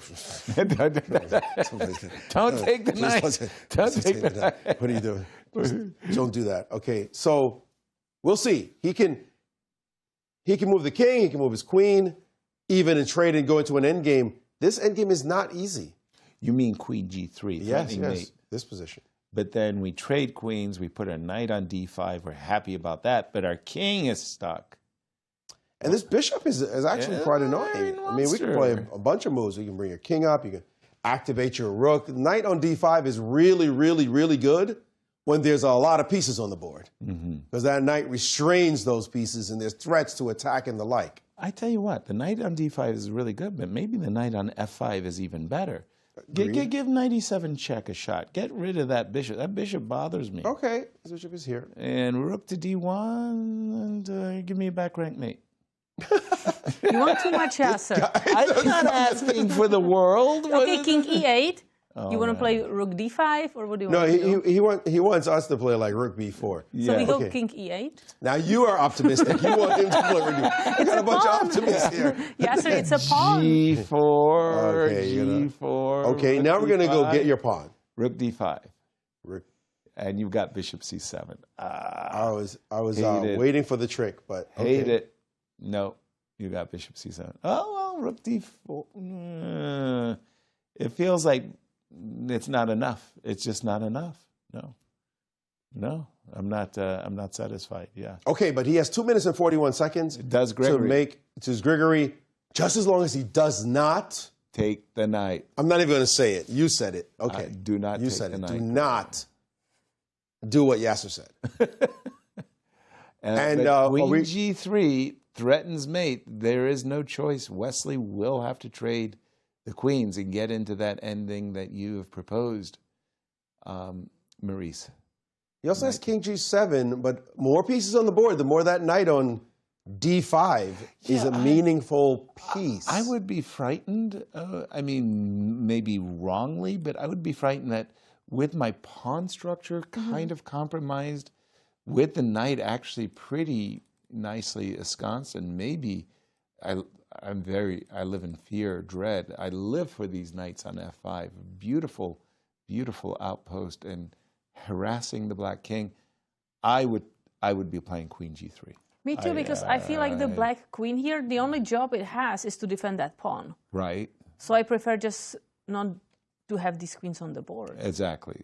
What's funny is he could have taken with the f-pawn on the last move. Yeah, that was actually what I had expected. Allowing queen f7? Yeah, but the bishop on e5 is a super... Kick my bishop away. Super piece on e5. Is it that super? Super. Maybe not super. You're right. It's pretty super. But it's good. So if I go here... Be careful. There's a queen e3 sighting. Are you sure you want to... Queen g3. Leave the back rank alone? I dare you to play a rook down somewhere. Yeah, bishop is really strong. It is. Okay, but his seconds are ticking now. Wow. And he needs to make a decision. Queen g3 is a good move, but his seconds are ticking to make the final move. And look at how well he's been playing. Oh my gosh, the defensive skills. I heard a cheer all the way from the Central West End. It was like there was a surge in the force, and the force was like, yeah, somebody's cheering, and that's Fabiano. And I think we may have a mistake on the game Nazi Paikidze against Rose Atwell. Mistake? She's up a piece. I see a tactical trick. I don't know how. Rook takes c5. Rook takes c5. There's a mate on the back rank. Rook takes c5, rook takes c5, bishop d4, queen c8, rook c8. Wow, she missed it. Yeah. What? Was it? Does it really exist? No. So rook takes c5 begs to be played. Oh, you mean intermediate move? Oh, so we can just rook takes c5. Yep. Maurice, if you can play it. Oh, sorry, that's beautiful. And rook takes c5. And bishop d4 doesn't really work because of rook c8. Yes, that was what I was thinking. Right, but she saw that. Yes, she saw that. Right. What she didn't notice was that she had this move. Oh, that's pretty. Because now you cannot move rook back on the a file because then this trick is going to happen. Rook takes c5. You also can't play b4 because of the same. Because of the same trick. Look at that fantastic move. Right. And now rook takes, bishop d4 is no longer check. Because your queen's on the... Now that's one that belongs in the tactic books. D8. Queen d8, fantastic. She missed it. Let's take a look at Carissa's game just to make sure that one's not finished yet, but it's looking pretty evident as Carissa actually is getting up from the board Which is not allowing her opponent to resign while she's in front of her, but she'll be back soon enough. A little bit surprised by the move Rook H2. I mean, it's a good move, don't get me wrong. Carissa worked so hard to have an extra pawn, I would have pushed it. G4. I mean, Rook H2 is unstoppable. But if she takes it, don't you win all her pawn? Or at least the A pawn as well? So Rook takes. Okay, so yeah. So start with a check. Okay, King E5. Take a pawn. Check. Take a what? Sorry, take the pawn. What? G4. Check. But okay, maybe she should not have played Rook takes right away. Why not King F6 first? When? When you took. Oh, when I took. Yeah. Rook takes. King F6. Yeah. You're forced to play Rook G8? Yeah, and that would be a good time to resign. Okay. I mean, now I take. To sidestep G4 is what I meant to say. Yeah. But it's not such a big issue, G4. We had the Rook F3. Yeah, but we're not giving him, we're not even letting him think. We're just going to take and take everything. We're right. greedy. Now we take on B2. And yeah, but if she had played the move G4, it's bad too. Oh, yeah. Well, that's what we do as chess players. We split hairs. Sadistically, you know, like give me the. I remember Michael Shahadi losing it to a great big belly laugh. I was analyzing at a World Open with my opponent, and my opponent was a little bit annoyed, having lost a position, that he was a pawn down. Mm-hmm. And I said, yeah, but you're a pawn down. And he said, well, pawn doesn't make any difference. And I said, okay, give me the difference. Mike lost it. Give me the difference. I'll take the difference. It doesn't make any difference. My opponent said. A pawn is a pawn. A pawn is a pawn. I'll take the difference. G4, I would have kept the pawn. That was not Carissa's choice. She played the move Rook H2. We think that that's winning after Rook takes G5. Rook she G6. Can't play Rook G5. Yeah, you start with Rook G6, and you take the pawn now. You're hoping against hope that somehow the pawn on G4 will do miracles. No. King F6 first hits the rook, and now everything is lost after Rook takes. And you guys were mentioning it's a buffet on the third rank. She has started with check. Here we go. So check it is. King E5, I'm certain. Her body language suggests she's waiting for a few good more moves. Should be over. Carissa about to pull off something extraordinary. The way she started this tournament. What a comeback. Oh, really impressive. There's King E5. Yep, that's just. Rook takes. No. I'm Taking sure. Taking the pawn with the rook, checking the king, and then rushing all the pawns down the board. And for Talia, who came in to this tournament with big ambitions, she's really improved her rating, had a great summer, looking forward to making a big splash in the U.S. Championship, just didn't find her rhythm. And today, for those of you joining us late, she had a huge opportunity out of the opening. Carissa badly mishandled her business, and it was this move, knight b5, unneeded knight b5, that did it. You will not believe what happened. Oh, no. You will not believe what happened. No, what Nazi fell for it. Bishop takes b2 played. She didn't see the queen d8 line. Nazi had no clue and played this move and allowed rook c5. She was thinking it was checkmate? Hey, no. She's running. There's nothing there. And that's that. Nazi's not going to win. Well, she might end up winning the game, but she blundered. But that's going to be bishop. very difficult now because it's equal material, opposite colored bishops. Excuse me, she's down material at the moment. She's down a pawn. She's suddenly down a pawn. What? Oh, what a deflating thing to happen. The tactic was hard with queen d8, but not hard with rook c5. When the king is on g1, diagonal. Oh my goodness, Nazi she's going to say, you know what, bring me back to the commentating chair. I don't have to deal with this nonsense. Too much What tension. a tragic thing to happen, rook c5. Well, not for Rose. Rose is like, oh my God, I can't believe this happened. Wow, what an opportunity. And there it is. She took in the check and... Very, very lonely Nasi at the board thinking to herself, I was a piece up. I was just a whole piece up and expecting my opponent to resign. This is why Rose will never resign. If she ever thought that she might resign, that's it. Rose keeps playing all these, and Alice Lee the same. Alice is the same. Like ridiculous positions. She once saved a game when she was a rook down. All right, let's get back to the other game. And we do have King F6, by the way, that extra nice subtle move, King F6, after the rook captured, Talia's rook captured the pawn on G5. King F6 by Carissa, only square for the rook, and now it's this harvest taking place along the third rank. G3 and A3 can't be helped. And then... You can also try to start with playing d5, so then when we make the check with the rook, you have to back off with the king. Exactly. Also very nice inclusion. Wow. What a game, what a risky play for Carissa in the opening. Risky, terrible play. Just, for those of you joining You know Percy's around, right? Wonderful opportunity right here. With her king still in the center, Carissa essayed a move nobody should essay.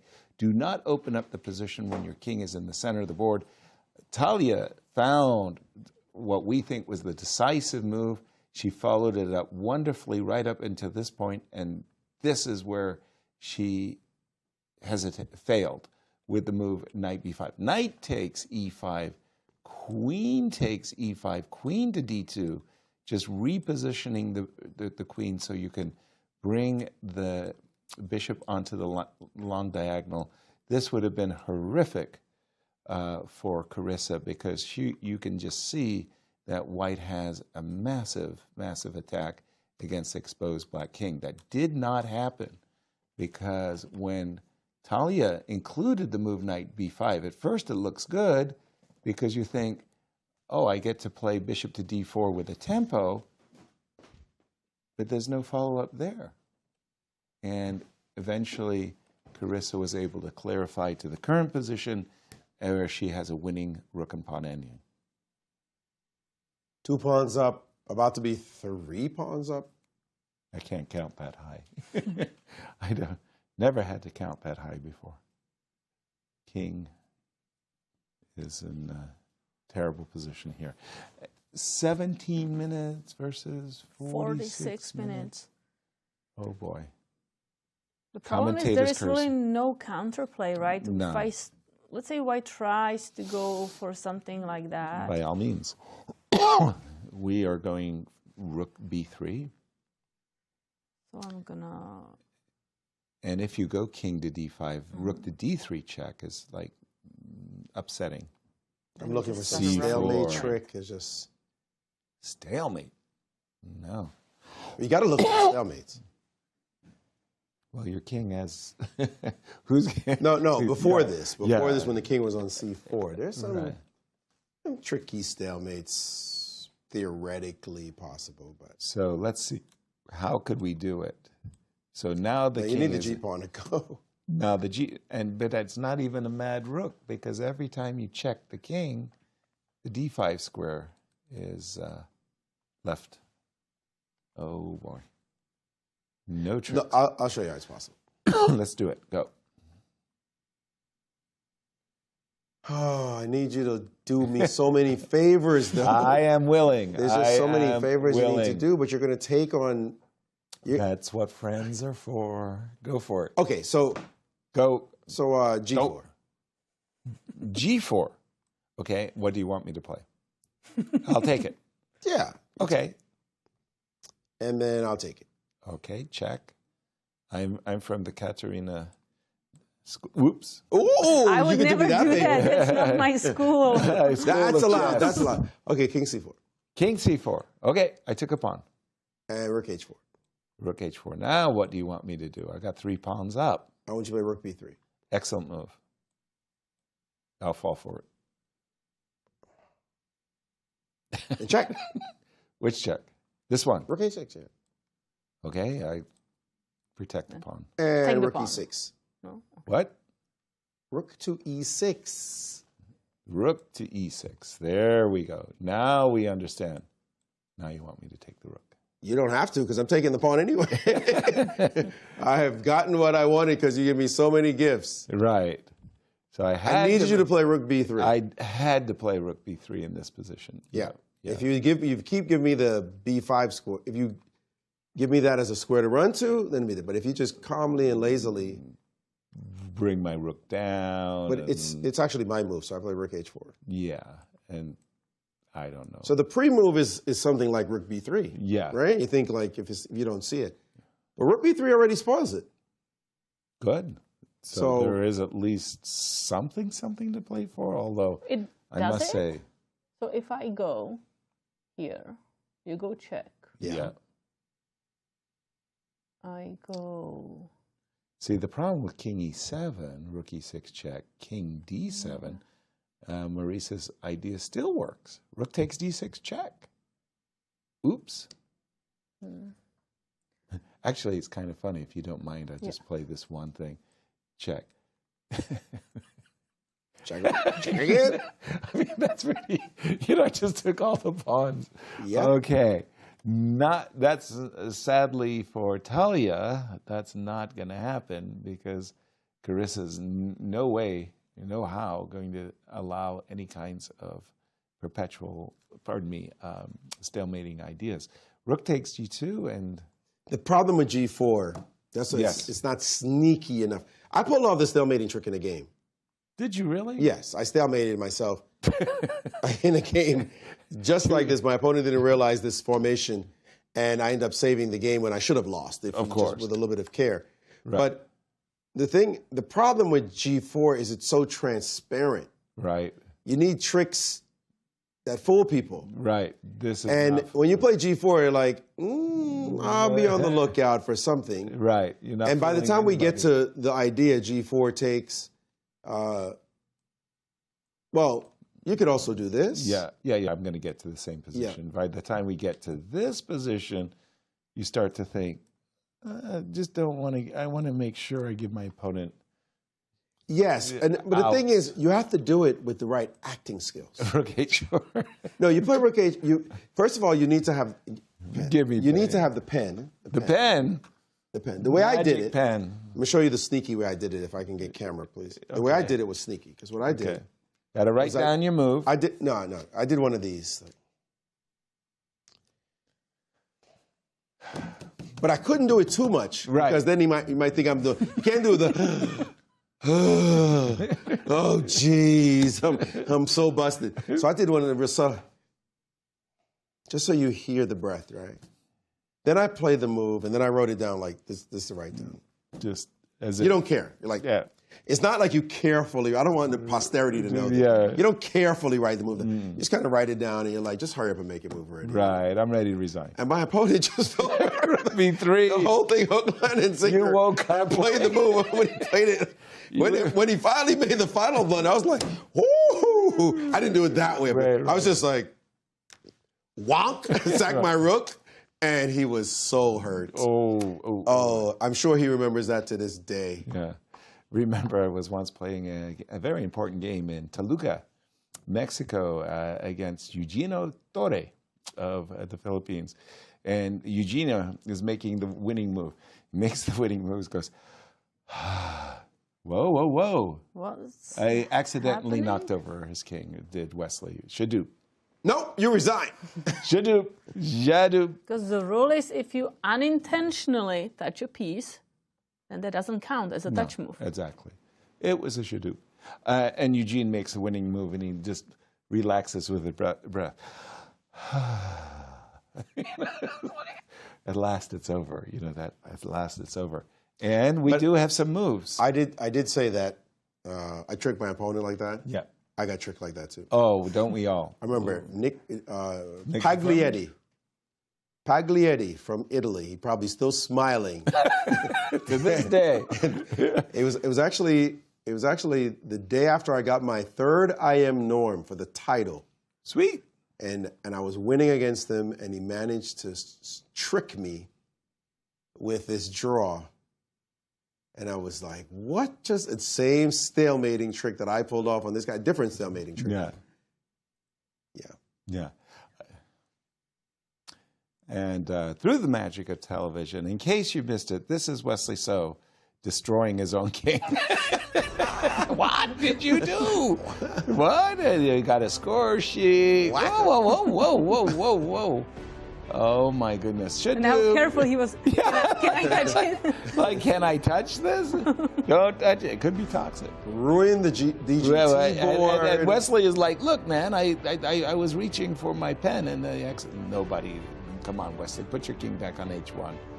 We trust you. We got was accidental. Not even trust. We got video. It was unintentional. Carissa Yip has just won the A3 pawn. So, whoops, count them, 1, 2, 3 for Carissa. And Talia's still moving, but after Probably Rook A1. A1. Yes, you can take this pawn. I'm going to move forward. Well, let's take a look. Rook A1, love that move. Rook takes F5, check. King C4, King D4. Next turn, A3, D5. This pawn is going nowhere because by the time it gets all the way up to G6, the rook will slide behind. In the meantime, A3. You will have 3 queens on the board. 3 queens on the board, not 1, not 2. But yes, it's over. How many games are left? Not that many. It's Wesley So. Well, there are 4 games in the ladies section Oh. and 2 games in the open section. What do you mean? 4 games left? Yes.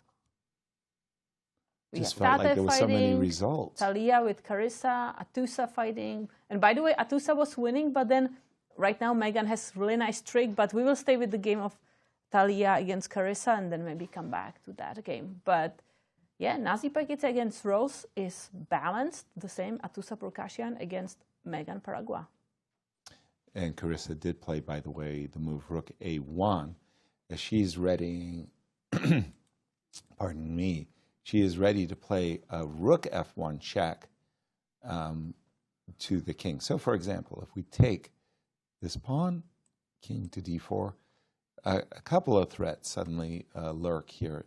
A3, A2, as well as Rook F1 check is on Carissa's agenda. We'll probably have to play an ugly move like, I don't know, king to G5, A3, Rook to go behind A2, and then I think we'll see a resignation Because now after C4.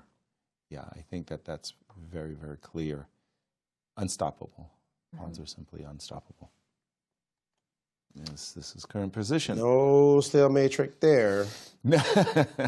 No, sir. My stalemate, I was playing in a tournament in Malaga, Spain back in the day. I was playing Javier Ochoa, who is a longtime president now of the Spanish Chess Federation. And I have this winning position ending, but he sets up this absolutely, absolutely gorgeous stalemate. And when I fell into it and the realization hit me, I just had to laugh. I just had to laugh. I reached across and I said, good one. I mean, that was really, really, really good. And I think he's smiling about that save to this day, because that was just a brilliant stalemate. I mean, sometimes, you know, it's deserved, and he did it. He tricked me nicely in that one. Yeah. What do you think about the rule that stalemates should not be part of chess? No, I disagree. I know a lot of people feel very strongly. I think that it makes chess so much richer, that stalemate. I mean, just think, every king and pawn endgame would be a win. Yes. That would be it. That's it. You didn't have to play well. Just be up that pawn and it's over. I think king and bishop versus king might be a win. I could force and stalemate your king. But what if stalemate would mean that the person who is stalemated wins? No, that was an old rule that was discarded ages ago. That was created over some alcohol. A lot of libation. Yeah, seriously? What? I think it still applies in duck chess. Duck chess? No, I didn't know that. I've been playing duck chess and I don't even know the rules? Because it's almost That's unfair. It's almost impossible to achieve a stalemate in duck chess. Wow. Again, we've had this position by transposition, but A3, maybe not the best move. A2, maybe not the best move. I am threatening rook, check, and queen, so your king, again, has to step in front of the g-pawn, and then c4, c3, and we've got this position where one of the pawns is going to make a queen. This is just easy, a little too easy with no trick. No tricks to it. Hustle potential we need. Yes, where's that cheapo potential when you need it? Cheapo potential. We need some cheapo potential. But we would need at least like a white pawn here or something. Yeah, no. This is just no cheapo potential. Too many of those pawns. And here, here Alice goes. Here Carissa goes with her pawns. She's going c3, a3, c2, Too easy. a2. How's Wesley doing, real quick? Really I'm quick. just going to check here. We don't have to switch. Wesley, it's still balanced. Wait a second. Yes, very equal. We may not have a playoff. Wow. That would be fantastic work by Grigoriy to save. And we've seen what a formidable technical player Wesley So is. In fact, just the previous round, he showed remarkable technique. That's it. And there we have it.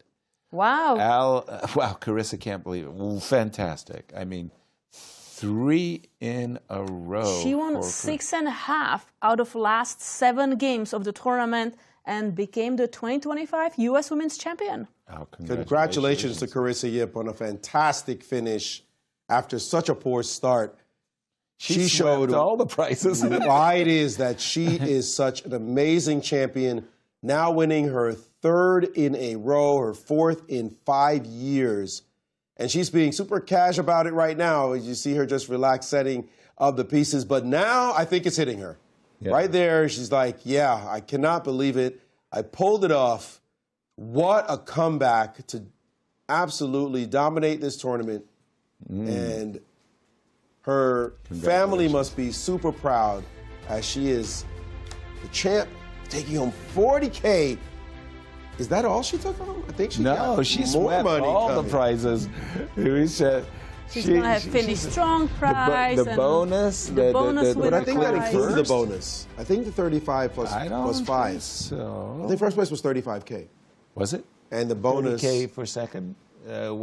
What, Anna? Yeah, because Anna got 30. Right. So I think it was, and there's the smile. Yeah, she couldn't hold it. She's getting some snacks. Oh, man. Hey, look at the commentator snacks. I think, Wesley getting the first to congratulate her. You know, she just tries to be so cool. Casual. When she thought she was by herself in the snack area, she smiled uncontrollably. As soon as she came back out, wait, camera's on me. I got to go back into Carissa Cool mode. Right.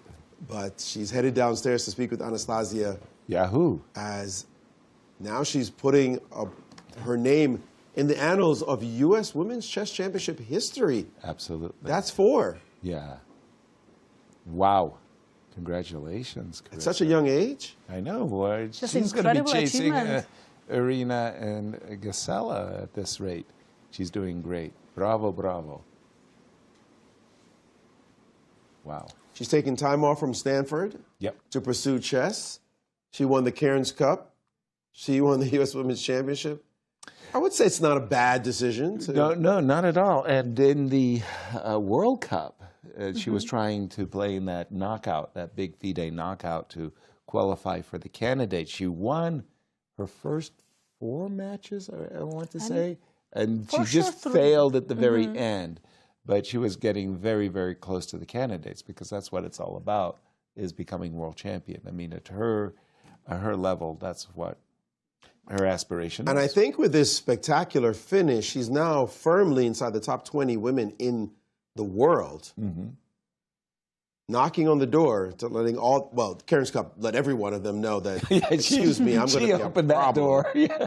But now just more good results, and with that kind of confidence growing, She's focused 100% on chess. She's moved to St. Louis as well to be around all this She ecosystem medaled at the Olympiad of as part of the grandmasters. team, individual medal. No question about it.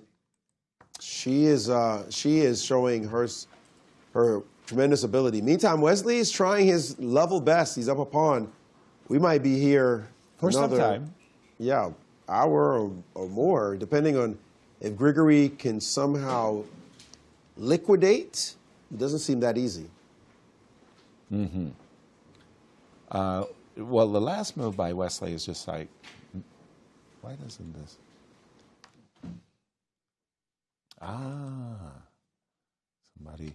Somebody, and I won't mention any names, has been playing with my mouse. Knight to b6. Okay, so obviously Wesley is saying, give me a piece. Knight check, and let me take your bishop. So the bishop has to move. Bishop to b6, give me the knight. Threatening the pawn on e4. I'm guessing Wesley's intention is to play knight check, right? Okay. King. Now, I don't think you want to play king g7 actually, because when I'm seeing this check on g5, it's a little awkward. I think you do want to play king, or Grigoriy may have to play king e7. And now, knight to e5. Please take my knight so I get a winning rook, king, and pawn endgame. What do we have to do? So there are some, maybe the move bishop to d4 is actually a mistake. What do you reckon? Because of that knight fork. Yeah.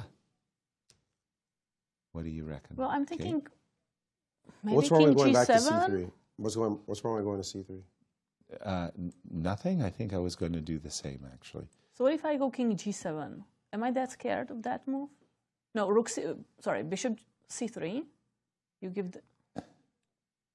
But let's pause our analysis of this Wesley So game and throw it to Anastasiya, who's with the winner of the U.S. Ladies Championship, Carissa Yip.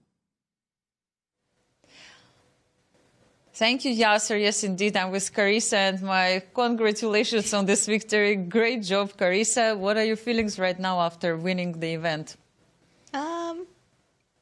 Let me think on it. I think I'm still a little bit in shock. Everything happened so quickly, you know. Yeah, at some point I was like 2 points behind the leaders, and then I just won a bunch of games, and now I'm here. What happened at this moment when you started your event not so well? Like, what was this crucial point for you to actually change the path in the tournament? Yeah, I mean, it was a awful start. I was pretty unhappy, but I think I just I kind of need to find my form in the tournament. I think I started out a little nervous, and also sometimes I can have a bit of a shaky start. I think at Karen's I was also like 1.5 out of 4. Exactly. But I feel like once I really hit my stride, then things just go well. Yeah. Did somebody support you at this moment? Like, what was happening? I mean, normally we need some kind of a group of support around us to get where we want. Yeah, you know, I have my family, I have my friends, so it's good. How does it feel? I mean, you're winning the 4th title already. Like, does it mean anything special, this one, for you? I think the thing I'm most excited about for this one is, you know how like the middle school white boys love to throw up the 4 sign? Yeah, that's what I'm going to start doing now. I see. Yesterday you said you didn't tell to Costa about your strategy for the last round, and I was hoping you will share with me what was your approach before this round, the crucial one. I mean, I always want to win, so I played a very fighting line, I think, and at some point it kind of backfired on me, but I managed to bounce back. So, yeah, I mean, I always want to win. It's a nice approach, actually, yes, to play always for victory. And you actually scored 6.5 out of 7 and finished really strong in this event. Are you proud of it? No, I'm very happy. At least I get the finish strong prize. Exactly, for the second half of the tournament. So, yeah, I'm excited. how are you going to celebrate today? And I mean, maybe not only today. Tomorrow we have the closing ceremony as well. Any thoughts? Drinks on me tonight, tomorrow night. No, I'm just kidding. I promised Alice I would take her out for ice cream. So I guess that's where I'm headed after this interview. Yeah, and also, like, she lost this in the last round. Did you pay attention to what was happening on the other boards? Yeah, of course. I mean, at some point I was in trouble, and I was like, man, I hope every board draws. I looked over, and then at some point I stopped paying attention, and I think Anna had tricked Alice. Yeah, it was a tough game. Exactly. I think it's a really good idea to go for ice cream right now with her and your friends. Carissa, really so exciting event. Everybody's so impressed. They were just discussing at the studio. Really looking forward to see you playing next year in US Chess Championship. Thank you so much for coming here every day and sharing your thoughts. Of course. If you would like to add something, perhaps, maybe to the guys in the studio. Yeah, I mean, it was a great event. Thanks, guys, for having me again. And, oh my gosh, I could see them on screen. Hi, guys. Are we invited Say for hi. that ice cream? Of course. See you guys later. Drinks on me again. They're asking if they're invited for the ice cream as well. Ice cream. I think they're on the clock right now, but maybe after. So come here and we can go all together, yes, to this famous ice cream shop nearby, near the club. Thank you, Carissa, once again. Let's go back to the studio. Congratulations, Carissa. Really an amazing job. Yeah, just incredible. Very, very, very well These done. finishes only Carissa can have. I just don't recall anybody else just unstoppable. These U.S. championships really, really are nerve-wracking affairs. As there you see our women's champion. Giant congratulations to international master, still international master, but already with one GM norm, Carissa Yip. She's the 2025 U.S. Women's Chess Champion. She's earning $40,000 plus the Finish Strong prize. Fantastic. And again, you know, keeping your nerves. You just heard Anastasiya explaining how really, really nervous she was coming into the round and scared. And Wesley So trying to make a playoff. And by the way, it's funny because you see her and she looks so cutesy and super young, but she's like 22 now. So she's like, ice cream. I'll do that with my little girly friend Alice. But you guys want ice cream? Come on, drinks on me. Right. I'm grown up enough. I want you guys to be aware that I'm an adult, and she's doing adult things by destroying the field. Well, that's what she did for this tournament. Impressive. The way she started, a lot of people would have collapsed, but she was so highly motivated. She noted the finish draw prize as well. She's like, that's what I do. Right. This is what I do. And that's exactly what she did to win this tournament. So very impressive. Absolutely. Kudos, congratulations to Carissa on a really well-deserved championship. For sure. Looking at this position, again, I really am scrambling for ideas. So knight c4. So what's my idea? The idea is if you take, I wanted to check. The problem is, you know, great, yay, I'm a pawn up, but maybe your king is just, woo. But you're hanging the h-pawn too here. So I guess that's also good. I don't know, something like this, hanging the h-pawn too. But boy, I do not need to trade the rooks. I know. I'm just offering a line, and the line I'm offering, by the way, might be dangerous for white, not dangerous for black. I mean that it's the a pawn that's the most, and Wesley did, by the way, play the move knight d7. So I think he's playing for this idea of king e7, because we didn't like king g7 rook check. By the way, we have a result. Nazi Paikidze drew against Rose Atwell.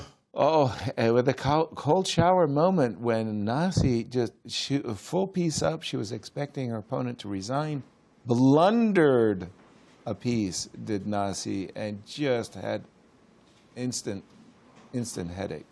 Oh no, instant. Okay, Wesley needs to win to try to force a playoff against Fabi. If he plays the move knight e5, as we expect he will, how should Grigoriy handle his business? F6. Looks good. F6, check. King D6. Sure. I'm Okay. walking into this check, but yeah, okay. Takes on E4. Yep. And this is, you've given me essentially wait. everything I could get. But what if I took your knight and went into this rook and pawn ending? That also, but I think But I like the bishop. There are some issues on the back rank. exactly. You're trying to win? No. No, just make have an easier draw. Exactly. Check. King has to go to C6, yeah? C6, yep. And Wesley reaching for his knight. Knight C5, rook check, and bishop check. Oops. Forced me to give Now up my maybe knight. black is playing for a win. Precisely. Okay, so let's go to the current position. Exactly. Because Wesley decided to go back to B6. So that's an offer, silent offer. Do you want to go back? Because that would be I think of the move. repetition. I think of the move knight D7 check as a test. Testing. Mhm. Will you play king to G7? Then I could play rook G5 check, and let's go from there. So I think Wesley is going to try to come up with some new idea. Maybe the new idea is E5. Again, I've just got a cheapo in the position of a fork, which means that the pawn is defended tactically. Mm-hmm.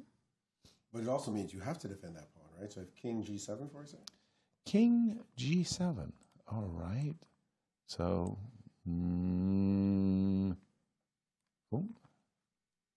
knight here. I mean, Wesley needs tempi. Wesley needs tempi. He needs to be able to play G4, King G2, King F3, King E4, and he just needs to rearrange his pieces. Wait, I can play rook E6? Yep. G4. Let's go. So at least my rook is defended. King G2. And now rook C6. Knight D6. Yay. Bishop takes. Oh, I can't play bishop takes. You have knight E8 check. In the immortal words of Larry Christensen, getting you from behind. That would be a wake-up call. Yep. Wait, 98 wins. Oh, followed by because the rook bishop takes is C5. ending. Mhm. Yeah. Yep. Okay, so I cannot give you this pawn this way. I'm just saying Wesley needs to somehow, use that extraordinary technical skills. That So he in that has. position, F6 wasn't. What does that endgame look like? This endgame reminds me of the endgame that Wesley could draw against Fabi, a pawn down with the same piece distribution. When Fabi played bishop takes D4. The position, remember this? Yeah. The endgame with queen G7 and the queens. Fabi kept the queens on, but he would be a pawn. He would be a pawn up in an endgame that he couldn't win. Whoa. Rook C5. Okay. I definitely was not looking in this direction. So bishop to D4. Is that a check? Then it's a check. King to E7, and then we... No, you take the sorry. pawn. Nice. Nice. Because if you take the knight, Beautiful. Daylight robbery. and then, right. And just to remind everybody watching, this is the leaderboard. Fabiano Caruana finished his game. He made a draw, and he's at 8 points. So Wesley So really wishes to win to have tie breaks tomorrow. And we have one remaining game also in the open section, Ray Robson versus Sam Sevian. Sam Sevian is trying to improve his standing. So bishop D4, check king G7 is necessary. Well, then we've got what Wesley's trying to achieve. I don't say it's winning or anything. Okay, but king H6? Yeah, but then your king is on that weird... It'll come outpost. back out. Okay, rook G4.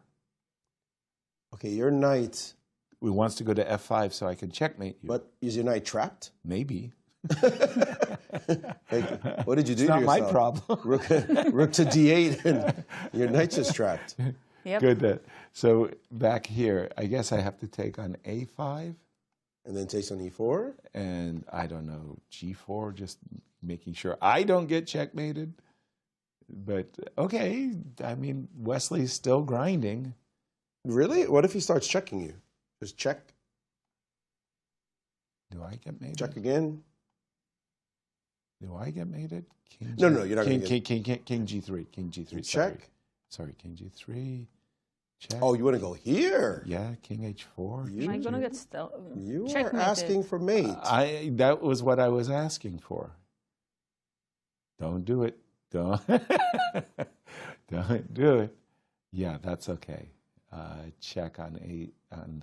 Oh, whoa! Back up. Okay. I want to play rook e5. What's wrong with it? G5 rook check. A6. Rook a6. No, but rook a6. At least I have. Oh, but that's this pawn ending. No, this was the Paglietti trick. What's you guys the are bringing me my trick? My G5 check. G5 rook takes. Rook takes. And now bishop f6. Wow. Well, maybe you can move the king and keep playing. Right. But it's a nice trick, right? Yeah, but f6. I just wanted to show you. Yeah. So yeah, we can. The Paglietti. No, go down in history books. Causing me grief. Okay, so at any rate, this would not be the line, but rook c5 on the board. By the way, 12, nearly 13 minutes for Wesley, 16 minutes for Grigoriy, as the players will be on increment for the rest of the game. Wesley needs a win, force a playoff tomorrow against Fabi. If he only draws, Fabi's a champion. Let's go down that line again, though. Bishop d4, because I think he had rook e4 at the end instead of the rook e5 move. So check, king, rook check, king. Rook takes. Rook takes on a5, right. Now, rook takes on g4 e4. And start checking. Start checking. And another check. And when Yasser goes to the h4 square. Right, like a hero. There's rook e4. So you're telling me I have to come back? You don't have to. You don't want to. I didn't want to. No. I mean, rook check. I now have bishop f6. f2 is bishop f2 is a compelling mating. Pretty frightening, you know. Yep. And if I get to play these checks, your h pawn becomes a problem. Exactly. So does it mean from the starting? Well, I mean, I played g4 just to get my king out of this kind of a box. Maybe I should leave my pawn on g2. And instead try to bring my king to g3. But your knight is funny. So now if I play rook e7? Rook d5. Oh, you're going to maintain it on the square. Exactly. Just defend it. That makes sense. Okay. Yep. So your threat is... King g3, king f3. A threat is strong. My threat is to improve my position. My rook on a5 is not beautiful. My knight on d7 is not beautiful. What if I play my bishop king c3 here? Certainly not beautiful. Bishop c3, I guess I got to check. King g7? And I might think about king g5. No, I want to mate you. King g5. Checkmate me. Wow, why am I so deserving? Where are you going? I'm just trying to get my king out of dodge. Nah, actually. check. Stop Check. it. What happened? Oops, sorry, that was a mouse slip. Check. Stop it. And you Bishop d4? Now, for those of you who missed yesterday's game where Mishra blundered his rook by walking into a discover check, as we do have a result between the game Tatev Abrahamian and Jennifer Yu, and it's a draw. Jennifer looks like she has the moral victory here. She does, because she was really much worse. She looks disgusted. Let's be honest. She looks angry. So what happened finally at the end of our analysis? We do have a rook d6. And again, Wesley, pawn up. He'll keep doing his best to keep his chances alive. This is the current position as 13 minutes? No, I wouldn't say. Bishop b4. Keep the pawn. Bishop b4. So Wesley could just play rook c4. So a moment ago, where was Wesley's rook defending the e-pawn? So rook c4, with the idea of knight to d5, g4, king f3. So the best Wesley could get is a position where his king would be on f3, defending his extra pawn. His knight would be anchored on d5, and his a-pawn would be protected. And do you think his chances of winning are great? No. How about you, Kate? You know, I'm looking more if this is useful and for whom. Yeah, this is the move I'm interested in. Because if we go you into... guys are so... What? You guys are so impatient. You've never defended a position in your life. Look, why are we defending when we can take stuff? Wow. He just wants you to prove yourself. The most aggressive... So in an ending, you found the most aggressive move you could possibly make. Well, because I want to trade as much material as possible to simplify You want us to just sit there and suffer? I mean, no, I don't. But I'm f5. Wow. Okay. If you could liquidate, and now you have pawns to still defend, and your king has not improved itself. You were trying to stabilize. And it's a more open position, so I have the bishop. Okay, just a second. What have you guys so done? many reasons. I think you guys are a disaster. What? Disaster. Just a second. Hold on. So if I play e5. Yeah. e5. Does that win the game? Oh, wow. Wow. This one move. So king f7. Sorry, what move? Oh, I thought you were talking about the current position. e5. So... Of course, we cannot take because once the king was here, if we take... Yeah, that was a fork. There is the fork. I definitely had the fork. Knight d5. The engine actually likes f5, but you can keep trying. Okay. Current position. Current position. Rook c4 on the board. So you guys have your f5 opportunity. Grigoriy has the opportunity for f5. By the way, can we just switch quickly to the game of Atusa Purkashian against Megan Paraguay? Because we have a nice tactics that Megan just played. And Gregory played f5, by the way. He did. As we go. So let's get to the game that you're talking about. And oh boy, there's a bishop sitting on b3. What's going on? Just very messy position. Yeah. Chaos on the board. Megan's king on e6 makes a very nice impression. And look at Atusa, knight to e8, knight to g7. And I think the engine was saying here white is winning somehow, but Atusa played b3 and immediately saying that black is better. And I'm wondering if there is some like joke with d3 because you cannot really take the bishop. Oh, wow. I don't know. I don't know, but I want to get into the position of this, and this now is bishop what takes is b3. This is the current position? Yes, bishop takes b3, 2 exclamation marks for Megan, big advantage. Whoa, talk about a huge turnaround. And by the way, the knight on g7, it was there to kick the king out of the center, but at the moment, the knight on g7 is on some stranded Problem is you cannot island. take it because I give you a check. Right. And then this rook is coming here. So yeah, you maybe try to run for a little bit, but not very very far. Oh, this is not a checkmate. You were happy. Remember, I mean, I can just get the queen, but there you go. Take the queen. The checkmate might not be there, but the queen is worth it. Okay, well, I think you're winning. I think you're checkmating somewhere. Somewhere, but okay, queen is good too. Exactly. But if you don't take the bishop, I think the bishop is untouchable, actually. Then I mean, I have to play queen to d2 and just hope you don't have some crushing attack. Mm-hmm. And you probably do, actually. Queen, f1 check, and maybe if the king b2, bishop takes c2. I don't have many defenders. Oh, yes. And again, the knight on g7 makes a woeful impression. suddenly it's not doing a darn thing. I can't even win your D pawn because you have queen B1, queen A1 check coming. Right. Oh. Okay, that's bad. Let's That get is back to very the bad. Wesley game, though, because we might have... And we do have E5. We do have F5 and we do have E5. On the board.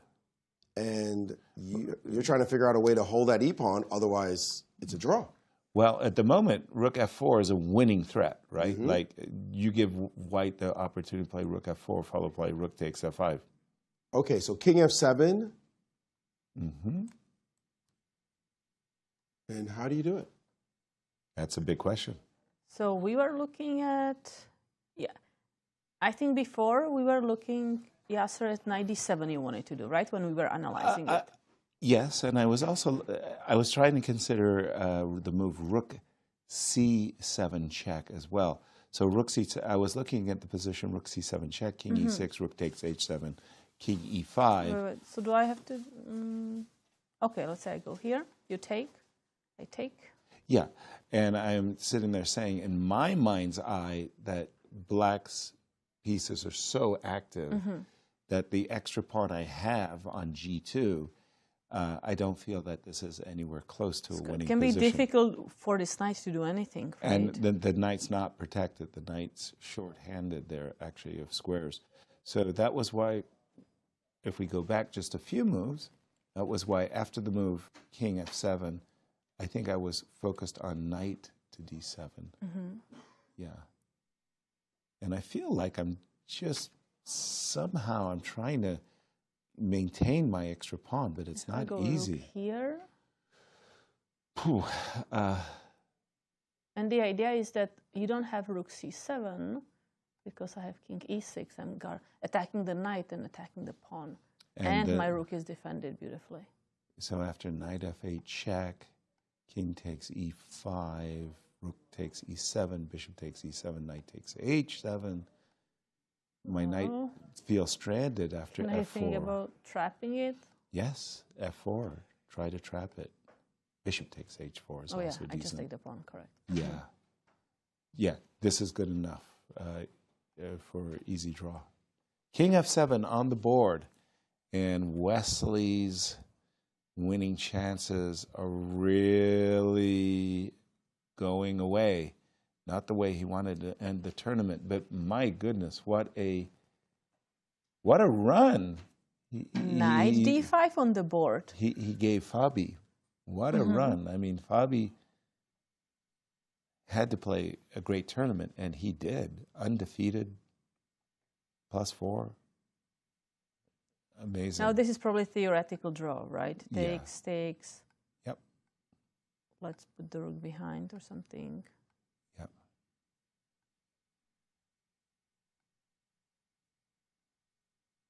And no hesitation by Grigoriy, as he knows his classics, knows his ending. And it's a tournament like this when it really matters whether you lose or make a draw, right? Whether you know how to defend this endgame. Or not, yeah. Mike Vernette, many-time champion of Washington State, gave me some great advice when I was a teenager. He said, Yasser, study rook and pawn endgames. It's like cheating on a test, because you know you're going to have rook and pawn endgames in your games. So study rook and pawn endgames, and you're going to save a lot of half points. A lot of people could lose this rook and pawn endgame if they don't know the proper technique of putting the rook behind the pawn. I would find myself drawn to the move rook E3 and rook A3. And Wesley looks like, well, not defeated, but he realizes that his hope of a playoff is slipping away. Yeah. Rook E3, I like that you are going to cut off the king, right? Right. On the third rank. Exactly. So this seems like we're going to get there with the tempo, but we are actually helping the king maybe to get closer to the pawn. Maybe a little bit, because one way you could lose the game is you could put your rook on a1, but if the white king suddenly shows up on f4, and then, you know, because the pawn is split, right? If the pawn were on g6, the draw would be trivial. I thought when I was looking at this, Please. Yes. Yes. that anytime you go king f4, I always have a check. Absolutely. Then you have to go away, and I go here. Absolutely. But if you go back to the position where the king was on g3 just a moment, we would most likely give you a rook check. Yeah. And another rook check. And now we put the rook on a5. So here's how you lose the game. You go rook a3 check, king f4. You go rook to a1 or a2, and I give you a rook check on a6. Oh, pardon me, rook takes f5 is a check already, so you've already blundered it away for black completely. Yeah, so don't do this. But Grigoriy went with the stronger rook e3, making sure the white king is not going to cross this third rank, unless, of course, you can go this direction or whatever will be possible to chase the rook away, but then you are far away from this g2 pawn. Exactly. Exactly. Very good. You were mentioning that Megan and Atusa were still fighting. Well, it's not going to last too long because Megan is putting the final touches on this game. She just captured queen takes a3, and I think there's this typical checkmate pattern where we want to go here, there, and everywhere. By the way, the e1 rook is hanging with check in that typical mating pattern. Yeah. But you just cannot take this rook because we give check. Here, check, and checkmate. Nice. So this was really strong move. The engine, this queen takes a3. A3 gives 2 exclamation marks. Just really strong. Just leave the rook undefended. We don't need it because this is just too strong. And the other nice point is knight f6 check, rook takes f6, and then you can also pick up the rook on e1 with queen. Yes, nasty, nasty. You get the rook with check. I don't even get a chance to. No, I don't even get a chance. So Atusa has 4 minutes here, trying to look for something, because for white it seems like this rook is active, this knight can do something, the queen would love to join, you know, like this would be a checkmate if I could skip over the rook. Right. But just there is no way. I don't have this entrance square because there is this queen, and I don't have time to prepare it because, again, there's always going to be some problems, discover attack checkmates. 12-year-old Megan, the youngest competitor in the women's section. Yeah. Have you ever seen, I mean, I've seen everything. Have you ever seen queen to c7 checkmate?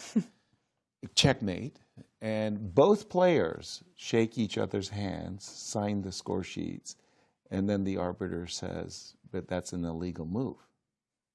No. You haven't played in enough scholastics tournaments. But in scholastics tournaments, I've seen that, you know, a person checkmated the other, but the other king is like in 3 different checks. Checks as well. But they agreed it was a checkmate on the other side. I guess that's the correct arbiter too. should not interfere in this case, as Atusa has gone down to under 3 minutes, but her position, as you've been demonstrating, bishop a2 check, that beautiful pattern that we've hardwired into our minds, is Megan's plan. Maybe we can then check in on Ray Robson and Sam Sevian. We have Let's another do it. rook endgame there. Do we? Really? Oh, that's remarkable. Again, study your rook and pawn endgames. It's like cheating on an exam. So Ray Robson is white here against 3 versus Sam 3. Sevian. And he's just played the move a5. Okay. Something tells me a draw is kind of inevitable here. Rook takes g5, ab. There's just so many ways to make a draw. Ray will likely win both the b6 and the c5 pawns, but by that time, Black's king should be all the way to c7 blockading. But I can... Yeah, we start with that. Takes. AB, rook, yep, and king takes. King e7, king c4, king b5, and I'm a favorite to round up this pawn on c5, probably by c4 and rook c6. But by that time, your king will just be on c7, like king c7, rook c6, king b7, rook takes c5, rook to the third rank. So like, sorry, what did you say here? C4? No. No. I said king c7. King c7, okay, rook c6. Check. King b7, rook takes, rook to g6. And you just, you're in front of the pawn, so it's actually a very easy draw. Yeah, this is just like the Philidor position. We Exactly. are holding the second rank. Once this pawn gets to c6, we go from behind. Precisely. And give checks there. Exactly. So this is the current position in the game. Ooh, wow, A6. A6. Okay, that is very ambitious suddenly, as Ray is thinking in his mind's eye. He wants to play the move rook on c7 to b7, and then rook to a8, rook to c8 to a8 takes a7. Ooh. So still, and 10 seconds. Holy smokes, Ray is not the one down on 10. Ray has 10 minutes, and Sevian is on the Ray? increment. Wow. What's wrong with Ray? I've never seen him ahead on the clock before. Somebody take his temperature. This is very unexpected. If he were to win this game, we would all say, but Ray, how does it feel winning a game where, you know, your opponent was in time trouble? He'll say, well, it feels great. Maybe there's something to it. So what is the trick here? He wants to play rook a5. He simply wants to play rook a5. He didn't want to see the rook sliding to b7 and the other rook coming. He doesn't want to lose the a7 pawn and see it run So if away. I take the pawn? Okay, and rook. Because if you go rook a5, I think that's his intention. Take, check. King e8, let's say, or yeah. And I'm crawling on the last rank, king d8. King c8, king c7, trying with the rook behind the passed pawn. Again, learn your rooks belong behind passed pawns. There's nothing I can do. You know, it's funny. I think even if you get the b6 pawn, they say it's a draw. Although I wouldn't want it to. But you need to. You need to know what you're doing. You need to know how to make the draw. Okay. Exactly. Exactly. But there you have it. Something like this is. But at least this is Sam's defensive idea. But then you have to go for these two pawns and know how to defend that. There you go. I want to go back to the game of Wesley, if you don't mind, just because it's so crucial. Wesley So needs a win to force a playoff tomorrow against Fabiano, who's already drawn his game. And we do have this move, rook a3. So if I'm in Wesley's shoes and I'm trying to think of trickies, how I could possibly trick my opponent here. You can try to push the pawn more, but it's not really like making it tricky. No, he goes for king g1. An indication he's ready to sacrifice his g2 pawn. So king f2, king e3, king d4. You know, and you take the g2 pawn, and there's an f pawn on the board. No, king g1 was not my approach, but I think Wesley's kind of reconciled himself to the fact that the position's a technical draw. You just have to figure out how to... Just to try to complicate it. Just make sure Grigoriy finds every single route to the draw. You put questions to your opponent, problems. If they answer all the questions correctly, you tip your hat, say, well done, draw. But if they slip, now the problem is you've got to figure out what are the best questions to ask.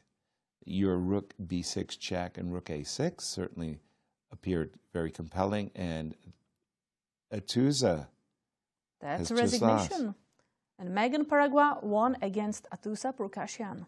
Our congratulations to 12-year-old Megan. I mean, winning her first game. She saved her best for last, it would appear. King g5 on the board. Does that move invite g4? King f2, quickly played. Invited g4, but it wasn't played. No. So maybe now h5? Yes, h5 is an excellent move. h5. I started to wonder about rook checks as well. Just asking Wesley, are you going to give me the g2 pawn? So if, for example, rook check, was Wesley planning, for argument's sake, king e3, or king f1, if you will, rook check, king e2, rook check, king d3, take the pawn. And after, for example, king c4, do you think you have winning chances? I don't think so. Not at all. I would say that, wait a minute, yeah, I mean, black's king is so darn active. And this pawn is also like almost as far as this one, right? Right, yep. So only I need to take this, yeah. So that was why your rook b6 check and a6, getting that pawn one square up the board was, but h5, there you see. Again, Grigoriy could have played rook a2 check, but he thinks that if he fastens his pawn, which is on h5, to the h4 square, then he'll always have this king f4 to g3 kind of a route to go after the pawn on g2. Yeah, this looks like a dead draw, and I think we're about to suggest Fabi is winning his fourth. We may not have tie breaks, and Fabi is going to match Bobby Fischer record, 4 championships in a row. As Bobby chases history in the modern history of these U.S. championships. Bobby Fischer famously won the U.S. championship 4 times in a row, but he did it 2 times with a gap year, if you will. And Fabi in the modern era will match a record, and I think we're about to see a draw. But Agreed. It was Wesley's turn, and he went to check. Oh, because after move 60, they can offer draw, but it's move 59. So Wesley cannot offer draw, otherwise I don't know what he went to check. Well, the move g3 just made it that simple. G3, there's nothing to discuss anymore. There's a perpetual check instantly, and there it is. And it's a draw between Wesley So and Grigoriy Oparin. Our congratulations, Fabiano has done it again. He won 4 in a row. Wow. Yeah. Made history. Big congratulations to the new champion. Absolutely. Congratulations to Wesley So. He made it a challenge. He is clear second. He went through undefeated, and here's our champion. Congratulations to Fabiano Caruana. He's the 2025 U.S. champion, earning $65,000. And I don't know if it's including the bonus, finish strong and the bonus and all of the good stuff. But nonetheless, what an title, achievement. great. And matching Bobby Fischer record, 4 championships in a row. Great. And 5 titles altogether. Yeah. Grigoriy saying, I messed up. You got an advantage, but I didn't see where you missed a win. I don't think, said Grigoriy, you messed up enough for you to claim a victory. But the position that we saw and what Fabi saw when Fabi had his interview with Anastasiya right here, when Fabi saw the knight on b5, he said, Roro, this is really, really dangerous for his second trainer Grigoriy. And he also remembered that in this position, you are not supposed to capture. He said, Yeah. I played it with black a few times, and you have to play rook c8. Exactly. But somehow Grigoriy probably just misremembered. And after this, Wesley had a slight edge. But maybe more. But Anastasiya is now with Megan. Anastasiya, over to you. Thank you, Katerina. Yes, I'm here with Megan, who managed to finish this tournament on a high note by winning the game. Tell us a little bit, how was it for you to participate in the Women's U.S. Chess Championship? Well, obviously, this was a lot of learning experiences and like lessons I learned. At first, I didn't do good. I was on a losing streak for like 6 games. So I feel like at least I'm able to end it off strong and know that I try my best. So I can come back, maybe if I am invited next year, I can come back stronger. Absolutely. I mean, you have so many years ahead. I'm sure you will have so many U.S. Chess Championships. Do you have any moments you were proud of, or some moves you were proud of while playing in this event? Well, in my recent game, bishop takes b3. Yeah, I mean, this was a really amazing move. I don't know if we can show it very quickly on the board. Yasser, can you show this move? I think she missed, yes, this opportunity. Yes, so you took on b3, and it's a really beautiful moment. Maybe you can show a couple of lines, like a couple of moves ahead. Like happening. So you can't take the bishop because, of course, queen takes b3, and then eventually I'll bring down the rook to like f1, and then mate will be coming. Yeah, so maybe we can show this line. Yes, so queen takes b3, and then it's just mate. Yeah, eventually rook f1, and then that's why she can't take. Yeah, so after bishop b3, what did you feel? Some rush of adrenaline? Yeah, I was like really happy because I think originally I was up a pawn, but then time trouble hit and I blundered it back, and it was like a hard position. So after bishop takes b3, which she missed, after spending like 10 minutes, I was like really happy and said, okay, maybe I have a chance again to win. Yeah, I mean, that's a great opportunity which you didn't miss, and you managed to win this game. What are your short-term and long-term goals in your chess career? Short-term, I want to get my IM, especially after I turn 13. Mm-hmm. And long-term, of course, I want to be like a women world champion, become a GM, get my norms. Yeah, so this is like really, really good, great goals. Do you have some team of support, a coach? Yeah, I have a shout out to my family who's always been there for me, especially my dad. He's the one that taught me chess and has been here for day one. He's always with me during tournaments, like he's with me right now, supporting me. He's the one that's giving me all these lessons, tips before my game and after my game. And my friends, my school, they're always like supporting me. I think during school, one of my friends was like watching my game. Nice. Yes. So you have some support also from your classmates, right? Teachers. Yeah. Yes. So I guess now you are going back to school after this event. Yes. How's it going? I got a lot of homework and tests to catch up with, so I'll try to catch it up, like in the next 2 days, right before Monday. Exactly, yes. Many things to do right now after the tournament. It's been a long event, like for 2 weeks. Thank you so much, Megan, and I wish you all the best in your future career. Thank you. And congratulations, Megan, indeed. Always very, very difficult in these tournaments to win a single game, but when you do, you feel like, okay, invite me back. I want a second crack. But playing in this tournament at 12, I know. That's incredible. And truly. I'm happy she has, long-term goals, short-term goals, and she just wants to work toward it. Great job, Megan. Very, very nice. Sam Sevian versus Ray Robson. Somehow Sam got his king to c7, and that was even a better way of drawing the game than getting his king on c8, which I had placed on the board. But they've got the same position.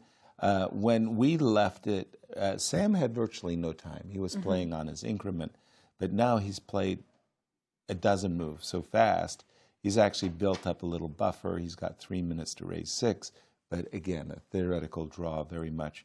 Because he just wants to play now b5, right? Yeah, to trade everything off. That would be very, very nice. That would be. So you have to play king d4? And should he play the move b5 and trade everything off. For Sam, this will mean he's Clear fourth clear after fourth. Levon. Yeah, Levon was clear third. And Anastasiya is with Wesley So. Anastasiya, over to you. Thank you, guys. Yes, I'm here with Wesley So, who made a draw in the last round, but was fighting until the very end. I mean, kudos, Wesley, for you. I mean, for making this event so interesting, so impressive until the last second. Yeah, thank you. What do you feel right now, and what do you think about this event? Well, right now I feel very tired. I actually was not in a playing mood today because I think the death of Daniel Naroditsky has still traumatized me. Maybe not only me, but also many other players in this event. Absolutely, but, of course. Yeah, his death and then the Kramnik scandal has been, like, it's hard to sleep at night. So I was actually not feeling well today. Like, it's not a good day for me. Like, I was sick. Also, I hurt myself in the bathroom. Like, so I was not in the mood at all to play. But I thought that for the people watching the event, I have to. Exactly. I mean, this was play, the situation, like must-win situation for you, and you had to play against Fabi's second. Did you feel responsible for his future also today? For his what? For his future. You know, he's working with Fabi, and he would have lost. Good point. Yeah, maybe. Yeah, now at least Fabi will buy him a nice dinner. But the thing is, like, yeah, I felt it's my duty to push and try. But at the same time, Ben told me that I never really had anything sizable. So I'm very happy to hear that. Because I thought when I took a pawn and all this C5 stuff, I thought I had real winning chances. But maybe the engine says it's not really... Yeah. Also, Fabi mentioned it. He said that something went wrong in the opening for Grigoriy, and he had some troubles out of the opening. Yeah, his mistake was he took on C3 first before rook C8. We have actually one more game. It's a draw. It's a draw, yes. It's a draw, yeah, because rook end games are always drawn. But so now, his mistake was BC3. So actually, this knight AB1 was Anish Giri's idea from Chessable. So shout out to Anish Giri. But it didn't work. You will be happy to hear about it, Wesley. Yeah, that's the only reason why I played knight AB1, because of Anish Giri's Chessable. Also, of course, yes. Okay. Yes, so we have the board now. It seems like Yasser in the mood to analyze with us a little bit. Yeah, maybe King H1 here it's better than what I played. I'm not sure. King H1. I'm not sure how big an advantage it is. But with my knights on B5, D5. Yeah, it felt that you have more space and your pieces are more active. So it was a very good position, but I'm not sure how big the advantage is, you know. I mean, I'm not sure if it's anything sizable. No, but it was never. Yeah, what I played in the game, when he allowed F4, F5, I thought I was very happy with my position. But somehow he's always holding. Also critical when he played Bishop E7 in the game instead of Queen takes E5. Like, here... Yeah, Bishop E7, Rook D... Yeah, Bishop go forward. No, I meant the other Bishop E7. Like Rook D5, Rook C6, F4. Just before I took Queen takes E5. I thought H3 was also critical. Here, yes. No, not here, but go forward, forward. Yes, maybe somewhere here. Forward. Yeah, I thought he blundered Rook D6, which was nice. Queen C5, takes. Yeah, C5. Yeah. And here, Bishop. No, here. You're right. Rook D8. Here I was gonna play H3. Maybe not Queen E5. Like instead of Queen E5, H3 was critical. Because if I'm allowed to consolidate, I think I can win. But he plays Bishop G5. Very important. Because I thought otherwise black's just losing. Rook F1 and then Bishop F4. Rook F1. I see. Rook F1, Bishop F4, and this is what I missed from afar. Yeah, I mean, West, if he doesn't have Bishop F4, then I have very good chances. You have then a good position, a good chance. Very good, yeah. I thought, so unless I'm dumb. Yeah, Wesley, I mean, of course, we can analyze this game forever. There are many lines. I just wanted to ask you, I mean, about this event overall. Like, where are the moments you're very happy about your play? Well, Which games you're proud of? Well, I think my play has been very good. I mean, +4. Yes, of you course. can never complain with +4. Exactly. Also, I was able to make use of all the chances that I got from this tournament, so I can never complain. But obviously, a big congratulations to Fabiano Caruana. I mean, he was always going to win at the end of the day. Maybe if Hikaru was here, it's unclear if Hikaru can match his score, depending on Hikaru's form. But yeah, I mean, if Hikaru played, Hikaru was even here, but he didn't play. Yeah. Yes, Maybe he's in St. Louis right now. Maybe guys should tell Hikaru to play next year, try to prevent Fabi from winning a fifth straight. I will. It's all Fabi. Yeah? I will pass the message, Wesley, for sure. But yeah, I want to say big congratulations to Fabiano because he's playing this tournament. He's playing like the best player in the world. So it was. Exactly. Thank you so much, Wesley. I know that you are now going to the World Cup, and I wish you all the best of luck there. I think you're in really good shape right now. Are you coming? I'm not sure yet. Okay. We'll discuss it later. Wesley, thank you so much, and let's get back to the studio. Yeah, thank you so much.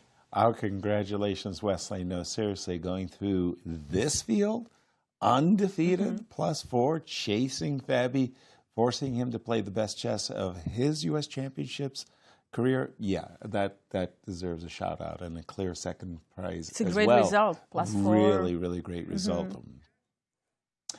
But if you haven't had enough chess from these U.S. Championships, well, stick around because we've got clutch chess, and what a field!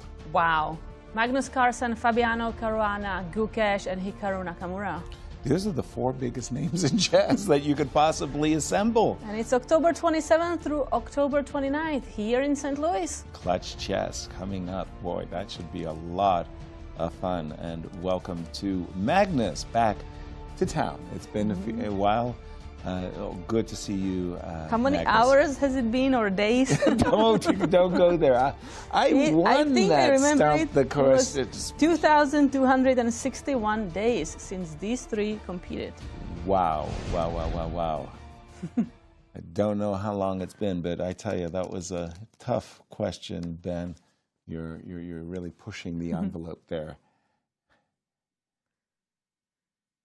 And here we are getting ready for the award ceremony. Just waiting for Fabi. Exactly. Big congratulations. Big shout out. Frankly, a big shout out to all the players and their willingness to cooperate with our broadcast. Because oftentimes, I mean, you don't realize it, but you just played this incredibly tense chess match. And you just want to go home and process what just happened. Usually that involves sitting in front of an engine and saying, where did I make a good move? Where did I make a bad move? And then suddenly our staff goes, would you mind coming and sharing your thoughts? Okay. And their willingness to do that, we really do appreciate it. And big congratulations to Carissa Yip, winning again the U.S. Women's Championship. Yeah. That's her. She couldn't believe it. There's the processing right there. And you think she wants to go back and say, Dad, guess what? I won again. Carissa, before you go and do that, would you please come and speak with us? Congratulations. Yeah, what a great achievement. Big congratulations. $40,000. At her age, what would I have done with that? I don't even want to think about it. But congratulations. Carissa, you are very, very deserving. But you won something similar, no, when you won the U.S. Championship?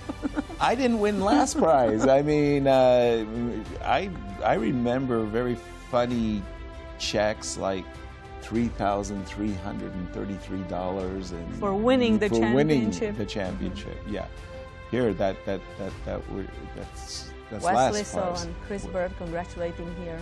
That was the first person to congratulate was Wesley So. And Wesley was so close to making that playoff, too. You came in and you were convinced. I thought we were going to see 100%. playoff. You were absolutely adamant. Tom and I wasn't like, sure no. Carissa is going to win the game against Talia Cervantes, to be honest. I felt like she's going to risk too much, and then it's going to be just too much. It's going to be an over push. It looked that happened. way at the beginning, It but sure did. she was able to turn it around. Yeah, really remarkable. She had a bad opening, did Carissa, but that one slip, knight b5, and then it was Carissa's turn to take over. Yeah.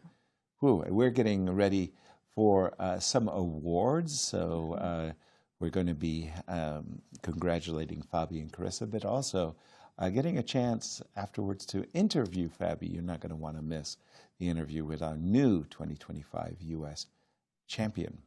And Wesley So, what a down-to-earth person, just really acknowledging Fabi's playing incredible tournament, deserving the win. Absolutely.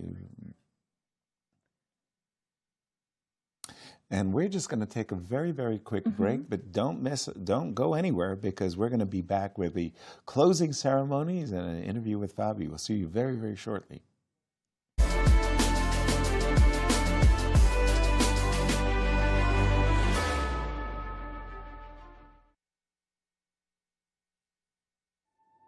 From world capitals to the chess capital of America, titans of chess have traversed the globe to prove one thing: who will be the next Grand Chess Tour champion? Each stop yielded elated winners, but it all came down to four, and beautiful Sao Paulo, Brazil set the stage for an epic final showdown. After a tense first match, Fabiano Caruana and Maxime Vachier-Lagrave emerged victorious, but with the title bout deadlocked after Classical, it all came down to Rapid and Blitz. Once the dust settled after a stunning comeback, only one man was left standing, and Fabiano Caruana was crowned the 2025 Grand Chess Tour champion.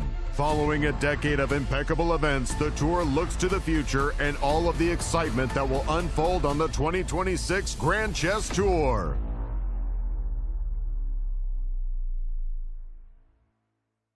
America's top chess players are set to compete in the most prestigious national championship in the world, the 2025 U.S. Chess Championship and the 2025 U.S. Women's Chess Championship, hosted by the newly expanded St. Louis Chess Club. Defending champions Fabiano Caruana and Carissa Yip will lead an illustrious field from October 12th through 25th, with a total prize fund of more than $400,000 on the line. Don't miss chess history in the making. Clutch Chess Champion Showdown is here, and four superstars take the stage. World number one Magnus Carlsen, Hikaru Nakamura, Fabiano Caruana, and reigning world champion Gukesh Damaraju. With more than $400,000 on the line, daily win bonuses, escalating point values, and the one-of-a-kind Champions Jackpot, every game could change everything. It all unfolds October 27th through 29th, live from the brand new playing halls of the St. Louis Chess Club. Don't miss a moment of chess history in the making. By now, you guys probably know there's a lot to see and do in St. Louis. But when it comes to the art scene, there's more here than meets the eye. From Laumeier Sculpture Park and the City Garden to the stunning Cathedral Basilica, one of the largest mosaic collections in the entire world. So if art is your thing, St. Louis is on display all year long. Ooh, now that's an exhibit. St. Lou is always exploring. Hi, my name is Brian Woods. I am the music director for classical programming at the World Chess Hall of Fame and Galleries. It is a monthly series that we put on featuring performers from the St. Louis Symphony, from Opera Theater St. Louis, Winter Opera, and some of the finest freelancers we have here in the St. Louis area. Every live performance is completely different. So when you come to a concert here at the World Chess Hall of Fame, you can expect infinite possibilities all within this rubric of music. We're the Manos! Welcome to our show! Go, go, go!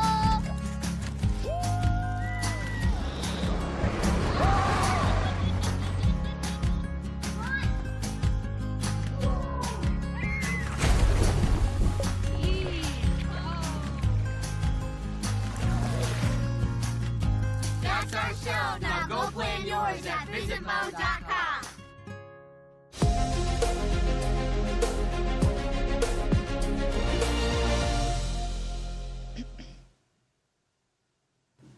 Welcome back, everyone. And I'm here with the winner officially. It's official now, with the winner of the US Chess Championship, Fabiano Caruana. Fabio, my congratulations with this victory. It's not just victory in this event, but it's like the fourth title in a row you managed to win, beating the, the Bobby Fischer result, 4 victories in a row. Like, what are your feelings? Yeah, very, very good. Today went well. I was nervous watching Wesley's game and knowing that he was in such good shape and watching closely. Yeah, of course. Yeah. But Grigoriy helped, and overall very, very happy with the result. Yeah, couldn't have really hoped for more. Yeah, I mean, we were discussing now with Wesley. I was asking him if he felt responsible for Grigoriy's fate. And I was wondering, like, and Wesley said that you might buy him a dinner tonight for sure. Like, what do you think about the fact that your second had to actually, he had such a big responsibility today in his game? Yeah, well, I mean, he's used to it. He's also a professional player. And absolutely. He's played in very serious events, and he's very strong. So, I mean, I didn't feel like he would be feeling some extra pressure. I just was worried because his position out of the opening was very dangerous. But of course, I'll buy Grigoriy dinner, and I'll also buy Wesley dinner if he wants it. Yeah, we're also, Carissa was inviting everyone for ice cream. I think we're going to have really a lot of fun these days. Also a good idea. In St. Louis. So this fourth title in a row, like, what does it mean for you? Well, I mean, I always feel like this tournament is very meaningful. It's the strongest national championship in the world. Has a huge history. You know, you mentioned Bobby Fischer, one of the greatest players of all time, without a doubt. And of course, it's impossible to match his achievements in the U.S. Championship, especially the one which the 11 out of 11, which I think we'll never reach, but still. Repeating his result 4 in a row. That's. I mean, I couldn't have possibly hoped for that, but yeah, it's just an amazing feeling. Because I did struggle to win this tournament for many years, and I remember Wesley was winning a few titles, and I was always like maybe getting close sometimes, but not quite making it. And then one year I had a great tournament, but Sam even did better, Sam Shankland, and I was +5. I thought, okay, this normally should be enough, but he had a tremendous tournament. So the competition is really tough, and there were some recent years where I felt like, you know, people weren't playing at their best, so I was able to win without too much difficulties. But this year, I mean, I think Wesley was playing really great. A lot of people were very ambitious. Like we saw Hans was up and down, but trying to win games, but struggling to hold some games sometimes. So yeah, it was a very tough tournament. I'm very happy with it. Yeah, apart from buying dinners to Wesley and Grigoriy, anything in your mind? How are you going to celebrate, if you have any time for that? Yeah, well, there is another tournament soon, so I'll have to play quite soon. But yeah, And speaking about this tournament, where we are going to play not just in the tournament, it's going to be the clutch chess event, and we will have Magnus, Gukesh, and Hikaru competing. I mean, what do you think? Monday, back to the board again. Very tough event for sure. I mean, yeah, the number 1 and 2 in the world by rankings, and Gukesh, the world champion, and so I have to face all of them. And it's rapid chess, which makes it a bit more relaxed in some sense, but on the other hand, a lot will be at stake on the final day. But I view it more as like an event where I can maybe experiment a bit, have some fun, just because I had this very tough event, and now I do want to like take it a bit more relaxed. I mean, the recent schedule has been very hectic. Yeah, you've been playing to Brazil as well. We just came from Brazil and started to play in these events as well. Yeah, exactly. Yeah, so Yasser has a question for you, so perhaps we can join the studio and discuss. Yeah, on behalf of Kate and myself, first of all, our big congratulations. But for us, we were really impressed by Andy Woodward, and a young phenom out of Texas. Your thoughts about Andy's success in this U.S. championship? Yasser said that he was very impressed by the play of Andy Woodward, and your thoughts about his play in this championship? Yeah, I'm actually like really impressed in general with the young talents we have in the U.S. I mean, Andy is definitely at the forefront, along with Mishra. They're right now seem like, you know, the two most promising of the really young players. We have some guys who are young, like Hans, Sam, in their early 20s or mid-20s. They're still young and very promising. But these guys who are still in their teenage years and will improve a lot soon. I think, like, undoubtedly, they're at like the prime improvement stage, and Andy is one of them. I think he was the only one who actually came a little bit close to beat you 5 in this event. Yeah, he was very close. I was objectively losing, and yeah, he was very close. And also he won a good game against Hans. That was an impressive game. and other games. I mean, he was like yesterday. I think that he was basically one move away from beating Sam. So there, he could have won even more games. Still some inexperience. There's a lot of things for him to improve on, but that's a good thing, because if you can improve, then. And at this moment, look, Levon is already discussing something with Ray Robson and Sam Sevian. Well, this is an interesting. Giving them instructions what they have to do. Getting ready for the awarding ceremony, I guess. This was an interesting game because, like, the opening, Sam was just dead lost, and he had just mixed up. You're supposed to trade pawns first and then play f6 and then sack the piece, but he sacked it in the wrong version. Yeah, so Levon is explaining this youngster. I mean, okay, not completely youngster. I mean, to Sam, I think what he should have done. Fabi, are you impressed also with Carissa's result in the women's section? You're winning this event simultaneously for the second time, I think, if I'm not mistaken. I think maybe she's won 3 in a row, right? Even, I think yes, so. Yes, yeah, third time. She's extremely dominant in this tournament, and she's playing extremely well for many years now. She's probably crossing 2450, like one of the. Yes, she will be in top 20, I think, after this event. I think one of the best players in the world. I just hope that she'll be competing for the World Championship in the near future. I think she has a legitimate chance, and also to become Grandmaster. I think that's very realistic. So I'm wishing her the best. I think that she's very ambitious and very fighting, and that's a good thing. That's a very good thing for a player. Exactly, and now after this clutch event, I think you are going to India, if I'm not mistaken. Are you playing? No, yes, I'm finally not playing. some rest. Yeah, yes. It's the one thing I'm not playing, so I'm taking November off. I'll watch with a lot of interest.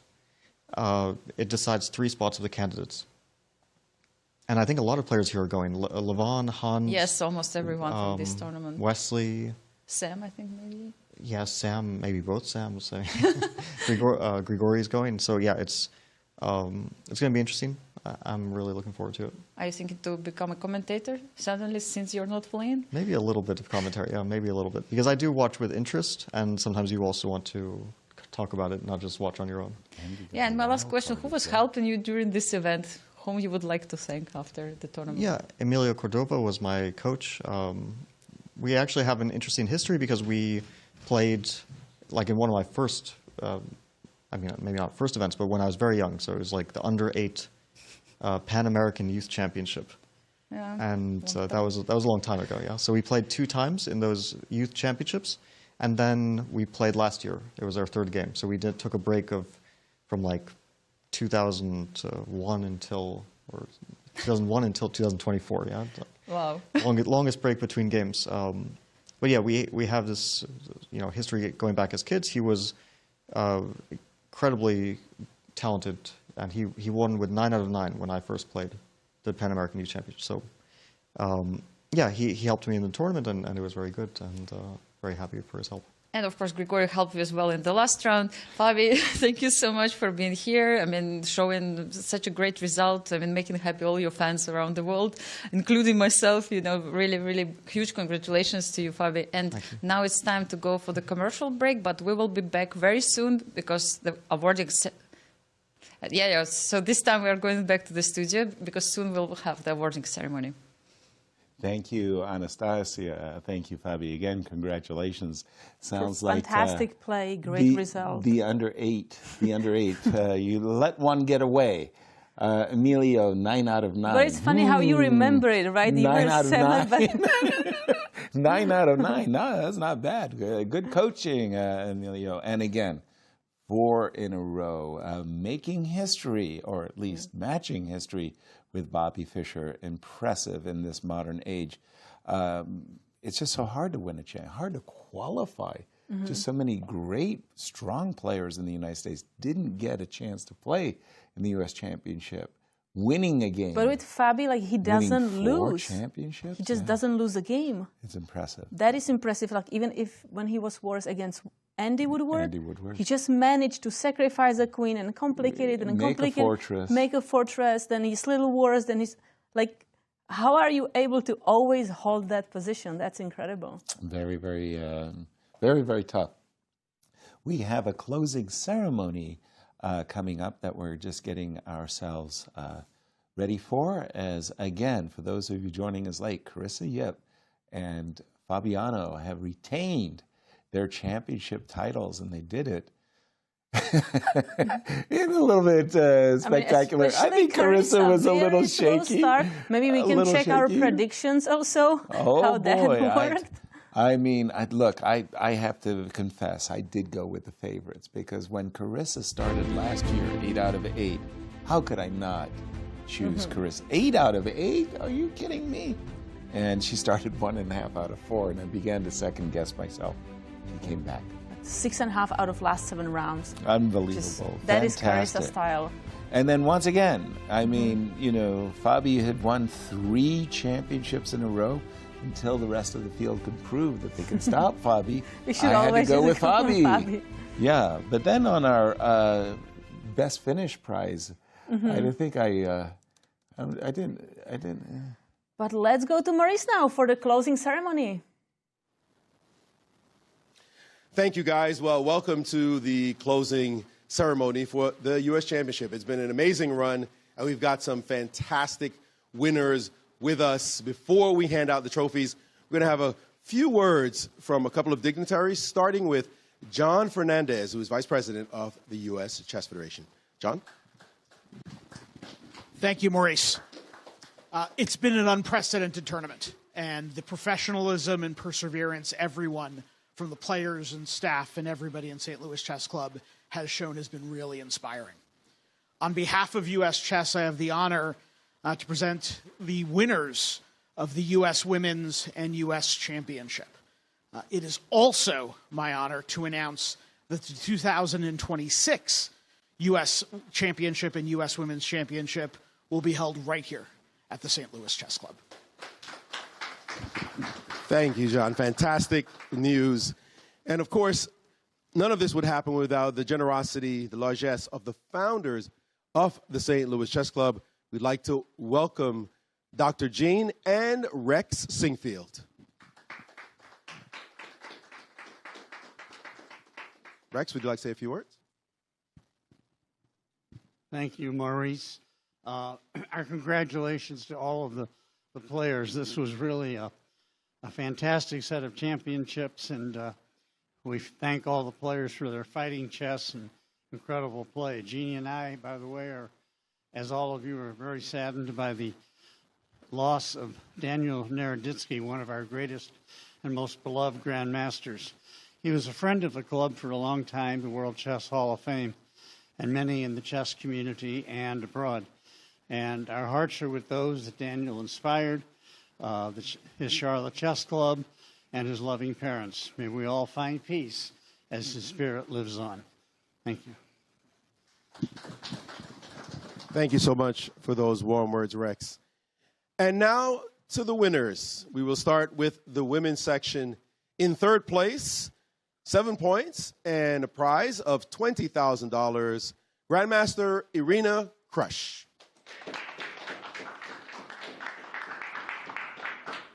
Irina, it's a tough tournament. You had a kind of a rocky up and down affair, but you came out in the end persevered. Your thoughts? Yeah, you know, my friend early on, he told me that I was going to have a roller coaster tournament, and he predicted that pretty well. Definitely required some perseverance. I mean, after like a year or more of bad results, you know, I've started to turn it around in the last couple of tournaments. So I feel like, you know, this was not a perfect event for me, but it definitely gives me some confidence that I can keep going in the right direction. We are confident you'll come back as a great champion that you are. Thank you so much and congratulations.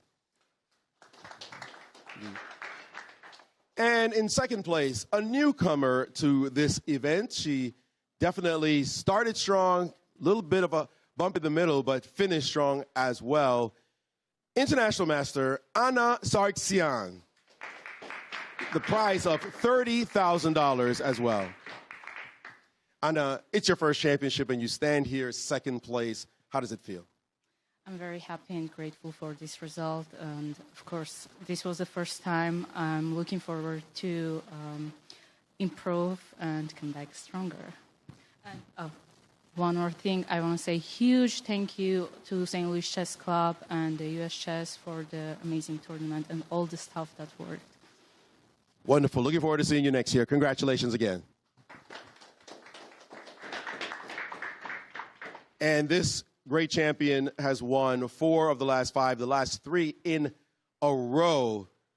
She started off very poorly indeed, but came back all guns blazing, an incredible finish, showing what a true champion she indeed is.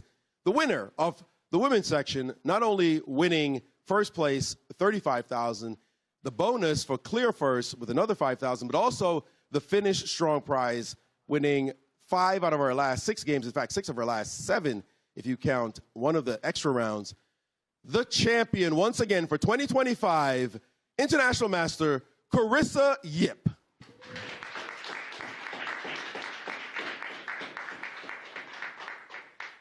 Carissa, some people might have had doubts the way you started this event. You seem to not have those doubts. What made you make such an amazing comeback? You know, I think generally I can have slow starts here and there, but I feel like U.S. Women's is almost always my tournament, so I was pretty confident. Anyone to thank for all of this success? Absolutely. I'd like to thank my friends and family, first of all. My dad's here. Not here right now, but probably watching this from the hotel room. So he came with me, as he does to all of my U.S. championships. I'd like to thank my coach, who was also a player here, Awonder Liang. And, of course, I'd like to thank the St. Louis Chess Club for all their support and for organizing this event. It's my favorite tournament to play every year. Well, congratulations on a marvelous result. Look forward to seeing you again next year. Once again, everyone, the champion for 2025, the U.S. Women's Champ, International Master, Carissa Yip. And now for the Open Division. For third place, with a score of 6.5 and a prize of $35,000, Grandmaster Levon Aronian.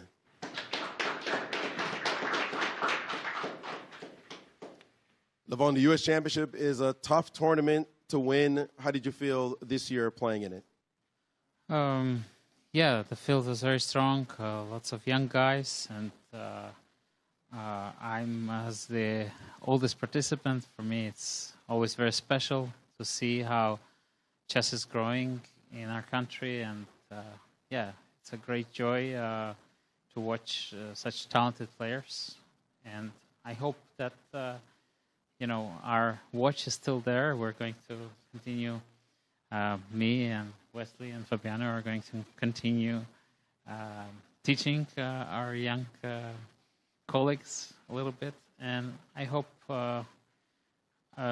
chess in the U.S. will not have any more tragedies like the one we witnessed this week. Always a pleasure, Levon. We're so grateful for those words and always for having you in the tournament. Once again, congratulations. Third place finisher, Grandmaster Levon Aronian. And in second place, he is a 3-time champion and definitely gave it a run for the money this time. Please congratulate Grandmaster Wesley So. Wesley wins $43,000 for second place. Wesley, a hard run at the end, just came up short. Your thoughts? Yeah, I think I played as best as I could. So a big congratulations to Fabiano, because his play is like the best player in the world. And I did everything I could to prevent him from getting a 4th title. This is his 5th title, actually. I mean, in a row. I tried everything, you know, like everything except illegal stuff. So, but it wasn't enough. So if the 3 of us could play like how we played in this tournament, I think we have a very good chance of doing very well in the Olympiad next year. Also, a big thank you to Rex and Jeannie Sinquefield for renovating the chess club for 1. Thank you so much, Wesley. Once again, congratulations on a fine second-place finish. Grandmaster Wesley So. And there could only be one at the end. And what an amazing run he's had indeed. 4 in a row. We have not seen that since one Bobby Fischer pulled it off in the 1960s. Just an incredible performance. Also, he has a 50-game unbeaten streak in these U.S. championships. The champ for 2025, Grandmaster Fabiano Caruana.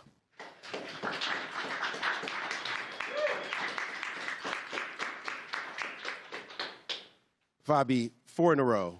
I mean, could you have imagined against such strong players to go, first of all, undefeated all these games, and then to actually win 4 titles back to back to back to back? No, of course. It's like a dream. I mean, this tournament is so strong. Definitely the strongest national championship in the world. So many good players. You know, we have the old guard, and also the young guys are super strong as well. And definitely with a bit of luck. But I think I played well. I'm very happy with the tournament and very honored to have played here and won again. You were chased down at the end. You had to do a lot to actually hold off Wesley. What is it like to know that, as Levon said, the veterans are still doing their thing as the young players are making a run too? Well, we still have a little bit of life left in us. But yeah, Wesley played tremendously well here. I was watching the final game, very nervous. It's actually more nervous now, I understand, for our coaches. It's more nervous to watch them to play. But I was watching, and Grigoriy eventually held it, but Wesley played a tremendous tournament. Yeah, and I think that it also feels even better when everyone's playing well to have a victory. Anyone you'd like to thank for all the success? Yeah, I'd like to thank Dr. Jeannie, Rex Sinquefield, everyone at the St. Louis Chess Club for making this tournament happen. Also, congratulations on the new chess club. We've been waiting a long time for it, but it's really beautiful. I think we're all happy to be playing here again. I also like to thank my coach, Emilio Cordova, for his help during the tournament. And yeah, I'd also like to remember Daniel Naroditsky. Yeah, we talked a few months ago, and he was going to play the U.S. Open, and I was encouraging him to try to qualify for the U.S. Championship, and this feels really, really strange that he's, you know, he played here in the past, and he was our friend, and you know, we were hoping that he would play many more times here, but yeah. Indeed, we all basically give this tournament in honor of Danya. Final thought: 5 in a row next year? We'll see. All right, I know you're modest. I'd like to bring Carissa back up, please. And once again, as we say goodbye from the brand new St. Louis Chess Club, the champions in the women's section, International Master Carissa Yip winning 3 in a row, her 4th in 5 years, and Fabiano Caruana winning 4 in a row and his 5th overall. Congratulations to these 2 great champions, and back to you in the studio. Thank you, Maurice, and really our congratulations as well, right, Kate? Just fantastic performances from both of them. Congratulations. Just incredible. Tell us the final standings for everybody this time, Including and let's do it with the women. So Carissa Yip, big winner, 6.5 out of last 7 rounds, just incredible. $45,000 winning Anastasiya, the newcomer in this event, only half a point behind Carissa and Irina Krush, with 7 points coming back in the second half of the tournament. But you can see also Alice Lee tied for 4th, Anna Zatonskih doing really well, just a really good tournament for a lot of players. Our congratulations also to Megan, 12 years young, getting 3 points and $4,750. Congratulations, Megan, and tell us about the final standings, this time for the Open. Here, big congratulations to Fabiano Caruana, winning this event 4th time in a row, Wow. 5 times altogether. Just incredible performance when you see the roster, just strongest players in the world, and you manage to just win every time the last 4 years. Just incredible. 8 points, $67,000. Second, Wesley So, only half a point behind. As he said, he did everything in his power except anything illegal to stop Wesley, but it was not enough because Fabiano was just doing so well. And Levon Aronian third, 6.5 points. Congratulations. And we also have to highlight Andy Woodward, just having incredible performance as a U.S. junior champion who qualified for this event to be in the middle of the field. Just incredible. Yeah, welcome, Andy. I'm sure we're going to see a lot more of you. Sunday, mark your calendar. Oh, I can't believe it. Who's in town on Sunday? Just about everybody who's anybody. But in Magnus the world of chess. Carlsen, Fabiano is staying in the town. Hikaru Nakamura. And it's Monday. And Gukesh, the world champion. Yes. These 4 players are in St. Louis. For clutch chess. Wow. Wow. Don't miss this. Yeah. Great games are expected. Absolutely. And so, from St. Louis, thank you so much for joining us. I hope you enjoyed our coverage of these U.S. championships. Again, we hope to see you on Monday, now that I've been corrected. And Yasser, it's been a pleasure to do the commentary with you. Oh, mine. Amazing. Kate, and Maurice with you too. We always fight, but we love each other. No, it's you, Kate. It's all about us. It's always been about us. Thank you, and good night from St. Louis. Good night, everyone.